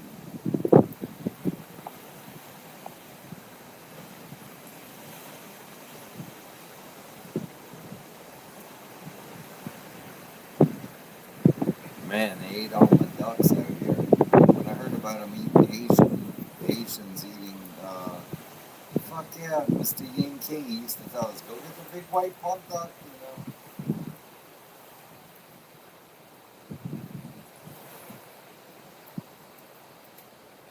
Damn straight they will eat your livestock.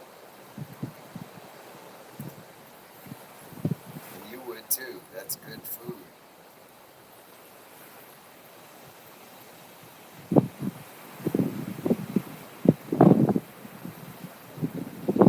The scoutmaster said never resort to cannibalism, only as a last resort.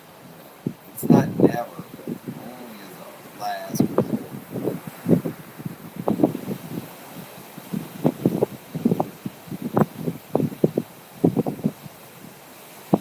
That's the survival manual. The survival manual is talk to the bear, stand up to the bear, and then fight the bear. It says that in the national park. It's talk to the bear, tell the bear to go away, stand up to the bear, and then fight the bear.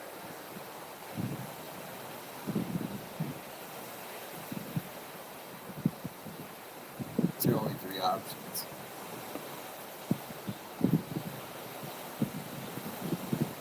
The philosophy of Hurricane Francine.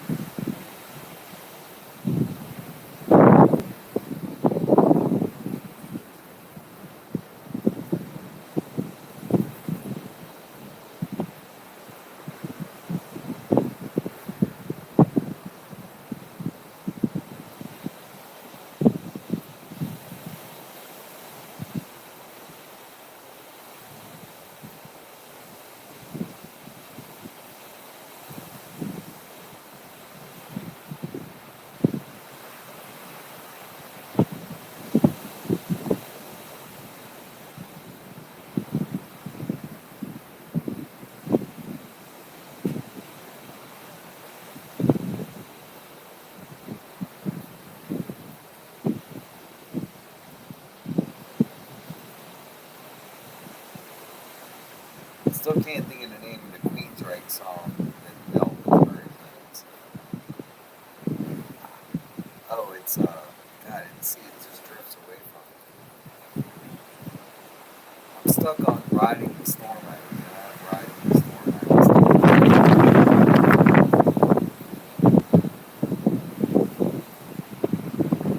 Whoa, another transformer. Hey, you saw that? I think I caught the end of it. God, man. One after another in Mishu is going down. And you ain't going to be power anywhere. Yeah, did you see the transformer just blew out in I mean, I don't know, that could have been in Mississippi, dude. I don't know how bright a transformer exploding actually is from a distance. But I'd say Mishu, Lake Catherine, that's what I've been seeing. Village the Less.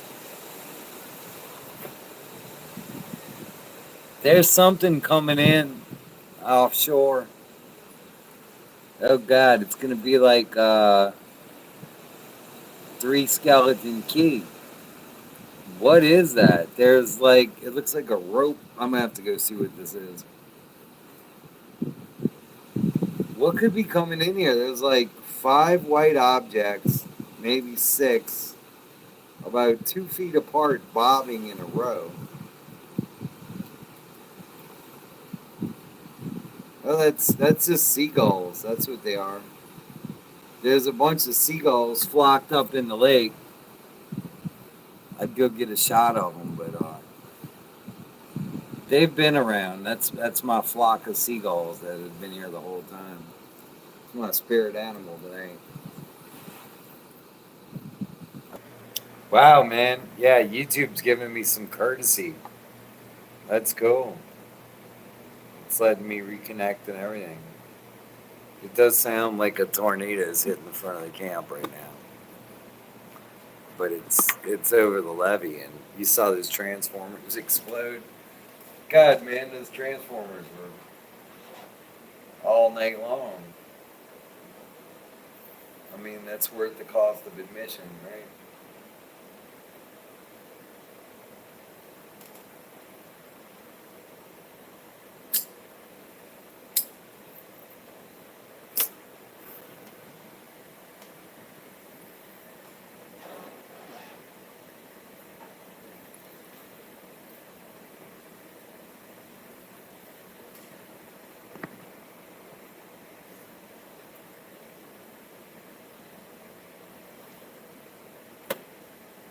Yeah, I bet you. We might not even have power at home. I'm on safe mode. How does the screen look?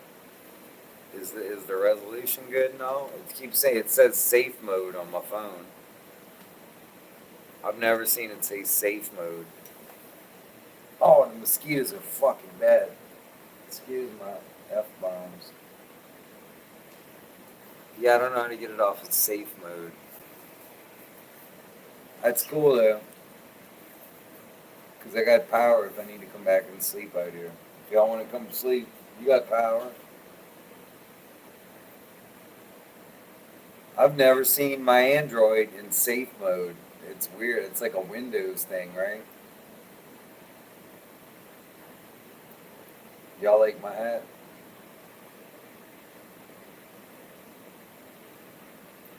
Why is it backwards to you? It's backwards. Oh, maybe if I go the other way, let me try to flip the phone. No, it's backwards the other way. It does flip though. So when you're live streaming, you can flip the phone. You can flip the phone, and screen will flip. We're learning together. You just go to live stream, and then when you hit live stream, it asks you if you want to be vertical or horizontal. And this has been like, I don't know, multiple hour stream. God, it keeps jumping off the phone holder. Wow, man. I can't believe Ramones makes that thing, man. That thing's really bad. Really bad phone holder.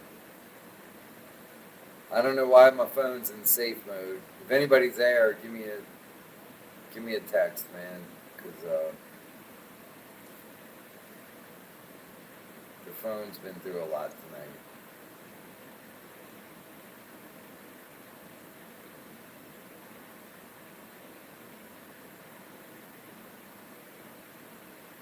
Oh yeah, I gotcha.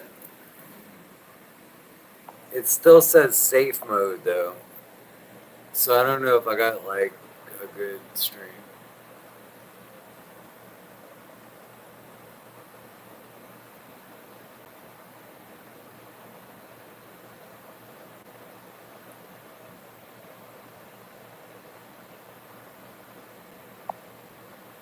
It is really hard to read the chat.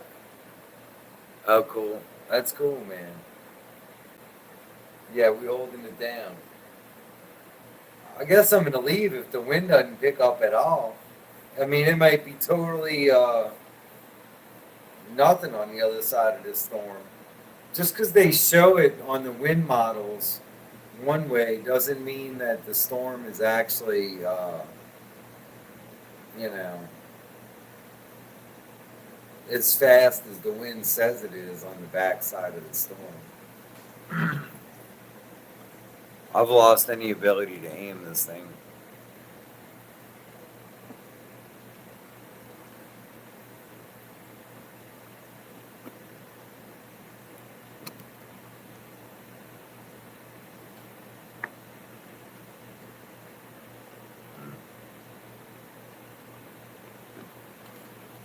That'd be it. Yeah, it's weird. Well, it's not coming from the north. I don't think you're being blocked by the levee. It's just we're in like the eye wall. No.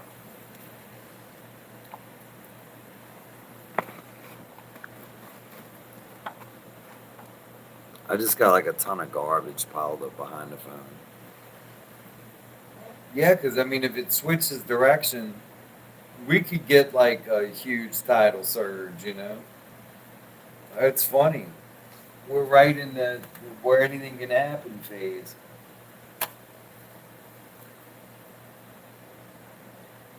They very seldom just move east, though, you know? It's very seldom. I mean, if it slid east,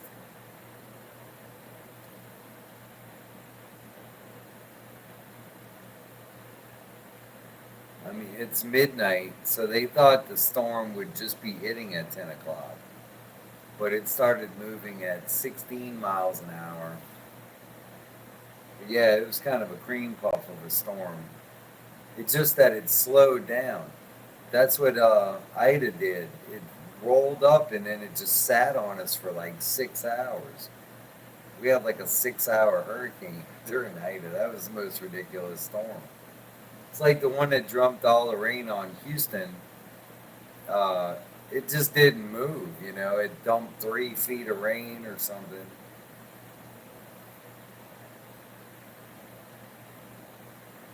I did think it was pretty fun when the curtains were getting sucked out of the window earlier. And the pressure was dropping. I think the pressure dropped a little more. I'll go check the barometer in a minute. The barometer's been definitely going down. It might need to be calibrated, but it still works, right? Yeah, the flood warnings. I mean, it might be flooded. I might not be able to drive to my house for all I know, you know. Grendel might just have to shack up by herself tonight.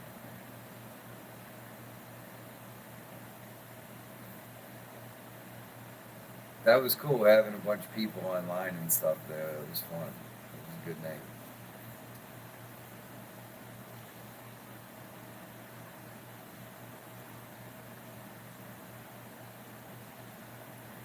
I wish we were catching fish or something.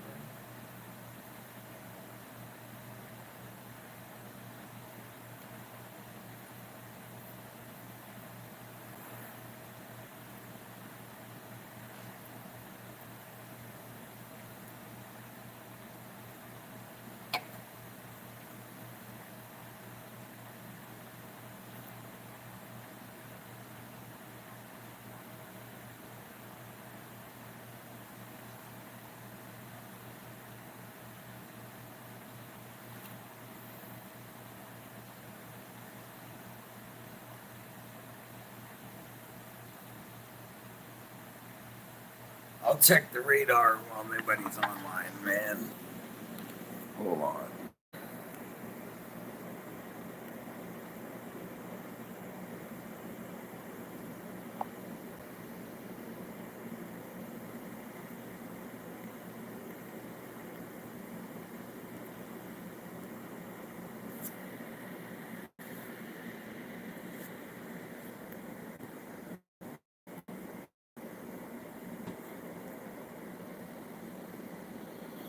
Yeah, I mean, I'd imagine the flood warnings would be coming out for like the North Shore too, because it looks like all this wind is now going over there. I really can't get the radar right now, but yeah, hold on, I've got it.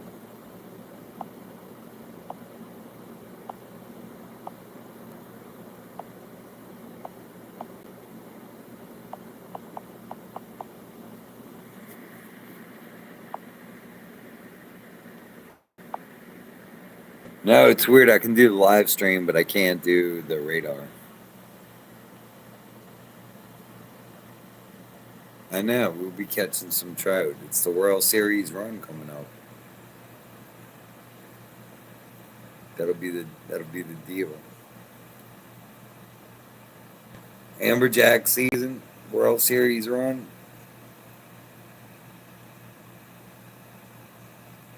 I mean, they got crawfish right now. This was the time of year that you could go crawfishing, and like there's not a million people, and it's been raining like crazy. And the crawfish are as big as your hand right now. This is the time to go crawfishing. And nobody thinks about crawfish right now, but you know, and shedding crabs, gumbo crabs, and crawfish, and then squirrels and rabbits. I think rabbits is more like October, but yeah, the end of September is rabbits. Look how calm it is out there. It's just, I mean, the window's open.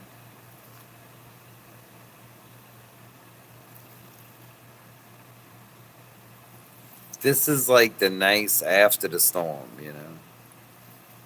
But you felt the calm before the storm. It was really calm. Like it was just eerily calm the past couple of days. Like not no wind.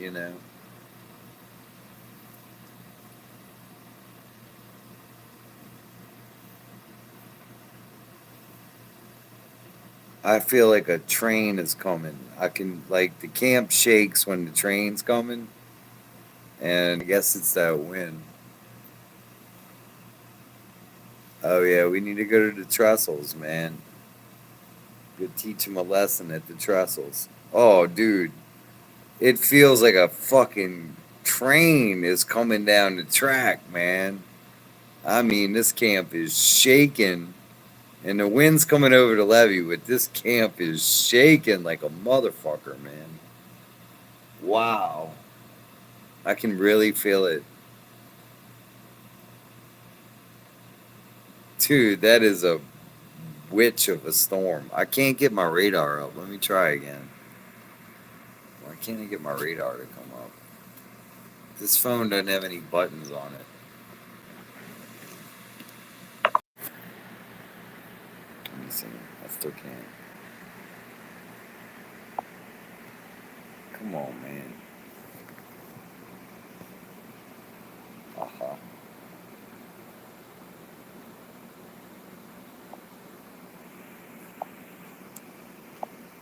I'm just gonna have to finish out the stream, but I don't. It's been put in safe mode, so I really don't know why my phone is in safe mode.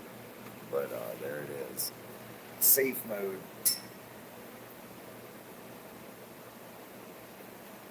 Man, you think they got some donuts down there by the SeaWorld?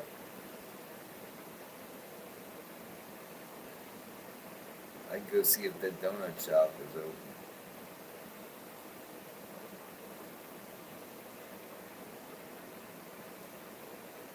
It's so calm.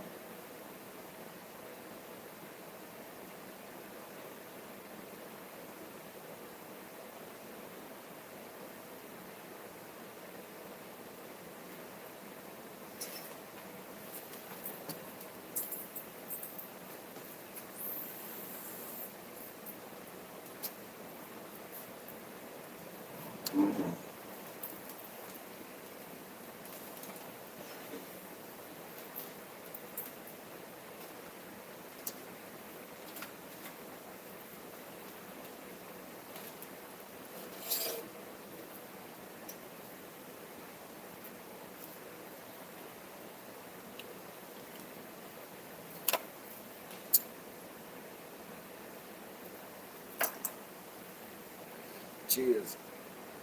Cheers, big ears.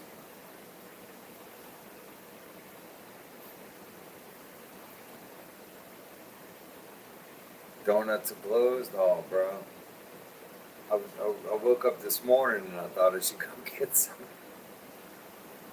Because they don't have any tasty donuts anymore.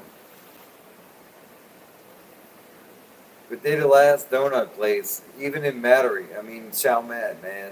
They like, the donut scene is bad.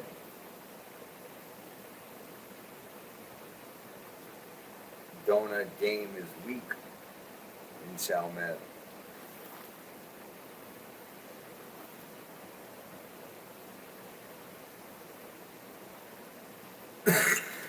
There's no window there.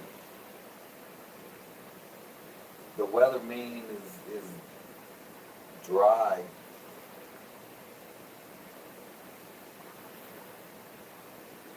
And it's like variable. You can see these little pieces of cloth blowing around.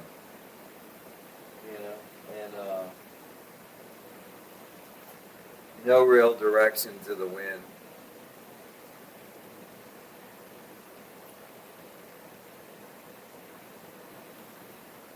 Let's see in the eye wall. Let's get a barometer reading. I don't think I can unhook the phone. Yeah, I can. Get the barometer.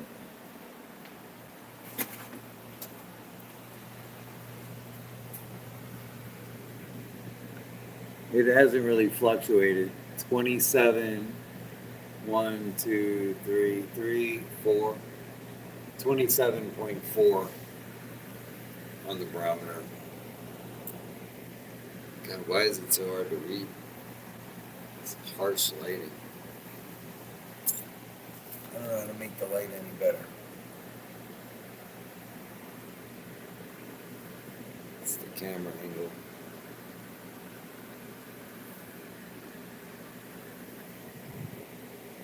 Yeah, 27.4 for the barometer.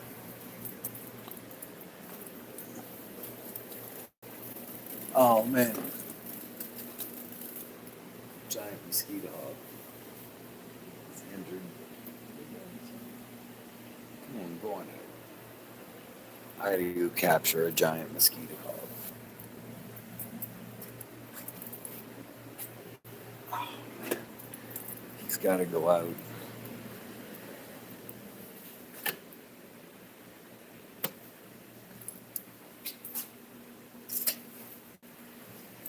Oof, look at this big daddy.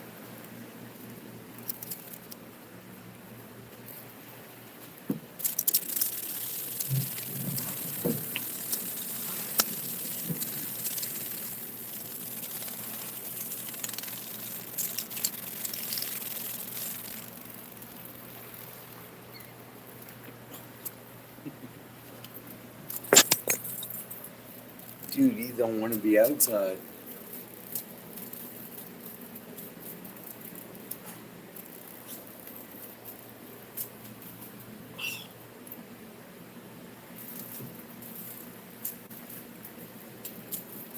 Yeah.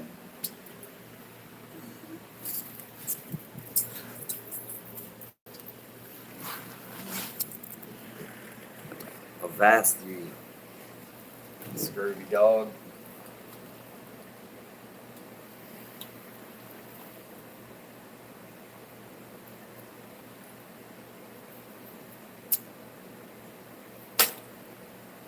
Yeah, so those big shrimp boats, they just go offshore during these storms, you know?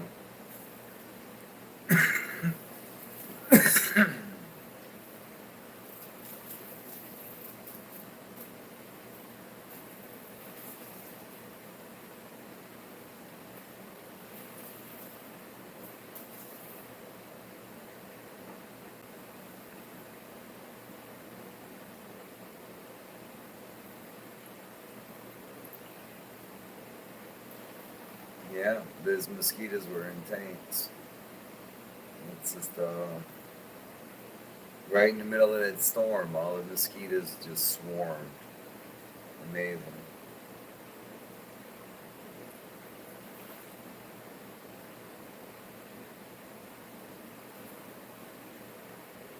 So a couple of times after a hurricane, I noticed just these random weeds in your lawn, just millions of these false mimosas and false mimosa is a weird one, and morning glory by the millions. Just after a storm, these like seeds that are wind blown by the hurricane. And after Hurricane Katrina, we had torpedo grass develop, and torpedo grass will kill your shrubs and trees. They say it was invented by LSU, to control the levee system in the event of an emergency to, reestablish land. And at one time, I had a Spartina farm, and then my dad told me, he said, "Boy, that's not Spartina back there growing. That's something else you got." And damned if he wasn't right. Like, my pots had been replaced by this torpedo grass. It looks just like Spartina alterniflora. I mean, just like it. It's a dwarf version. It grows in a lawn. But it's taken over all of the fast food restaurants and better maintained landscaping in New Orleans East. It's just full of it. You can't get it out of the landscaping. You can get it out of the lawn. There's chemicals where it'll kill torpedo grass. But how a lot of that stuff seems to be deposited by the hurricane. And in botany, we were studying in the Everglades. Uh, Lightning strikes, for one, this plant we call trema would pop up. And that was the species, or the genus, and then we would call it trema. That was mainly what would pop up like right after a lightning strike. You would see these little hammocks developing, and then there would be a lightning strike in a hammock, and there would be freshly emergent vegetation that was primary invaders of a disturbed area. And sort of like with a hurricane, it's not a primary invader because it's not like a cleared field or a burnt forest, but it does represent, seed deposition. That it is like an early emergent of a disturbance, but the disturbance is the hurricane, and it's the seed deposition during the hurricane. Because after Ida, my yard was full of morning glories and the false mimosas, little bitty mimosa weeds, and I hadn't seen them since in Baton Rouge we had, I think Isaac, and after Isaac in Baton Rouge, there were just these false mimosa weeds popping up all over.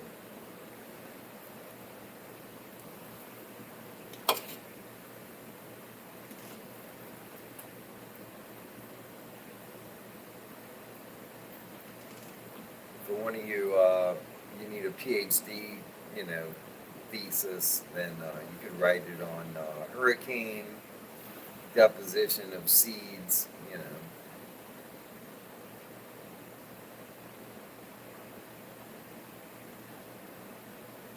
distribution of hurricane of seeds in a disturbance due to hurricanes.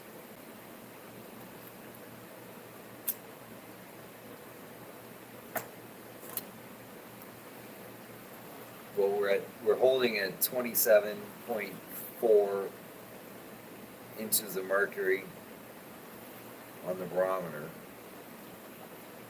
and it's gone down about 1 millibar on this barometer, and we're still, it says fair weather, so,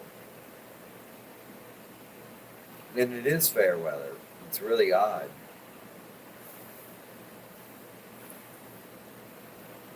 It could be just a local effect because we're behind this levee and we're not experiencing the full force of the pressure of the storm. Because I know it's bad on the end of the pier, I see the seagulls are out there windsurfing.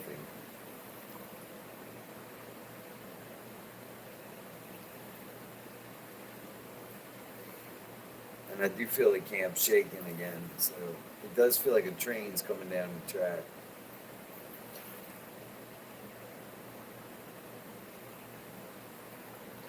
I mean, the lamps aren't shaking. These lamps would be moving.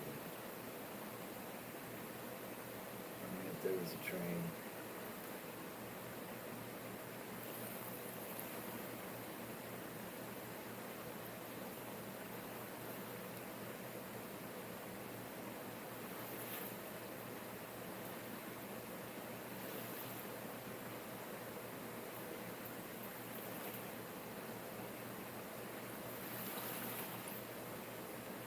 I still can't get my radar up. My phone is in safe mode. I'd like to know where the eye wall is.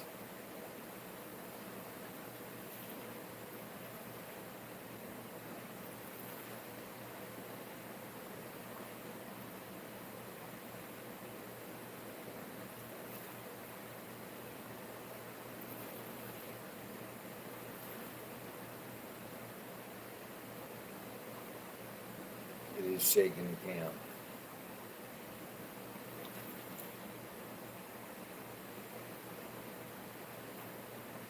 Just not nearly as bad as the storm last month. We really had two storms this summer. One after the eclipse, about a week and a half after the eclipse. Oh, let me see.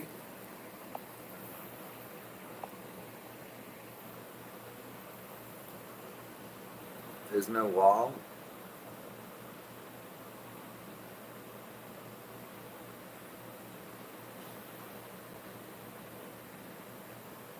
What wall?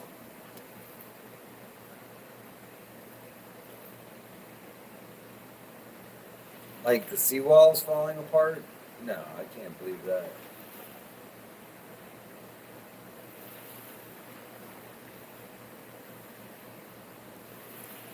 Oh, the eye wall. Yeah, it's been a long night. Well, that's cool to know. So there's no organization, yeah. Yeah, we're just on the back side of this thing. It was a good night. I'll probably get another beer on the way home, right? I had a beer out of here, but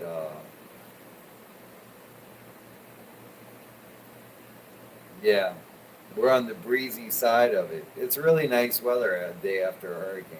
It's a funny thing, huh? Go out and clean up. Like, I'm telling you, I fell asleep in the rigs, and we were having 60-mile-an-hour winds, 30-foot wave troughs, 40-foot wave troughs, 100-foot wave periods, and fell asleep puking and woke up to just don't remember, like, not like you fell asleep, just in the state of panic, woke up and it was totally calm with seagulls. And then Andy was like, "Man, you want to fish?" And I was like, "Hell no, man, I'm ready to go home." But yeah, how quickly the weather can change. That's amazing. It's a nice thing. We're on the other side of the vortex. I guess I should log off, huh?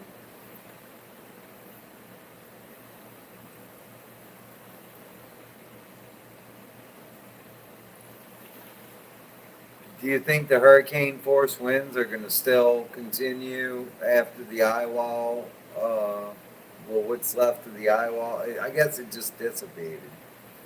That's another thing. They fizzle to less than tropical storm force winds, 40 miles from the coast.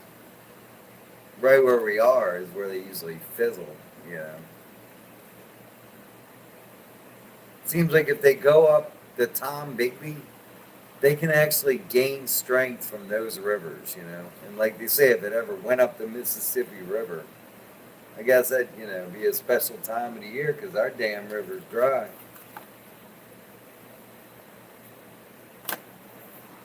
That river is dry.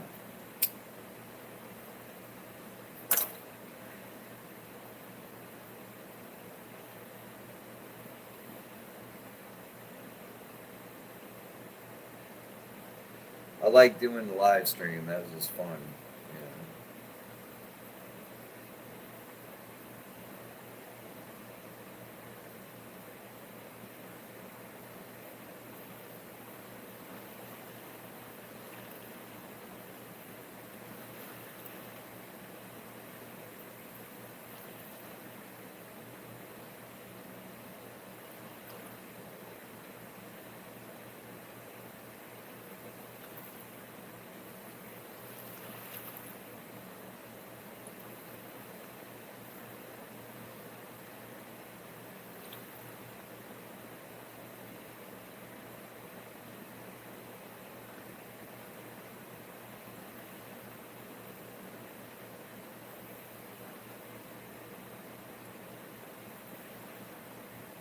Still, 27 inches of mercury is pretty low, right?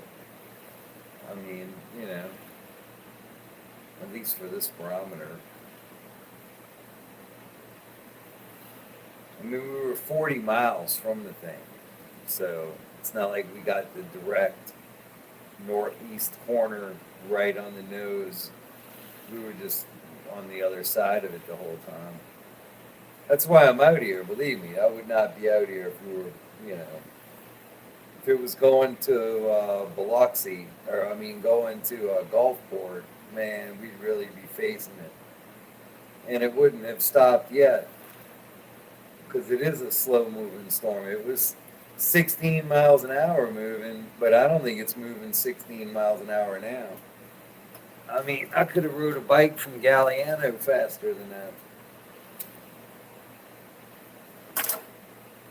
If you were Super Dave, Super Dave could have done that. Super Dave Osborne riding up 308. No, he'd have took Highway 1.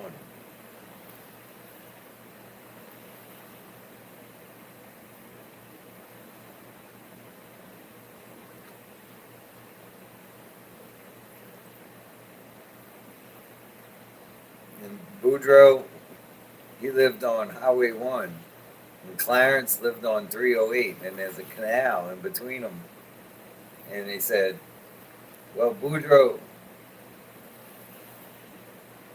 Oh, yeah, I messed the joke up. I can't do it now.